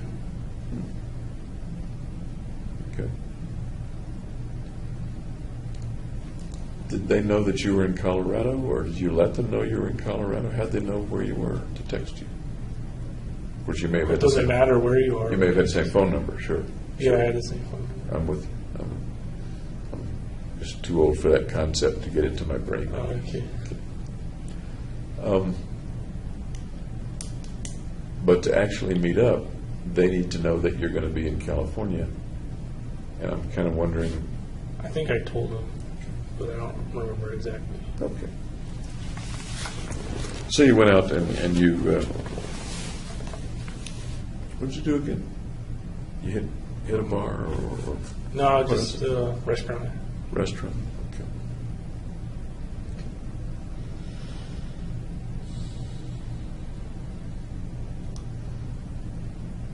You told Dr. Gurr. You remember Dr. Gurr? Yes. Okay. You said to Dr. Gurr, among many other things, that you remembered looking into a mirror and seeing something. Do you remember that interchange? You remember that picture in your mind? No, was there something unusual about the mirror? Well, I'm kind of asking you that, I guess. Anything to do with the mission or with what you were contemplating? I don't know what the mirror event is. Okay. You've said several times that the mission and the concept came from within you and not from outside you. You've never used a phrase like an outside power or a master power or a God talking to you or anything like that. No, there wasn't command voices. Okay. No command voices. But how about just the feeling that there was some master of you that was moving you in a particular direction to do certain things? No, I'd say I was my own authority.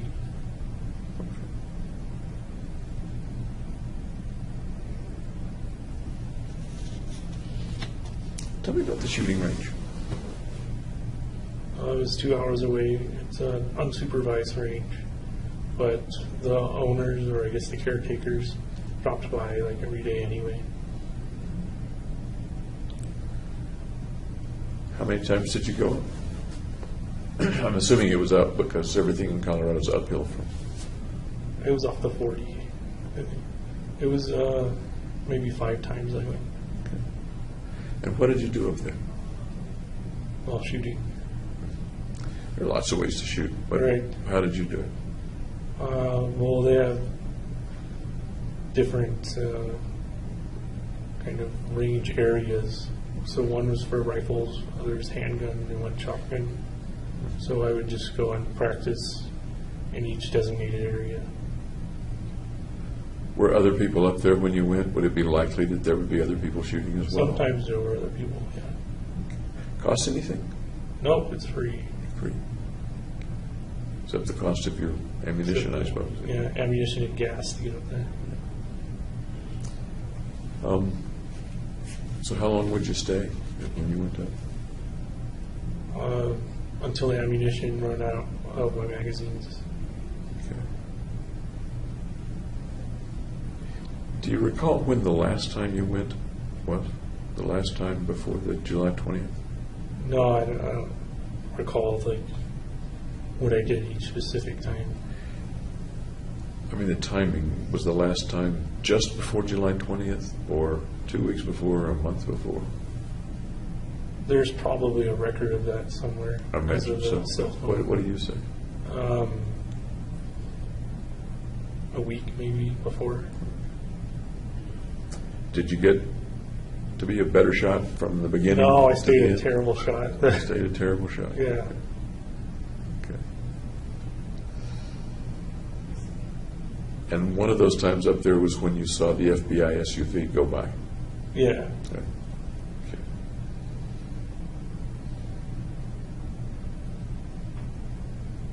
How did you feel as you were shooting on that ammo? Just that I was familiarizing myself with the weapons. Any other feeling? No, not really. That sounds like going to a job. It was kind of like work to be done, yeah. There wasn't any pleasure involved in going up and shooting off weapons? Not for me, at least. Do you recall that any pictures or fantasies came to your mind as you were doing it? No, I was more focused on the task at hand of learning how to shoot. Which of the weapons was the hardest to develop proficiency with? The assault rifle would be the hardest one. Okay. How good did you get? Well, I could hit paper, but I wasn't usually bullseye targeted or whatever. You weren't using a bullseye target? I wasn't really on a bullseye. I could hit the paper target usually, but miss the bullseye. Before you bought those weapons, how much shooting had you done? 0. I'd done paintball, but that's different. Had you ever fired a handgun or a long gun before? No. I recall that you went to one of the stores, Gander Mountain or something, with Tim, and he was going to purchase a weapon. Is that right? You remember that? Yeah, I think he bought a Beretta. Okay. Do you remember that trip and what that was like with the group? I think you were with the group. I wasn't too interested in firearms at the time. Had you ever held a handgun before? Tim let me hold his handgun. Was that okay with you? Was that something you asked to do, or he said, "Here, hold this"? Or? He was kind of showing just what the gun was. Do you recall what it felt like to hold the gun that first time? It made me nervous. So I've never held a gun before. Nervous. Yeah. Tell me about nervous holding that gun for the first time. What's there to tell? It just made me nervous Nervous about anything in particular? about the gun going off and hurting somebody there. Ever shoot a .22 at the fair? You know, the little rifle ranges at the fair where you shoot the little ducks or something? No, I didn't like a squirt gun where it blows up a balloon or whatever, but never a .22. So the very first time you fired a gun, and almost the first time you ever held a gun, handgun or long gun, first time you held it was probably in your apartment, right? Or at the store where you bought Taking it? it back from this one. Okay. The first time you fired it was up at Byers, or did you go to a different range, a closer range the first time? No, I only went to Byers. Okay. Now the big question, how did you feel the first time you shot the weapons?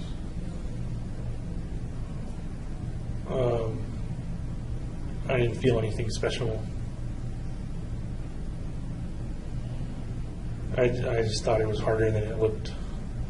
In what way? And I thought you just point and pull the trigger, but it's kind of hard to aim and then multitask and be aware of your surroundings while you're looking down the sights and everything. Had you read about how to shoot or how to hold the gun or what to do as you're pulling the trigger or sighting? Yeah, I think I went to some gun forums and looked at like how to stand, how to hold the gun, prevent recoil. Did you wear ear protection? Yeah, I bought specialty earmuffs. They kind of have like a high frequency tone in them. Okay. Do you remember the first time you shot and the weapon went off? Do you remember that? I don't remember that moment. You don't remember that moment? Okay. How about the first time you shot the shotgun? I remember it gives me a bruise because I was shooting slugs, and it really pulls back on you. But I don't remember the first time as being significant versus the other times. Okay. I'm curious, did you shoot slugs at the theater, or was it shot? BB shot. Okay.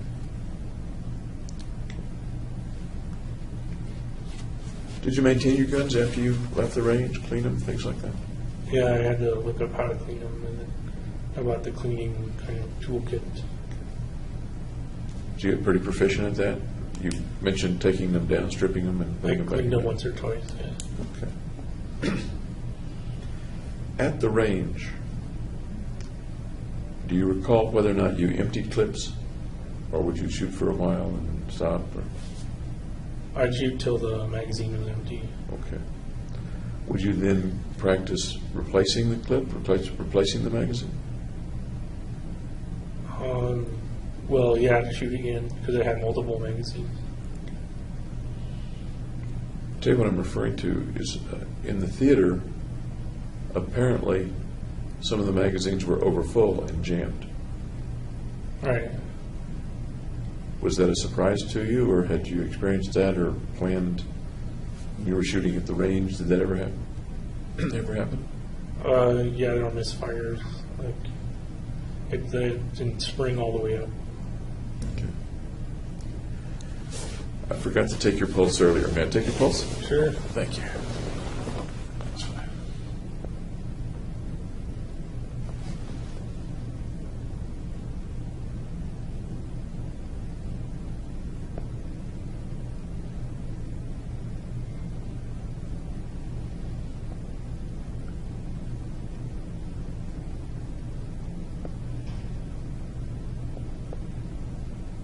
Thank you.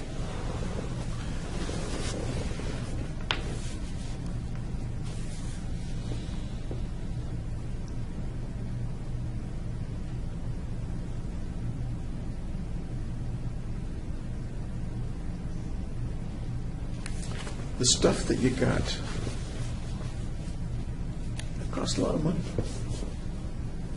Yeah, I had a lot of savings, so I was going to ask, where did the money come from to purchase it? savings over the years and money from the training grant. Okay. The savings were from your jobs and things like that? Yeah, summer jobs and stuff Where was that money? in my bank account. Checking or savings? I could move it all around as I wanted online. Okay. Some of the purchases were made with credit cards, Right. but paying for it came from the savings and the grant money? My credit card is connected to my bank account, so they can pay it off directly. So it was automatically debited when the I bill think it came was in? once a month, unless I did it manually. Okay. At the end of all this, were the credit cards all paid off, or was there still All my money? credit cards have always been paid off, Okay. so I always pay the full balance. So nobody was stuck with the bill after all the events and shooting stuff? No, Did your parents send you any extra money that eventually went into purchasing the body armor or the weapons or the ammunition? they gave me $5,000 from the college 529 savings account, but I didn't use that money to buy anything.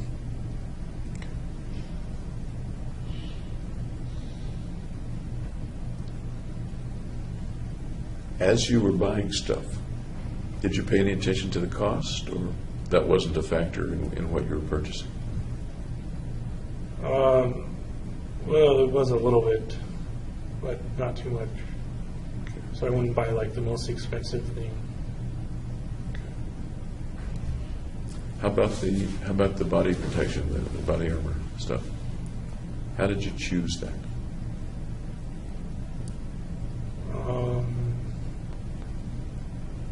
Well, I wanted to be protected in case it came to a shootout between the police and me.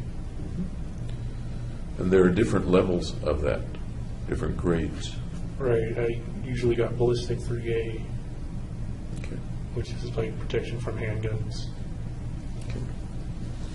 And you mentioned that you wanted to be protected in case you got into a shootout. Yep. Did you think a shootout would occur, or was it just a precaution in terms of the planning and anticipation at that time? It was something to be considered.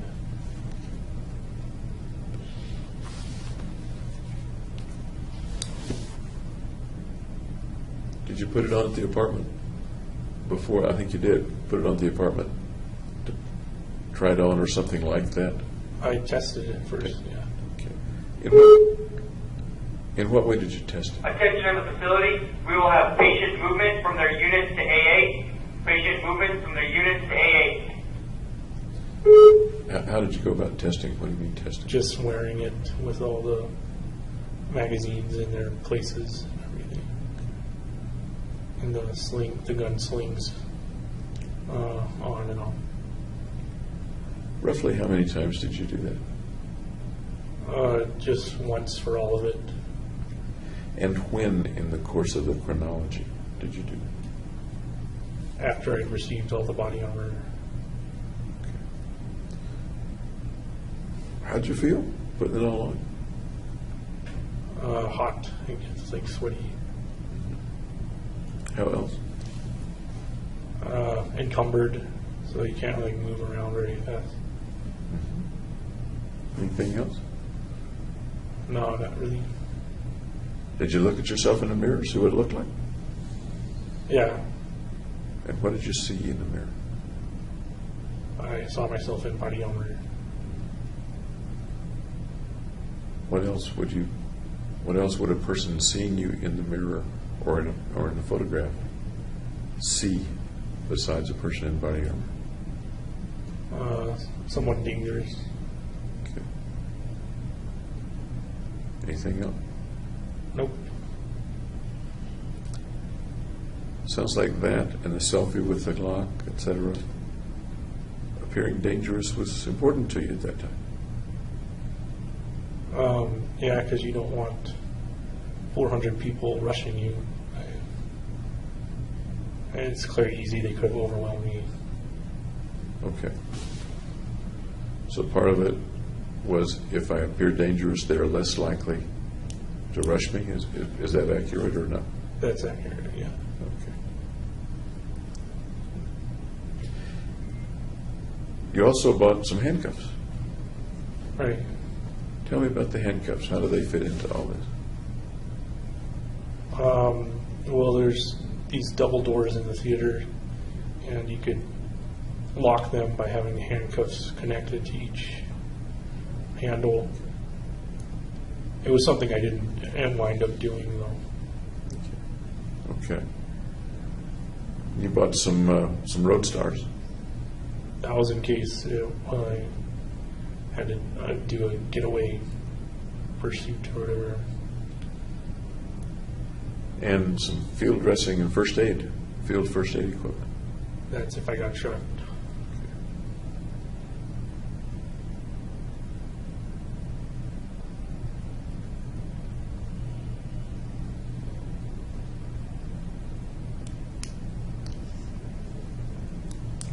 You've given a practical reason for each thing that you purchased or that you wore, that you took to the theater.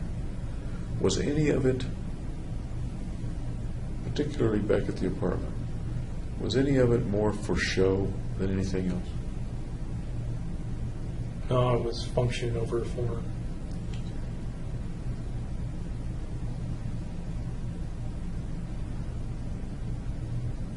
pictures that you took of yourself showed you a certain way, portrayed you as dangerous, as somebody not to be toyed with. Right. Although there's function attached to that, it also sounds like there's a certain amount of show attached for that, a certain amount of appearance. Okay. As a matter of fact, the photographs weren't designed to protect you at all. They were designed for other people to look at in future. Is that right, or is it not right? It was to be remembered. Okay. So obviously, you're going to be remembered by other people and not yourself. Did you think you were going to get killed? No, that's why I got all the body armor.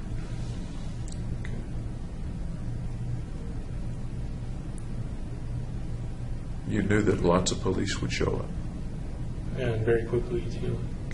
How did you know they would show up quickly? Just from noticing police presence in that area that's near the police station, too. Right across the street, what, quarter of a mile, half a mile? Yeah, pretty close. Did the proximity to the police station have anything to do with the choice of location? No, it would have been a negative factor to consider. So why did you still pick that place? Because I was familiar with that place. I'm sorry? I was familiar with that place. I can recon there. You could have reconned some other place. Right. But why did you choose the one that was 45 seconds away from the police station? Or something close to the police station? Like 3 minutes away. Okay. 3 minutes. And I just felt comfortable there. It was kind of within my range of the apartment. Of usually crimes are committed like 10 miles within a person's residence, kind of a thing. You said two interesting things. One, projects are usually within 10 miles or something like that. Tell me what that... They're usually close to home, is what the point is. Okay. What's usually close to home? Where somebody commits a crime.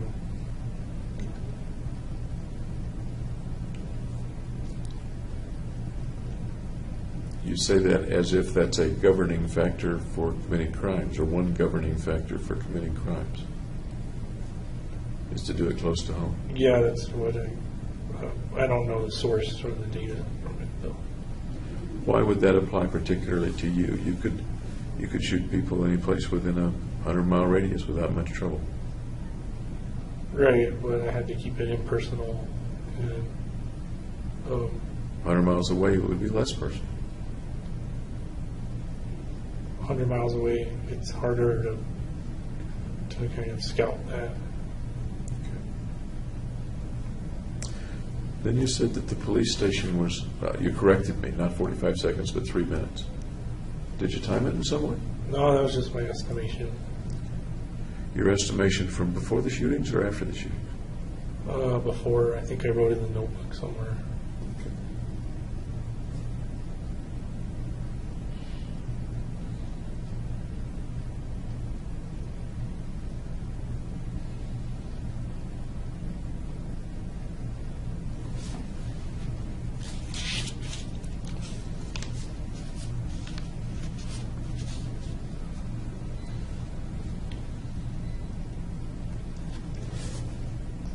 There are different ways, I guess, to kill people.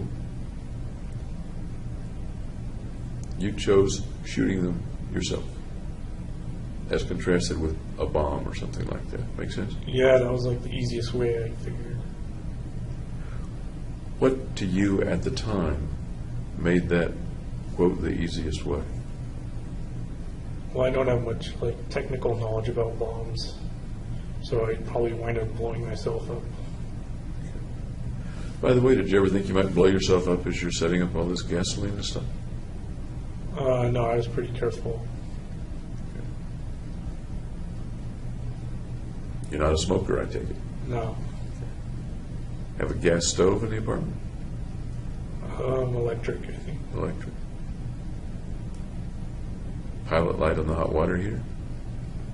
I don't think that's in the apartment. I think it's going to go down. How careful were you as you were compounding the gunpowder, the napalm, pouring gasoline around? How careful were you? Careful, not enough to get hurt. Did you do all this in one day, or did you do it over a period of days? I set it up all in one day, but like I had made the napalm the previous day. I collected the gasoline and poured them into the soda bottles another day. So I put them all out in the family room on the night of. As you're doing that, then, you're going to bed with all that stuff out there. No, I'm going out. I'm going out to the movie theater with all that stuff out there. But you just said that you worked with the gasoline over more than one day, or you poured the gasoline the day before, or something like that. Right. So, The napalm's relatively inert. in the process of doing this, you're spending at least one night, maybe more nights, sleeping in an apartment With gasoline lying around. Tinderbox is an understatement, Yeah. with fumes, et cetera, I imagine. Could you smell the gasoline? I closely capped on them. Okay. Tell me about going to bed and going to sleep. The thoughts that you have as you go to sleep, as you go to bed. What kind I of didn't thought? feel any different between going to sleep normally and with the stuff in the apartment. Did you spend much time when you weren't doing the tasks, and there were many, many tasks to do, when you weren't doing the tasks, did you spend much time thinking about the mission, thinking about what was going to happen or what might happen? No, because I wasn't considering the consequences. Okay. So when you stopped to eat, Yeah, what did you think about while you were eating, if you remember? just what I had to do next to like assemble the stuff. Were you watching any TV during that period, or doing any video games? Yeah, just watching TV. Like South Park. Okay. Spend much time watching TV on those 2 or 3 days? Not at the end of the night of the shooting, because then I had to like put everything together. Okay. What about the video games? I think I stopped playing them by now. Really? Yeah. Attention to the facility. AA movement has now ended. AA movement has now ended. So roughly when did you stop playing Diablo 3? Again, that would be in the records, the computer hardware record. But I don't know. A week Okay. before? Yeah, the the thing is, I don't know the last exactly. day? You don't have to be exact. Was it close to the last day or weeks No, before? I think it was weeks before. Okay. And Diablo 3 is something you liked? Yeah, I played the previous Diablos too. Okay. It seems to me it takes a lot for you to quit cold turkey, if you will. No, because it wasn't as good as the other games. Sort of not my point.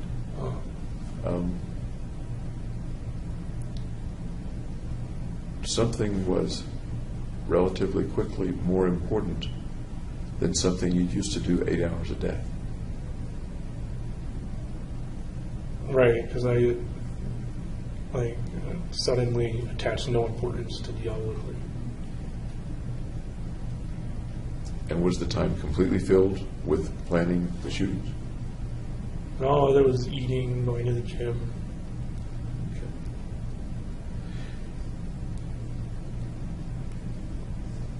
That's right. You went to the gym a fair amount. What did you like to do at the gym? What sort of exercise did you like to do? Workout. Chest press, bench press. cardio, like the ellipticals, treadmill. Did you do that pretty regularly? Most people can't do it regularly. I tried to go twice a week, but if I couldn't, I would always make it once a week at least. Right up to the time of the shootings?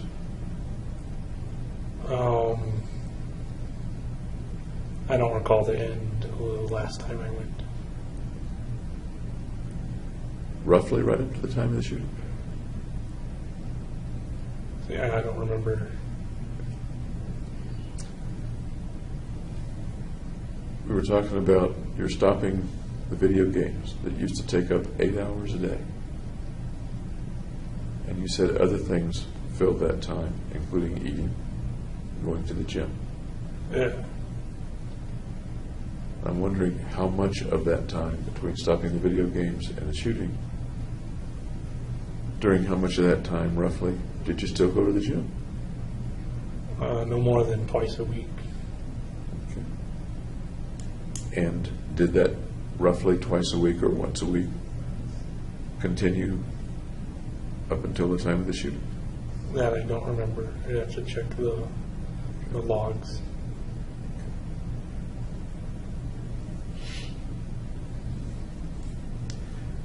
Roughly how much of the day in the last week before the shootings were you spending in some kind of preparation?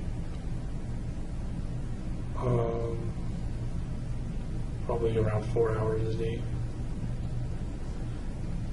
And the week or two before that, roughly how much time in preparation? That might have been when I was going to the gun range, so a day's worth. And at this point, you didn't have classes anymore? No, I had dropped out. Okay. Tell me a little more about the reasoning, the reasons that you dropped out. One, I didn't pass my preliminary exams. And I had a lab I could have joined, but the kind of topics were less neuroscience and more genetics. Had you wanted to, could you have retaken the prelims? Yeah, Tell me about the decision not to retake the prelims. I just made the decision not to take them, and then told my advisor that I was going to leave. At that time, pretty much that day, at that time, what did you think was going to happen in your future? What was your future looking like?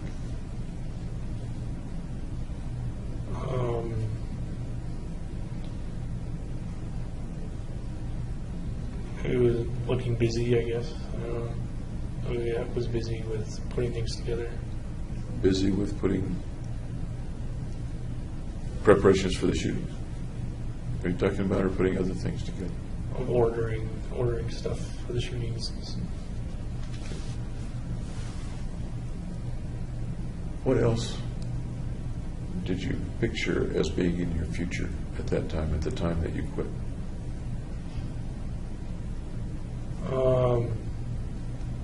The end of my science career. And what was going to be there instead of your science career?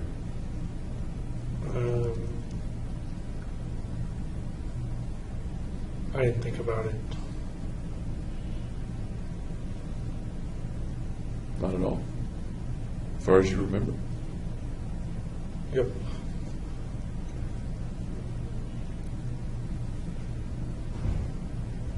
Do you recall thinking that you didn't have a career, a future at all, or do you not remember thinking that? An absence of a future?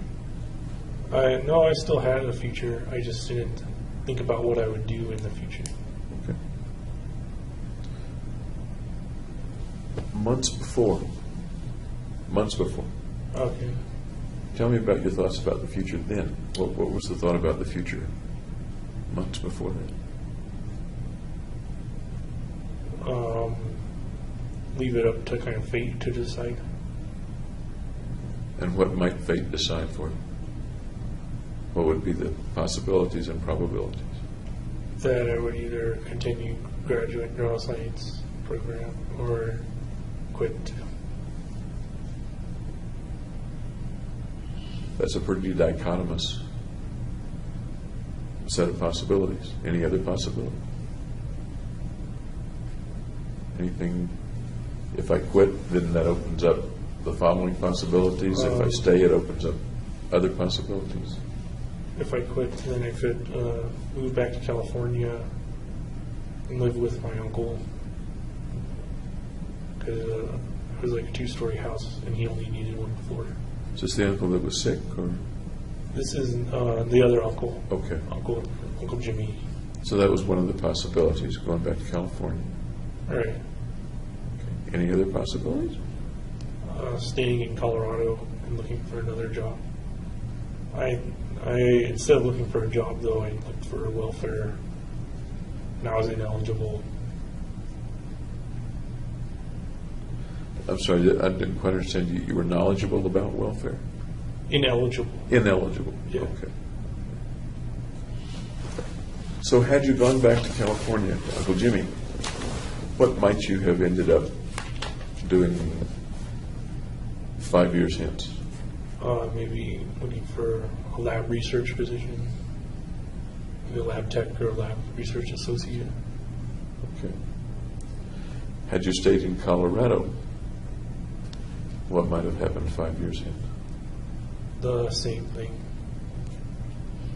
Any thoughts of being married or having family 5 years hence? If I had a steady job, then maybe raise a family. And you mentioned that you wanted to prepare for a family by having a job, and I think you mentioned that this morning. Yeah. Okay. What else did you see in your future before the mission came up? What else did you see in your future as you pictured yourself years later? Just going on to a postdoc position, learning more techniques and stuff, and then starting the career. Was there any particular thought or fantasy about what kind of neuroscience career that might have been, or what sub-area you might have been in? Whatever was available. No burning desire in the direction of limbic systems or something else? No, not really. As we come into, say, the spring of 2012,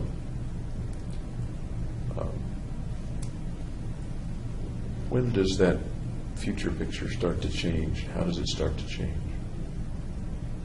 It's just not there anymore. Anything take its place?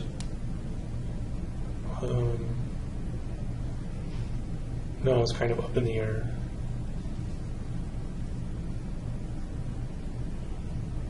Anything vague taking its place? No, because I wasn't looking ahead towards the consequences. I'm sorry? I wasn't looking ahead towards the consequences.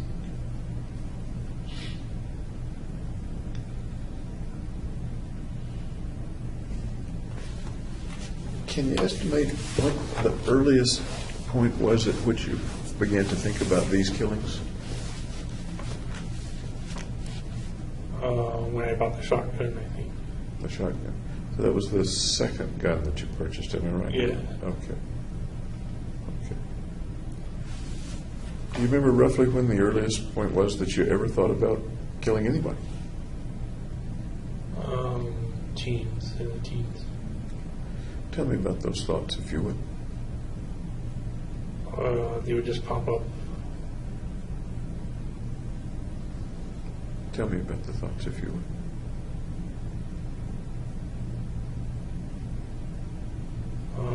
They were destructive thoughts towards others. You need to paint me the picture. You need to tell me the video.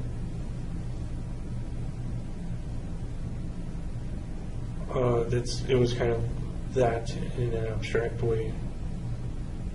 It wasn't actually visualizing killing or anything. It was just kind of like a voice saying, like, kill people. You mean a voice that you could hear inside or outside your head, or something else? Like your own voice, your own mind's voice. Different people mean different things when they say voice. Sometimes they're referring to a strong thought. Other times they're saying, yeah, it was a voice, and I turned my head and there was... No, it was internal voice.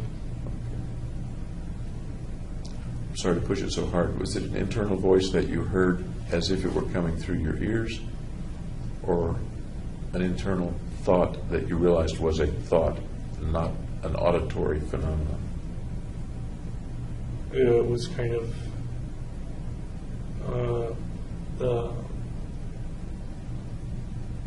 I guess the thought that is a voice in your head. Okay.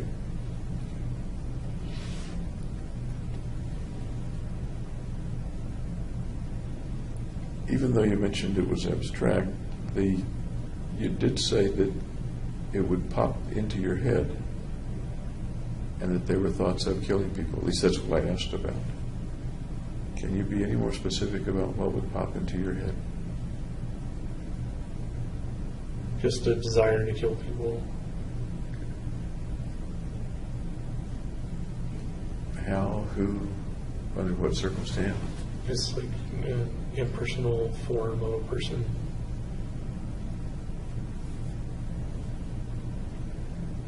No particular person that you picture? Oh, no one in particular. Was it a response to somebody doing something to you or making you feel badly? Or It might have been a response to stress. can you be more specific?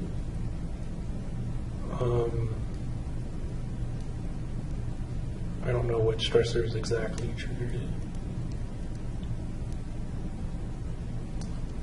If I think of having stress, or people having stress, or different kinds of stress, the end result of that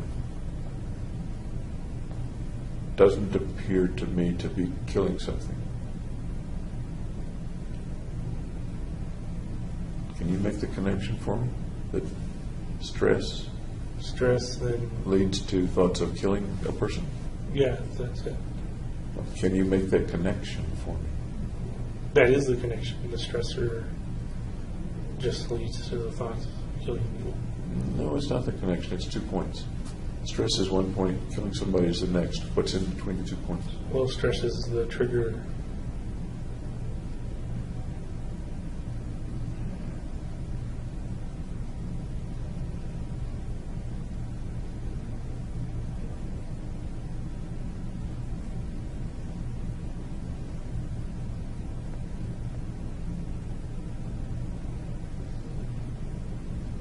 Is it that you don't understand connecting 2 points? Or you don't know I'm what's saying- between the 2 points? I'm saying the stress connects to the killing.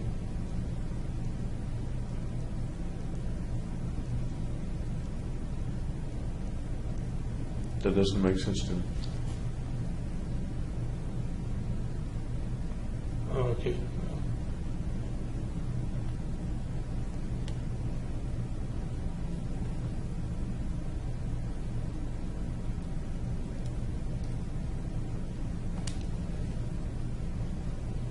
If I say hunger connects to eating a plate of food, there are things between hunger and eating the food. Going to the grocery store, choosing the groceries, coming back home, turning on the stove, Not if the food's preparing already food, prepared. all this. So If what's you're between hunger and then you eat a snack. You've still got to go get it, choose it, and open it. So Not if it's already open and chosen. we're getting into a word game, and it's not really my purpose. I really want to understand that for you, there's a point of stress, at least as you described it, in high school many years ago. stress and thoughts of killing someone. And there are things in between those. You may not be aware of what they are, but there is something in between. Okay, if I don't know what they are, then. Okay. Otherwise, it seems to me sort of like the old joke of lots and lots of formulae and experimentation, and then a miracle happens. And Okay. something, you remember that joke? No. Okay. If you're doing a proof, or you're doing a paper about how you get to results of your experiment, Yeah, you have data. it's not fair to say the data's here and the miracle happens and there's my result. You need to understand, or try to understand, what's between the data and the result, the causation, if you will. I'm saying stress is the causation. So you're kind of removed from, you're already one step closer. What is it about you then that makes stress per se lead to thoughts of killing people that's not present in almost anyone else? That's just my coping mechanism. It sounds like psychobabble to me. I'm sorry. It just does. What do you mean your coping mechanism? That's how I deal with it.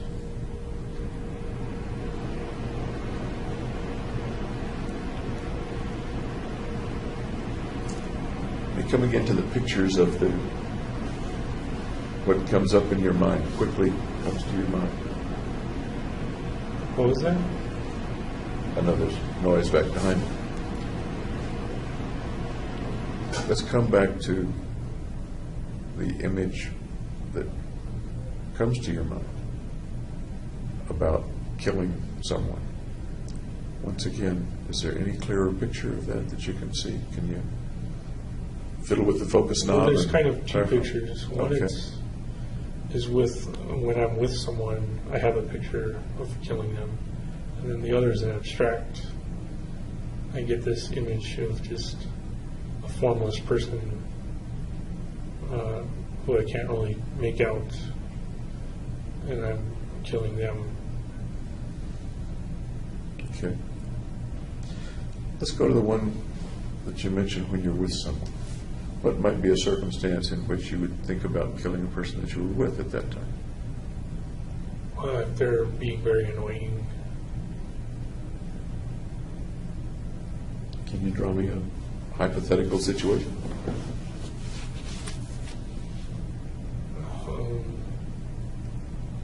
I don't know if they're just bothering me, then the thought will appear.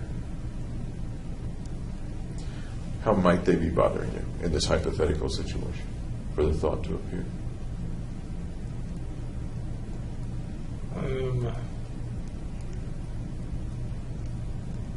I guess laughing at me or something. Okay. You mentioned yesterday or the day before about people perhaps not laughing at you, but talking derisively about you. Right. Is that a situation, is that an analogous situation or no? Yeah. Makes you mad? No, not really. How is that different from an angry response then? Well, I'm not doing anything to them, and I'm not showing any anger. We're talking about, in your mind, picturing yourself killing them. Yeah. I understand that you're not really killing them. Right.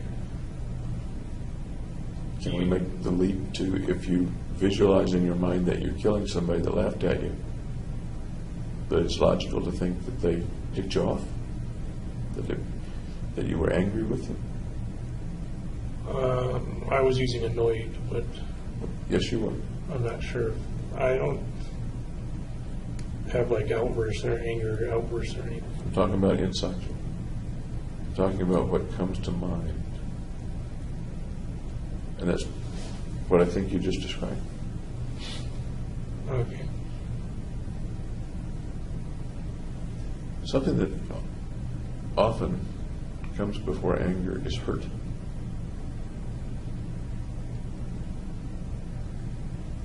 Did you feel hurt when people would talk derisively about you, Yeah. whether hypothetically or not? Yeah.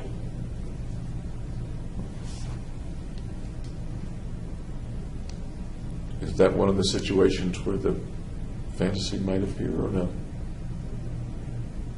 The fantasy of killing the person? Yeah. And what happens in the fantasy? What happens when you kill the person? And they're not bothering me anymore. Okay. So the bother goes away, Right. the annoyance goes away, or the thing that's hurting you goes away. Right. Seen from the other person's viewpoint, the person who's annoying or hurting you, did they feel that they've been punished or eliminated? No, because that was all going on inside my head. I know, but in the for the fantasy person inside your head, do they feel anything? Or is this something you can do without fear of having them feel something? There's no fear to it. And again, I maybe kind of putting words in your mouth, and I don't mean to do that.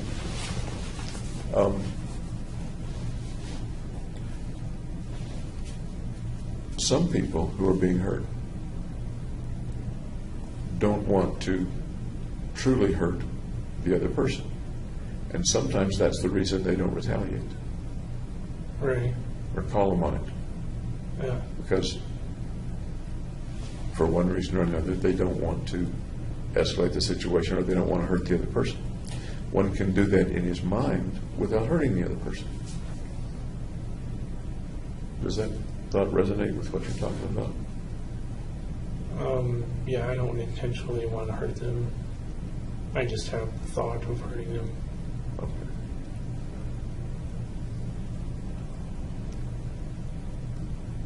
Another sort of leap. What does that thought accomplish for you? I'm assuming you're feeling... Kind of resolution. Okay.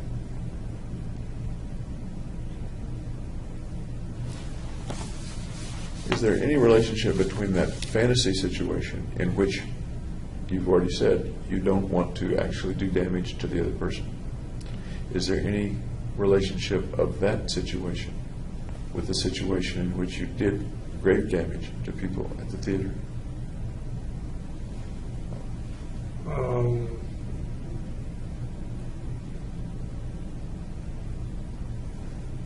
Well, then I was actually doing it. It wasn't a thought anymore. I understand.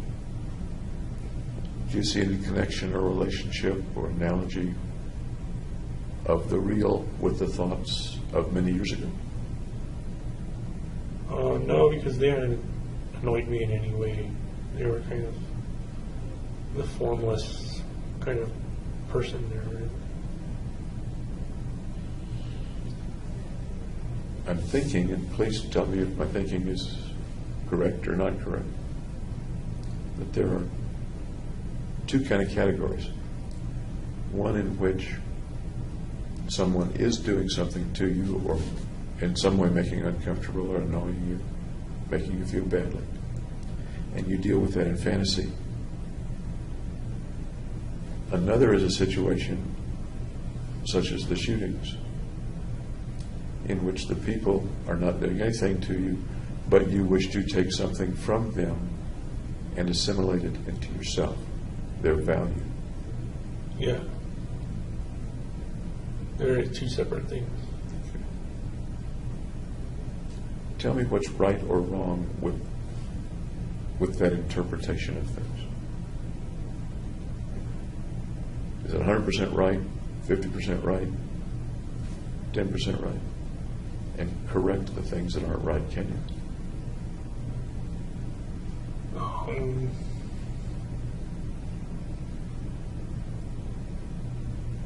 It sounds right to me.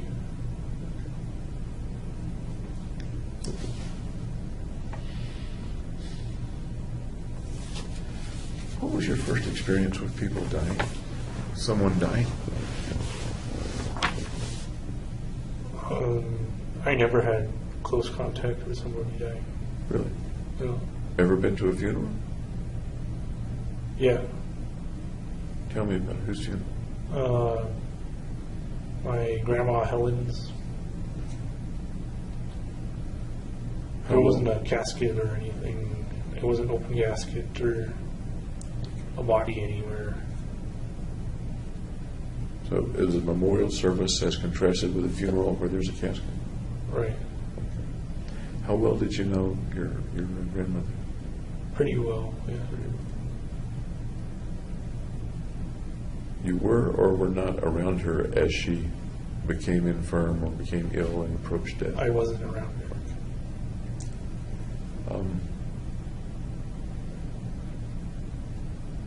But you were close to her. Was she living nearby, or did you see her often? She lived in Santa Clarita, which is kind of north of LA, so close by. How old were you the last time you saw her? I don't remember when she died or when. Little boy, adolescent, college? No,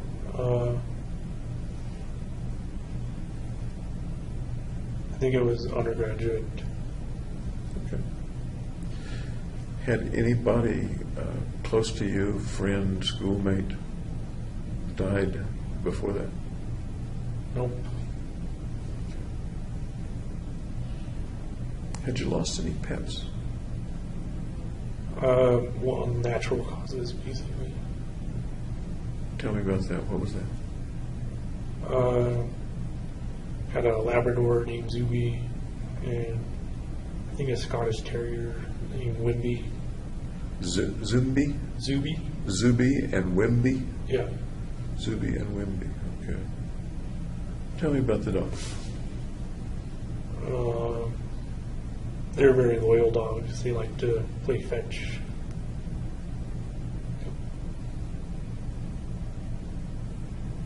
You're picturing those dogs, aren't you? Yeah. How old are you in the picture? I'm not in the picture because I'm seeing it through my eyes, I guess. How old were you when you had the dogs, when the dogs were in your life?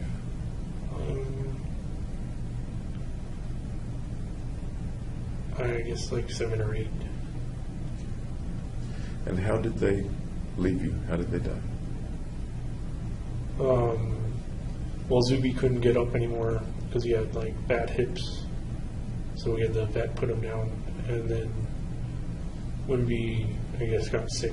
I don't know what he got sick with, but we had to put him down too. You were pretty young, but did you go to the vet when they put the dogs down? No, they actually like brought the vet to the house. Were you there when the vet euthanized the dog? No. How did you learn that the dogs had been put to sleep? Oh, my parents told me. Did they warn you that they were going to do that? I don't remember a warning. It didn't seem sudden though because they kind of depreciated it. Would you have appreciated a warning? Yeah, it couldn't hurt. Do you remember how you felt when those dogs were put to sleep? I was sad. I climbed a tree and cried. Were they both put to sleep at close to the same time? Close intervals, yeah. I was older by then, past 7 or 8. I was like early teens. Early teen. They've been with you a long time? Yeah, Were those your first dogs? yeah. We had a third dog that we got later called Rocky. He was a poodle. But Zuby and Wimby? Yeah. Zuby and Wimby, you sort of grew up with, it sounds like. Yep. Do you remember anything that your parents might have told you even after they put the dogs to sleep, about the nature of dogs and the nature of people dying or dogs dying, getting old? No, there was nothing surprising. But you have a memory of climbing up in the tree and weeping and crying. Yep. What kind of tree was it? Oh, I think it was a eucalyptus tree. By yourself? Yeah. You ever tell anybody that story? No. Pretty personal story. Yep. And the family got another dog. Nope. Beg pardon? Yeah. When you moved away, Riverside, Colorado, did you have a pet? No.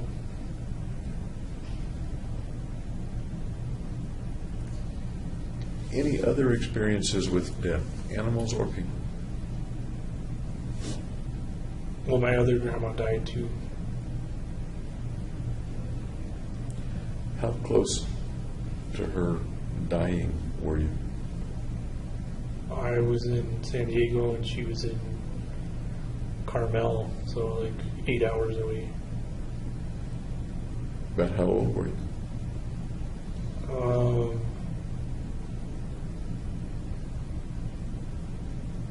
I don't remember. Little guy, teenager, college? It was either high school or college. I don't remember exactly. Do you remember how you learned about her passing? Yeah, my mom said she had gotten sick after visiting her. So you saw her, I didn't see her. My mom had visited her. okay. You remember how you felt when she died? I was sad. Have some good memories with her? Or no? Yeah. Christmases together. Do you remember whether you cried or not? No, I didn't cry. How about for the other grandmother? No, I didn't cry for her either. What do you make of the fact that you cried for the dogs and not for the grandmothers? I was younger. Anything else? Oh, By the way, I don't think it's unusual that a boy cries more for the dog than for grandmother. okay. You were with the dog every day? Pretty much, yeah.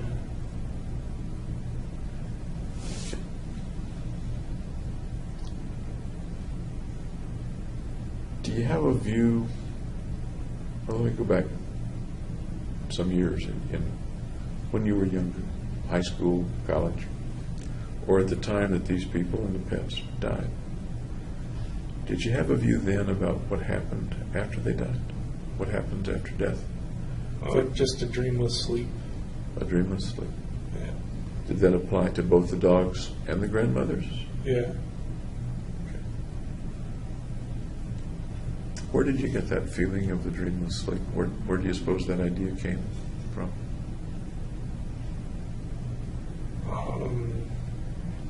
I guess I just absorbed it. I'm sorry? I just absorbed it from my surroundings. What do you mean? I don't understand.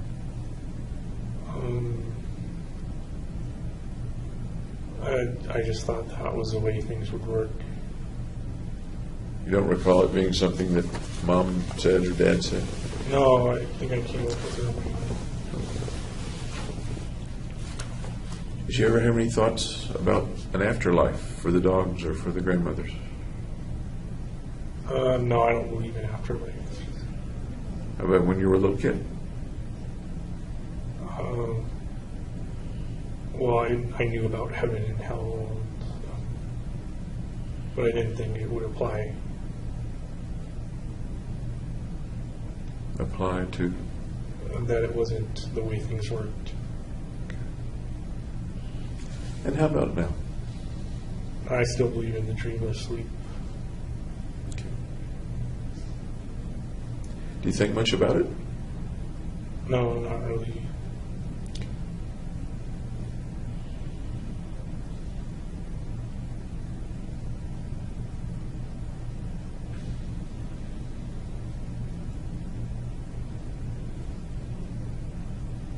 think much about your own death? Nope. There was a possibility that you would have died in the shooting. And I wouldn't have to worry about anything else.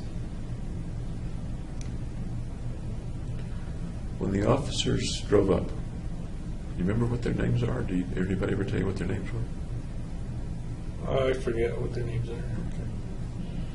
What was the circumstance in which the officers drove up or came to you after the shooting? Well, they drove up behind the theater because everything happened behind the theater at that point. And they were looking at Theater 8, and they had their backs to me, even though I had a gun right next to me and stuff. So I didn't shoot them, but then they came towards me, and I put my hands up, and then they knew I wasn't police. Why were you outside the theater and not inside the theater? I left the theater at that point and went out the back. Had you finished? Or were you getting ready to go back in? Or? No, at that point I just decided I was done and left. So it wasn't that they interrupted you, you had decided that you were done. No, I could have kept on shooting. And that's really what I was asking. Without the police being there, what would have happened next? Well, the magazine jammed, so my main weapon malfunctioned. But you had 3 others. I had 2 others on me, and I would have had to reload the shotgun, which takes a bunch of time. So essentially I only had the one handgun. So, absent the police, what would have happened? If there were no police, If the cops hadn't come up to you, what would you have been doing? they didn't come up to me. I left the theater, and then they appeared. I understand.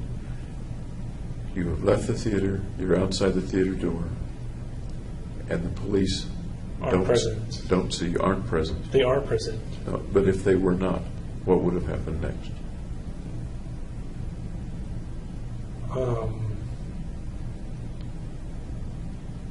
I would have driven away.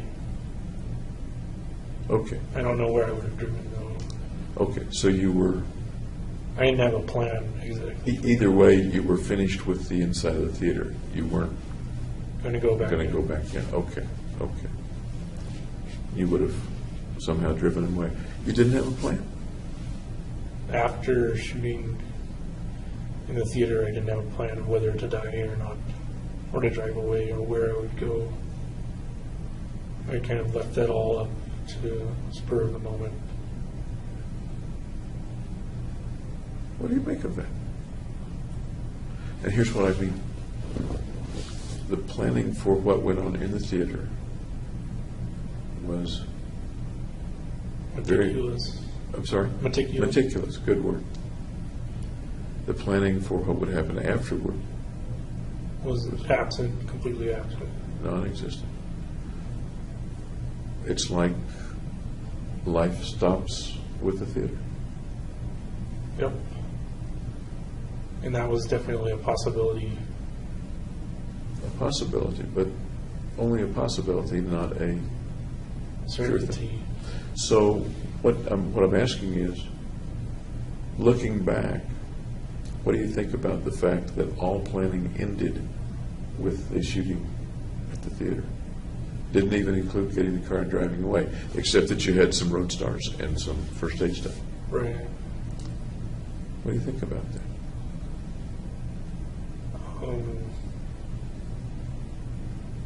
I think I didn't think it through very well then.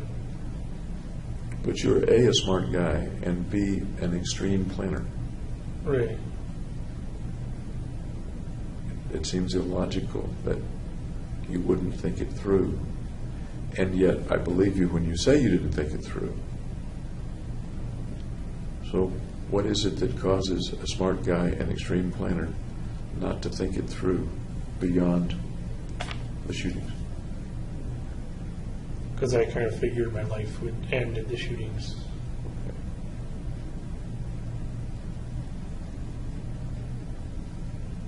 Two ways for your life to end, literally and figuratively. Both ways. Yeah. It sounds like you had no plan, no hope, no wish for things to go further, for your life to go further. Except the basic biological instinct to survive.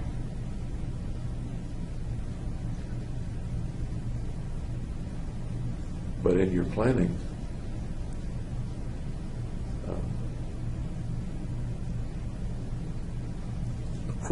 a criminal, Yeah. would figure out where he was going to live, where he was going to get food, where he was going to get money, things like that. All that was going to be determined for me, so I didn't have to plan anything out. So I would go to jail or I would die, and then things would take their own course. Was there any third possibility, jail or die? Was there any third possibility? Well, there's the third possibility of getting away, but I didn't consider that. I consider that negligent or nil. No. Yeah. And we're looking back about the way you were thinking at that time. Not the way you're thinking today, but the way you were thinking at that time. Is that what? Yeah. At what point in your planning and your contemplation of the mission, what you're calling the mission, did it become either jail or die and no other real possibility? At what point do you think you realized that, or do you think that was a fact in your planning?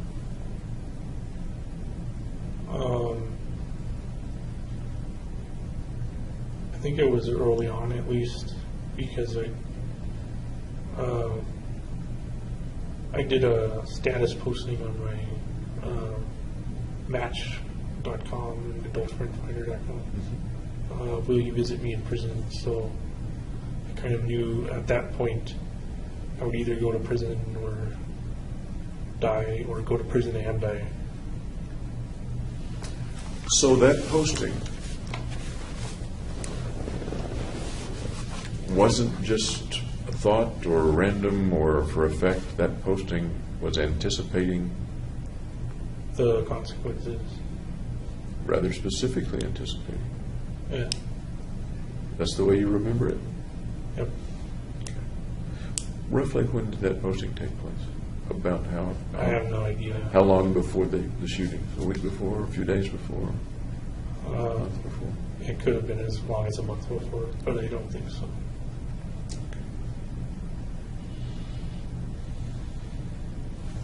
Yeah, we're doing on time. We're doing fine.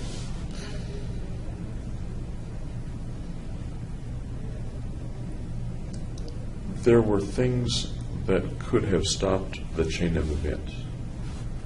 Yeah. You mentioned, for example, if the FBI had stopped you from going into the theater. Right. I think we talked about that yesterday, the day before, as maybe even a wish that would happen. Or no, or am I misunderstanding? Maybe a hope. A hope.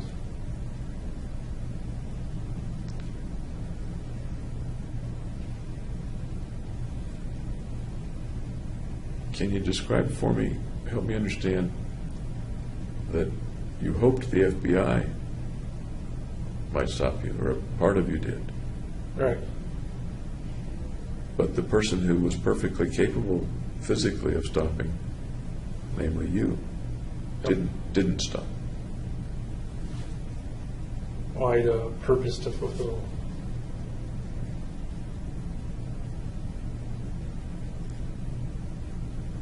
But it would have been okay with you, in fact you hoped it, if somebody else stopped your purpose, namely the FBI.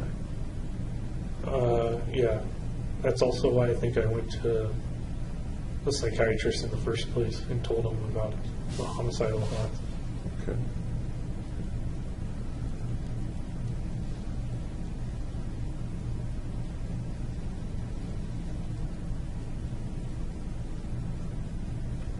That sort of sounds like there were two parts of you going on. One part that wanted to proceed and the other part that didn't. Does that make sense? Yes, there's like internal conflict. Okay. Those are big words, psychobabble crap. Okay. But it sounds like there were two parts of you, one that wanted to proceed and one that didn't. Yeah. Or am I if I'm mis-explaining it, then please correct me. Well, one I wanted to be fixed to be normal, and the other was to carry out the machine.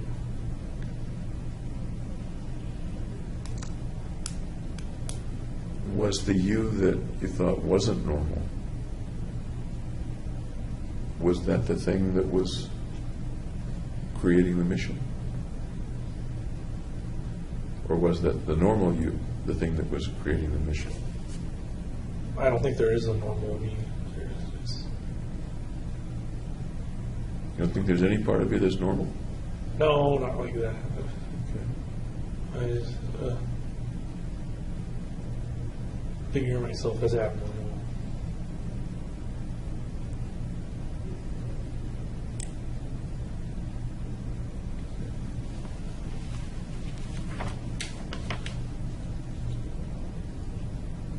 The going to see Roth and then Finn seeking help or seeking something, did that have to do you think now, with stopping you one way or another?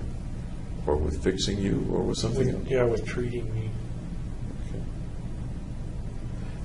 What was, if you can remember, what was the thought? What was the hope in your mind? I'd get the drugs and then I'd be better.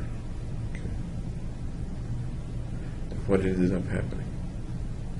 I got the drugs and it abolished my anxiety, my kind of fear of other people, and kind of maybe even facilitated it. So when you got the drugs, Yeah. your anxiety around other people decreased? Yeah, that was one of the main reasons. I'd also told her why I came to see her was to reduce the anxiety. Okay. But coming down to what happened, when you got the drugs, and I'm just saying what you said, I want to be sure that it was accurate and complete in my mind. The anxiety with people decreased. It was easier to be around people. Is that accurate? Yeah. Okay. Did it change the way you felt about the people, that it was now easier to be around? I just didn't fear them. I'm sorry? I didn't fear them. Okay. The last couple of days we've talked about you hating them. Your phrase was, like you hate broccoli. Yeah. Not a, I want to hurt you hate, but a, I want to get away. I want to avoid you. Yeah. Is that, that's what I heard. That's right. Okay, okay. So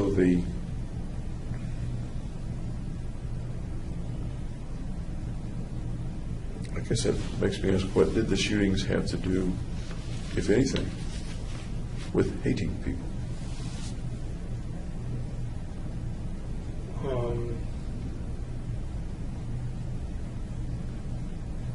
Just that they make me anxious, and because they make me anxious, I hate them. You described that hatred as wanting to avoid. Because they make me anxious, I want to avoid them. Right. And you were pretty careful, I think, to say you did not mean because they make me anxious, I'm mad at them and I want to kill them. No, because I wasn't mad at anybody in the theater. Okay. And what I'm trying to put together is, and it may not go together, the shooting of the people in theater doesn't sound like it has anything to do with, I want to avoid people. I hate broccoli and I want to avoid it. I hate people and I want to avoid them. That doesn't lead in my simple mind to a situation where you kill people. Now, this was not a simple situation, I understand. Right. But But if you kill them, then you're not dealing with them You're avoiding them. On the other hand, you don't have to go to the theater in the first place. Right. You can. There are other ways Yeah, to harm avoid it. them besides killing them. Yeah. Okay. And you said earlier that the killing had to do with assuming some of their value. Right. Okay. Do the two things go together, or are they somehow put together? They're completely different reasons. Okay. Did they coexist in the killing, or was the hating like broccoli a separate thing and didn't have to do with the killing? Or do you know? I don't think it had much to do with the killing. Okay. And by the way, I want you to know, and whoever looks at the tape, to know, that we're talking about something that was 2 years ago, Right. when you were in a very different state of mind, at least in some ways, than you are today. Does that make sense? Yeah. Okay. Okay.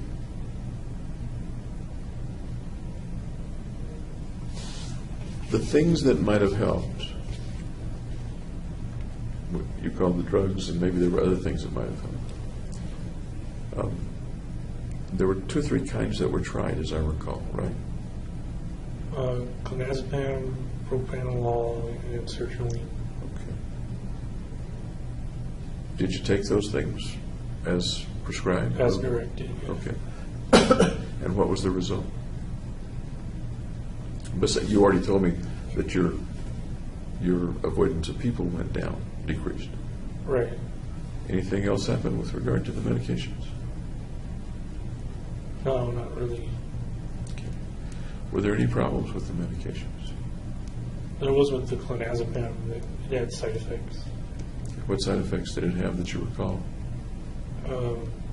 Maybe like tired, I think, and unable to focus. So did you not take it because it made you tired and unable to focus? I took it for about a week, and then once I saw my psychiatrist, they Fenton. Then I didn't. Then she said to stop taking it, so I stopped. Okay. You stopped seeing them at some point. I'm trying to think of the order of the appointments. You kept every appointment that was made, as I recall. Yeah. Okay. But at the last appointment, you communicated in some way that this was going to be the last This was the appointment. last one. Okay. Yeah. And as I recall, even left a little early.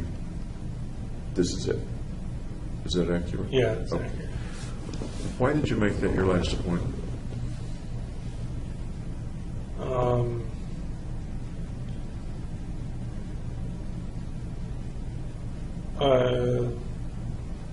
I don't know why. If there was a wish to fix you, or to, on the one hand, fix things, fix your mind, and on the other hand, prevent the mission from taking place, prevent the track that things were on, to stop that.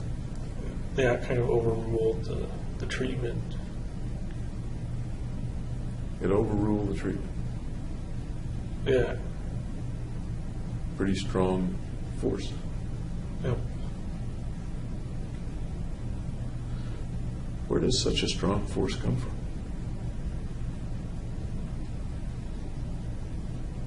I don't know. It just took hold of my mind. I'm sorry? Took hold of my mind. Took hold of your mind. There are some pretty strong forces that take hold of people's minds sometimes. The impulse to drink for alcoholics, to shoot up for heroin addicts, to do other things. Yep. Any thoughts about why this took such irrevocable hold of your mind, such unbeatable hold of your mind? I don't know why it dominated, but it did. But it did such a thing. Yeah. Did you think of any other ways to stop it? Well, at that point, I was more concerned with going through with it than stopping it. But going through with it,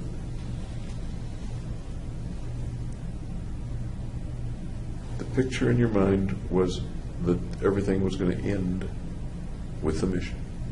That is, you didn't plan beyond the mission. It sounds as if, and once again, correct me if I'm wrong, that nothing existed for you of import beyond the mission. Right. Okay.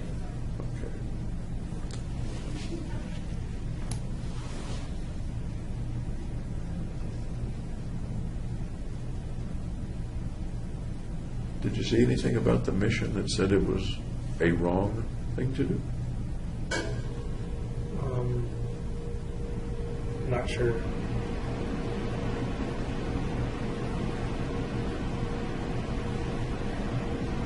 Seems like a pretty simple question. Well, I knew it was legally wrong. Because you get punished for killing people. Yeah.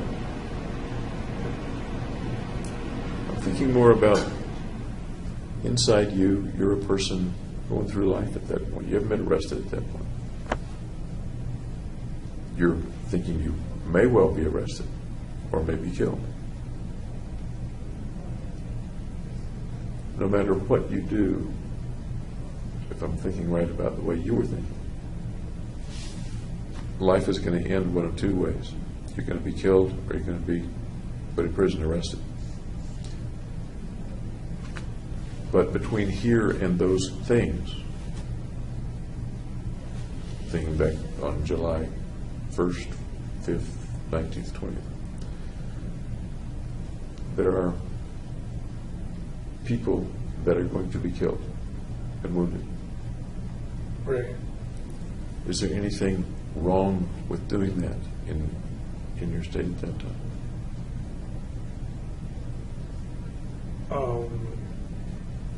I just consider the numbers really, not people.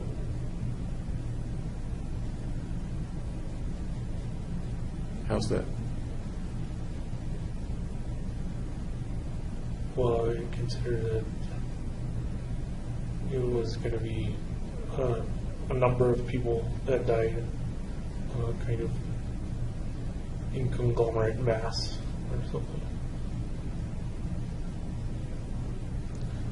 But as you went into the theater, you saw individual people buying tickets, getting popcorn. No, I didn't look at any other people. You must have, because you didn't bump into them. You looked at them one way or No, I another. didn't. Okay. I didn't single them out as individuals. As you drove to the theater,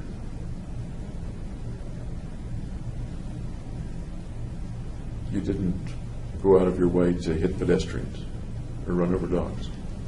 I was concentrating on getting to the theater without getting pulled over.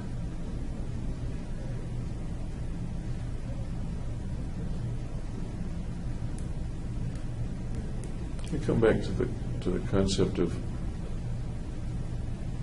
the things that lay at that point between you and dying or being arrested, those two things.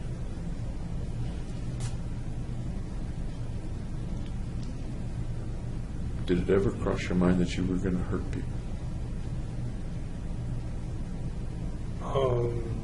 Not real people, kind of. It was just kind of amorphous people. People are going to get hurt, not John Doe or whatever.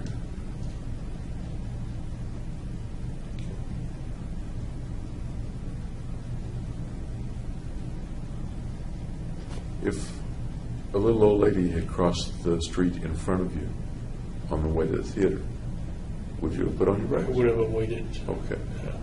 And why? Because What would have gone into avoiding that person? that would have interfered with me carrying out the plan and going to the theater. And that's the only reason you would have avoided hitting the little old lady? Plus, that's kind of personal, hitting a little old lady with your car. You don't know her. Never saw her before in your life. You don't know her name. Okay, I guess it's not personal then. I'm sorry? It's not personal then. So once again, this is kind of a rhetorical question, but I'd like an answer.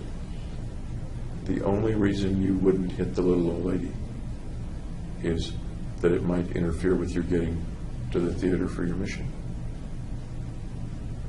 Well, and I didn't plan on hitting the old lady. It would have been a surprise. And that's why this is a kind of a hypothetical question. Doesn't really exist. But it may give us some insight into the way you were thinking. You are not saying, one of the things you're not saying, and perhaps that's saying something, you're not saying that that's the only reason you wouldn't have hit the little old lady. Right, I'm saying there's another reason. And the other reason Is I didn't plan to hit an old lady. I wasn't prepared for it. So it would have come as a kind of a shock. and so the two reasons that you wouldn't have hit the old lady, is that A, it would have interfered with the mission, and B, it would have been some visceral reaction to an unplanned situation, That sounds about right. not to hit the little old lady. Yeah.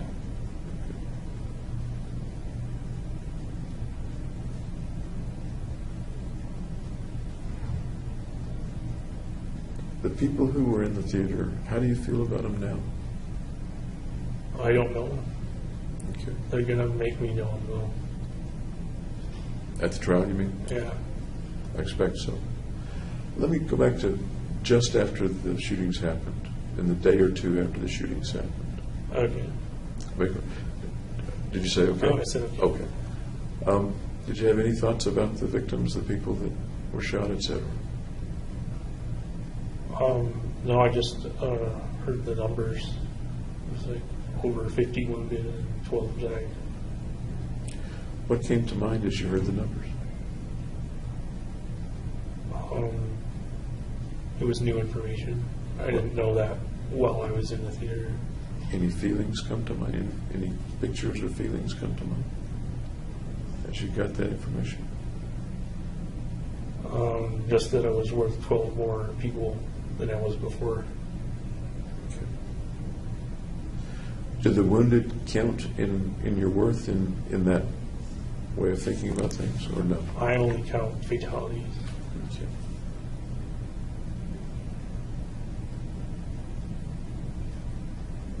So is there a difference in the way you think about the wounded than in the way you think about the deceased, about the dead? Yes. And what are the two ways that you think about it? What are the two? What are the two ways? What are the ways you think about the dead versus the way you think about the wounded? Well, the dead can't be repaired or come back to life or be normal again. So it's kind of irreversible. And what I heard you say was that that accrues to something positive for you. Right. Okay. What about the wounded? They're like collateral damage, I guess. Any thoughts about them after the event?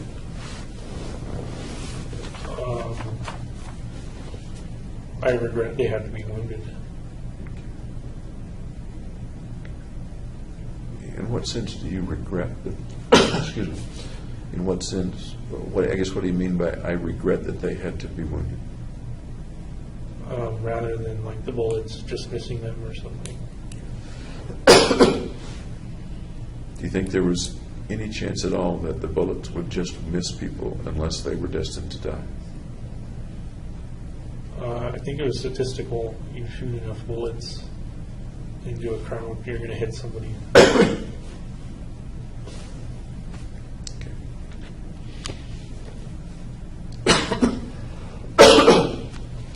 Can you help me understand the regret that you felt that they had to be wounded?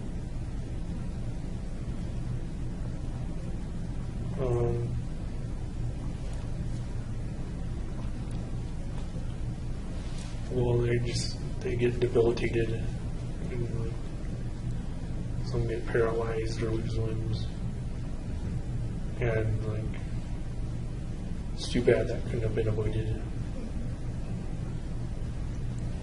Is your view that it couldn't be avoided? It couldn't be avoided because I'm basically shooting blind into this crowd of people. So, But that's the way you set it up. right. So it couldn't be avoided. But that's the way you set it up. So if I had set it up differently and like aimed specifically for the people, I guess it could have been different. You set it up so that people would be wounded, not killed. Does that make sense? Not intentionally. I set it up so that people would die. How is it not intentional that you set up a situation, you planned it meticulously, to use your word, that you wouldn't be able to see well or aim well? Right. So Which is the way that people keep get it wounded. impersonal. Which is the way that people get wounded instead of killed, instead of all killed. So I didn't know a way to make it impersonal and still be able to kill them. But once again, you're a smart guy, and you plan meticulously. I think of situations, and it's a hypothetical thought, of course, of snipers. They get very, very good at what they do, and tend to kill rather than wound. Right. Well, as I said, my aim wasn't that great, so I couldn't really do a sniper.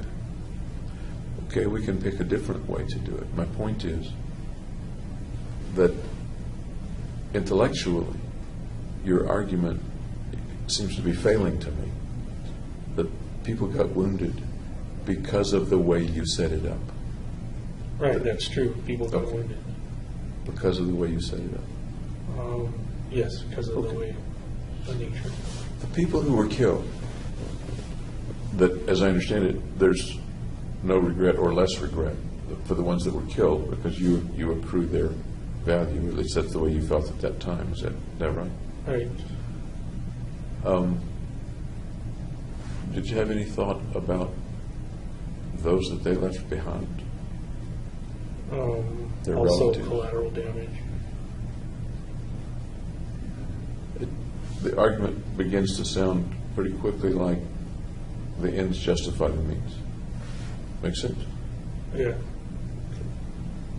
If that's not a reasonable way to think about it, I really would like to hear what your view of it was at that time. Not necessarily looking back at it, but what your view was at that time and before the shootings.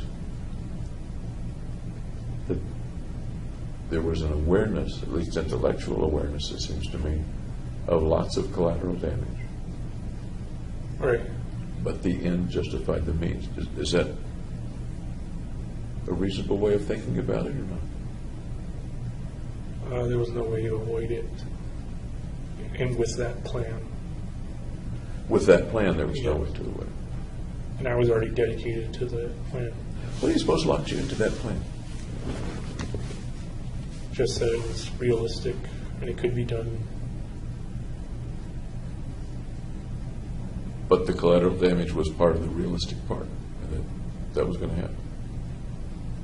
Well, I didn't figure the collateral damage had anything to do with me Really? after the crime. It wouldn't matter. To you or to anybody? To me, Would it matter to somebody else? certainly the people who were injured, yeah. And how about to the people who were family members of the people who died? Yeah, them too. Okay. Did those folks come to mind at all as you were planning? No. even as it's logical that this will happen, but the end justifies the means? There was no fear of consequences. I'm sorry? There was no fear of consequences. Was there any awareness of consequences? Yes. Okay. I'm curious as to how you made the awareness of consequences evolve into a lack of fear or concern about the consequences.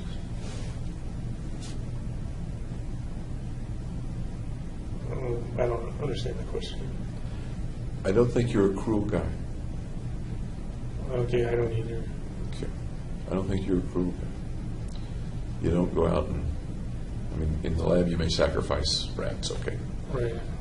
But you don't go out and hit little old ladies and you cry when your dog dies. You don't go and torture animals or anything like that. I don't think you're a cruel guy. Okay. But somehow, once again, correct me if I'm wrong, the awareness that other people would be badly hurt was not enough to stop the mission. And it sounds as if you're telling me that the awareness that they would be hurt somehow became a lack of concern about the consequences to them or anybody else. Right. Can you help me with how that, Why that is the way it is. and why is sort of an odd question. Sometimes why is not the right question. Okay. But it may be in this case. I'm wondering about the process. How does it go from there are going to be many people hurt in lots of different ways? How does it move from, okay, that's going to happen, but I'm going to do it anyway, and I have no concern for the consequences?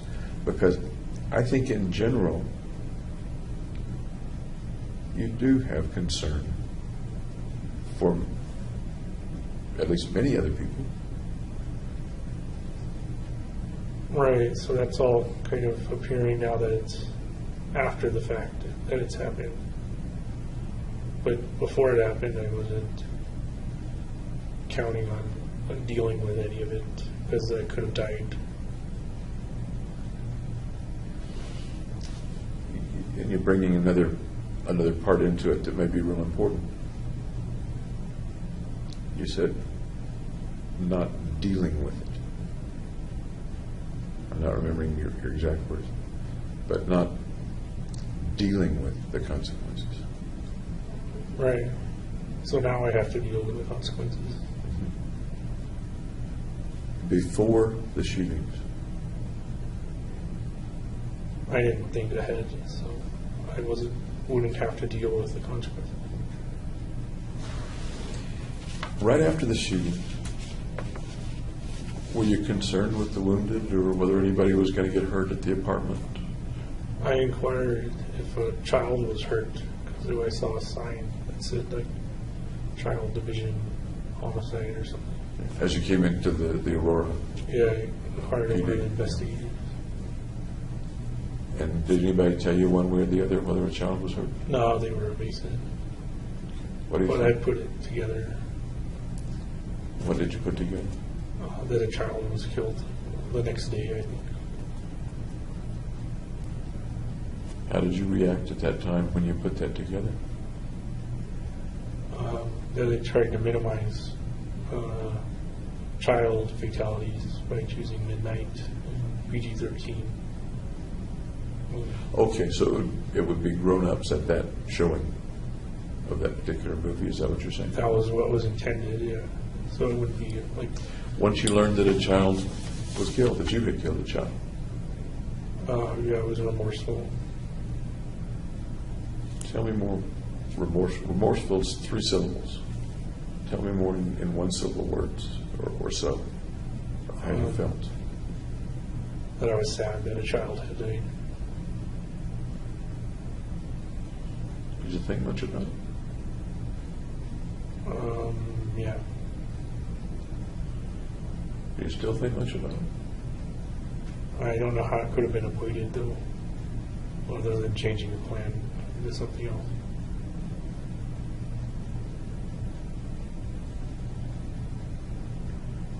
If you had known that a child was going to be killed, would you have changed the plans, do you think? No, I think I would have still carried them out. If you had known that lots of children were going to be hurt, dozens of children were going to be hurt, Then I'd have to change the plan to make it impersonal and not with children. and you're aware that dozens of children were hurt, I'm not aware of that. I didn't know this. I'm sorry? I'm not aware of that.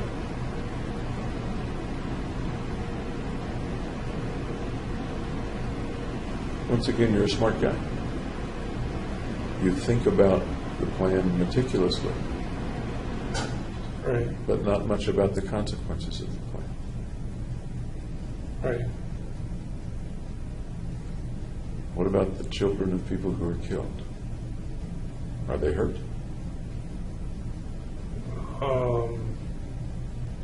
I didn't consider family and friends of the deceased or the wounded. What do you think now?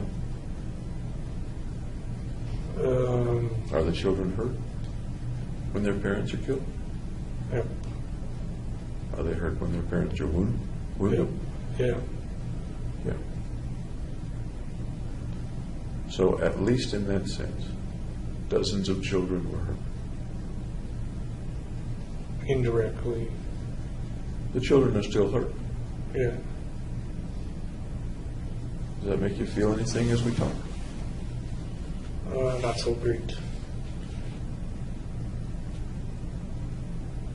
Tell me a little more. What do you mean not so great? Well, it wasn't my intention to kill children or leave them parentless or like that stuff. Soon after the shootings, days, weeks, did you think that there were some children? Did it occur to you that there were some children who were parentless? Who or what? Who were parentless? Who had lost one or both parents? No, I never took that perspective. Did it ever cross your mind, other than taking the perspective, did it ever cross your mind that there were No. children who now had lost a parent? I'd only considered the children who'd been directly hurt.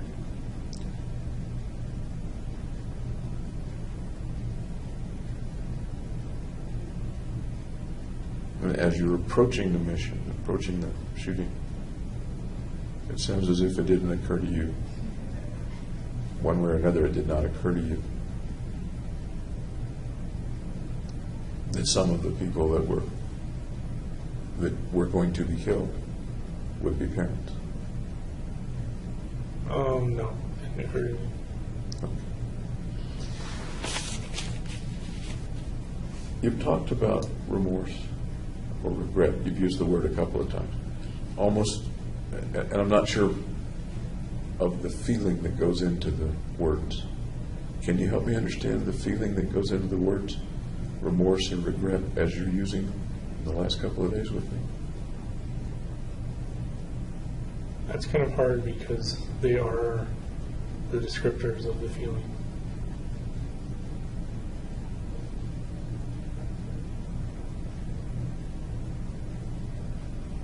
What are some other ways to describe the feelings that you have about remorse and regret? If you haven't, I'm not assuming that. I don't know. Do you have those feelings? Sometimes. When did they come to you? When do those feelings come? Just when I'm alone in my cell. That's a lot. You're alone a lot. Right. Any particular time of the day or night that those feelings come to you? Not really, no. Sometimes make it hard to sleep, for example. No. Okay. Was there any time, you've been in jail for a couple of years now, was there any time, early, middle, late, that the feelings were more or less, or interfered more or less with you? They were more right after, or shortly after. Tell me what that was like. I'm interested in what that was like. I don't know what to tell you. Just tell me what it was like. What was it like soon after the shooting? What did you feel like?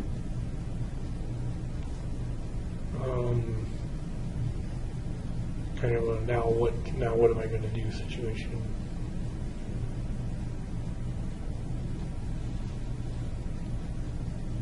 Now what am I, in what context, now what am I going to do?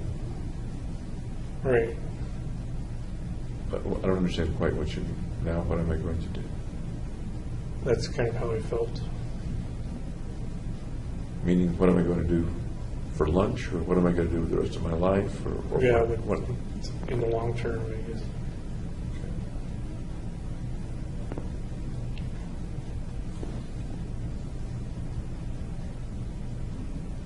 Anything else about the way you felt about remorse or regret after the shootings, right after the shootings?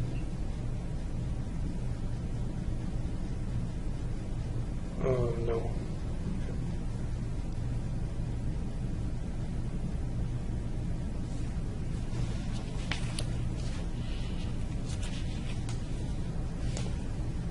The folks that died, the value, or what are the best words to use? The value, the power that they had, that accrues to you.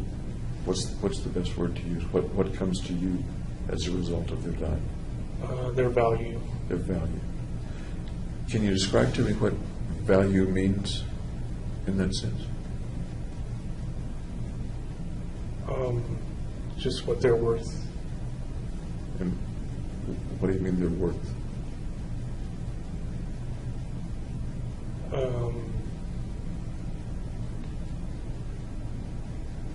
I don't know how else to explain it.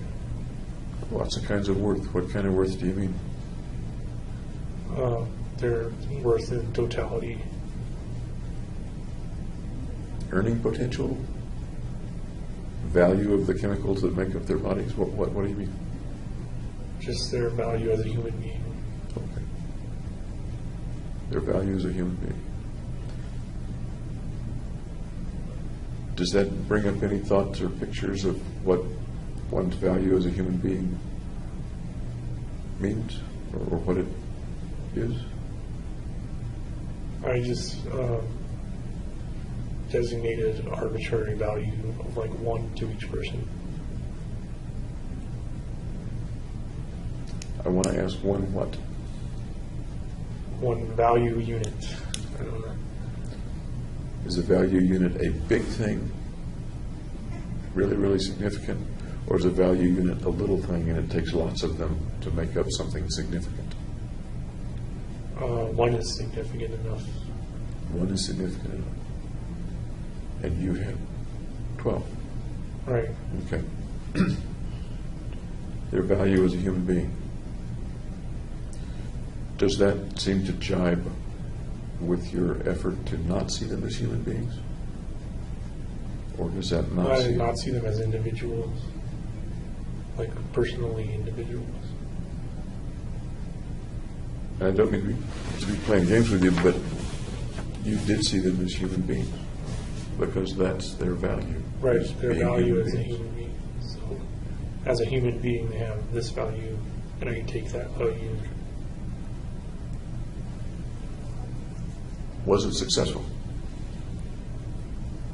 Yes, In what way for you was it successful? I increased my self-worth, and I didn't have to die. Okay. Can you talk to me about how your self-worth is increased, in what way you see that? Well, it's at a value of 13.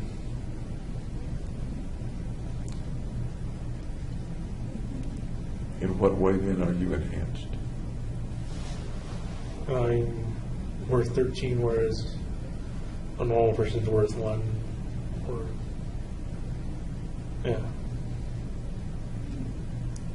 Do you feel that value 13 or 12 times more than you did before? Theoretically, yes. Theoretically, how about really?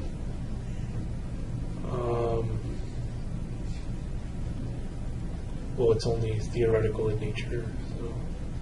No, it's pretty real in nature. How about really? What do you feel in terms of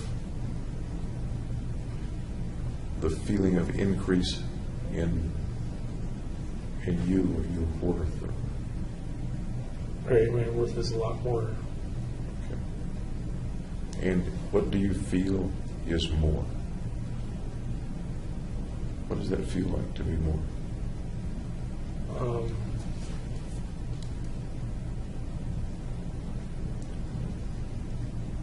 Just that I feel better than before. Okay. Many, many times better, lots and lots better, or incrementally better? Incrementally. Can you put your finger on any of the things that trouble you less, for example, or that you do better now than you did before July 20th?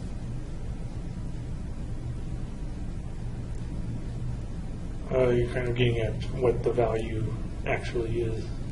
Sure. See, it's just in value. Otherwise, it's just keeping score. I'm Right. asking you, what is it that is better about you, in your view, or that feels better about you? That I didn't act to suicide. Okay. Do you sometimes think about suicide since the killings, or no? Yes. A lot, or just a little? A lot. Every day? Maybe once a week. Okay. So is that better or not better or the same as it was before the killing? My environment's worse, so I'd say it's about the same. Before the killings, you weren't aware of feeling suicidal. That's what you said. I transferred them in. You weren't aware of feeling suicidal. That's what you said. Did I misunderstand it, or did you misspeak?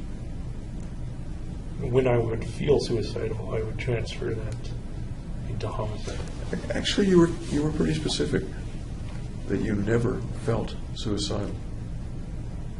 That what you felt, Because I would transfer. that what you felt was homicidal, and you deduced that the homicidal was preventing the suicidal feelings. Right. Am I remembering that right? Yeah. Okay. And now you do feel suicidal, at wanting to hurt yourself, wanting to kill yourself. Is that right? Yeah, because I've already done the homicidal.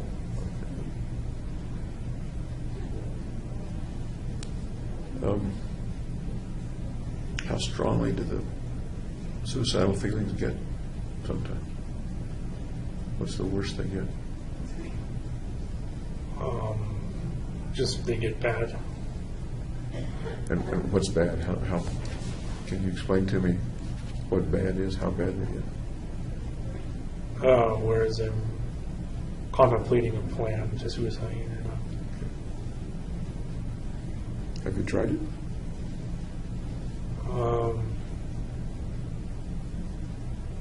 Yes and no, I guess. Tell me about the yes part. I was trying to bang my head open in the cell. They had to put me in the hole or suicide watch. They had to put me in suicide watch. And I was still banging my head on the cell, like doors and stuff. That was the day that you fell backwards off your bunk? Right. Okay. And did you also banged your head against the wall on that day? In the suicide watch, yeah. Okay. I've seen both those cells, as you know, when I was there a week or two ago. Okay. How many times did you fall backward or from your Only bunk? twice. They took me to suicide watch on the second time. Do you remember the thoughts you were having at that time when you were thinking about it or doing it? Falling backward from your I don't know why I was falling backward. Now, do you remember the thoughts you were having? What you were thinking about? No, I don't remember. You remember climbing up on the bunk? Yeah, and falling backwards. Let's take it a little at a time. You climbed up on the bunk. You remember standing on the bunk? Yes. I remember seeing you in one of the cell videos standing on the bunk. Okay. And you're looking kind of straight ahead, I guess. What happens next? In kind of slow motion, what happens next? I just lean back and then fall. Okay. What did you think might happen, or what were your thoughts then about what might happen when you fell back? I don't know what I was thinking.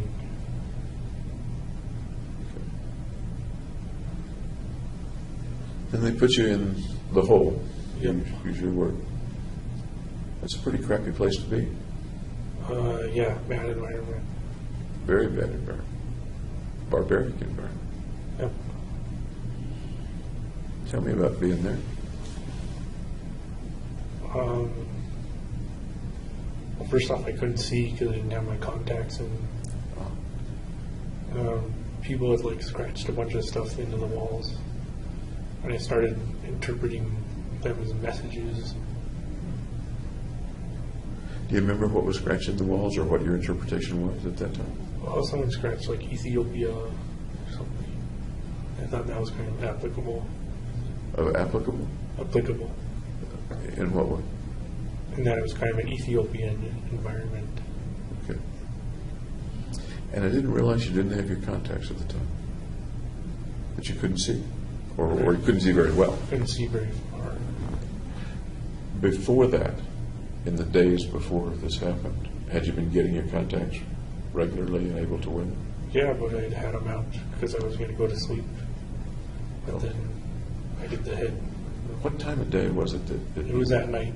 Okay, it was at night, so that's why you had them out. Yep. Did you ask for your contacts? No, Or glasses or something? I figured there wasn't much to see anyway. That must have made it even worse, I guess. not being able to see. And at some point, they came in and strapped you to a chair and started an IV. Put an IV and took me to Denver Health. I'd like to hear more about that. I think we're going to have to stop for tonight. Okay. Sounds like a very, once again, crappy experience. Yep. Once again, anything that you want me to leave with? Any thoughts you want me to leave with? Nope. Okay. Thanks for talking with me again. And I'll see you tomorrow about 9 o'clock, okay? All right. Okay.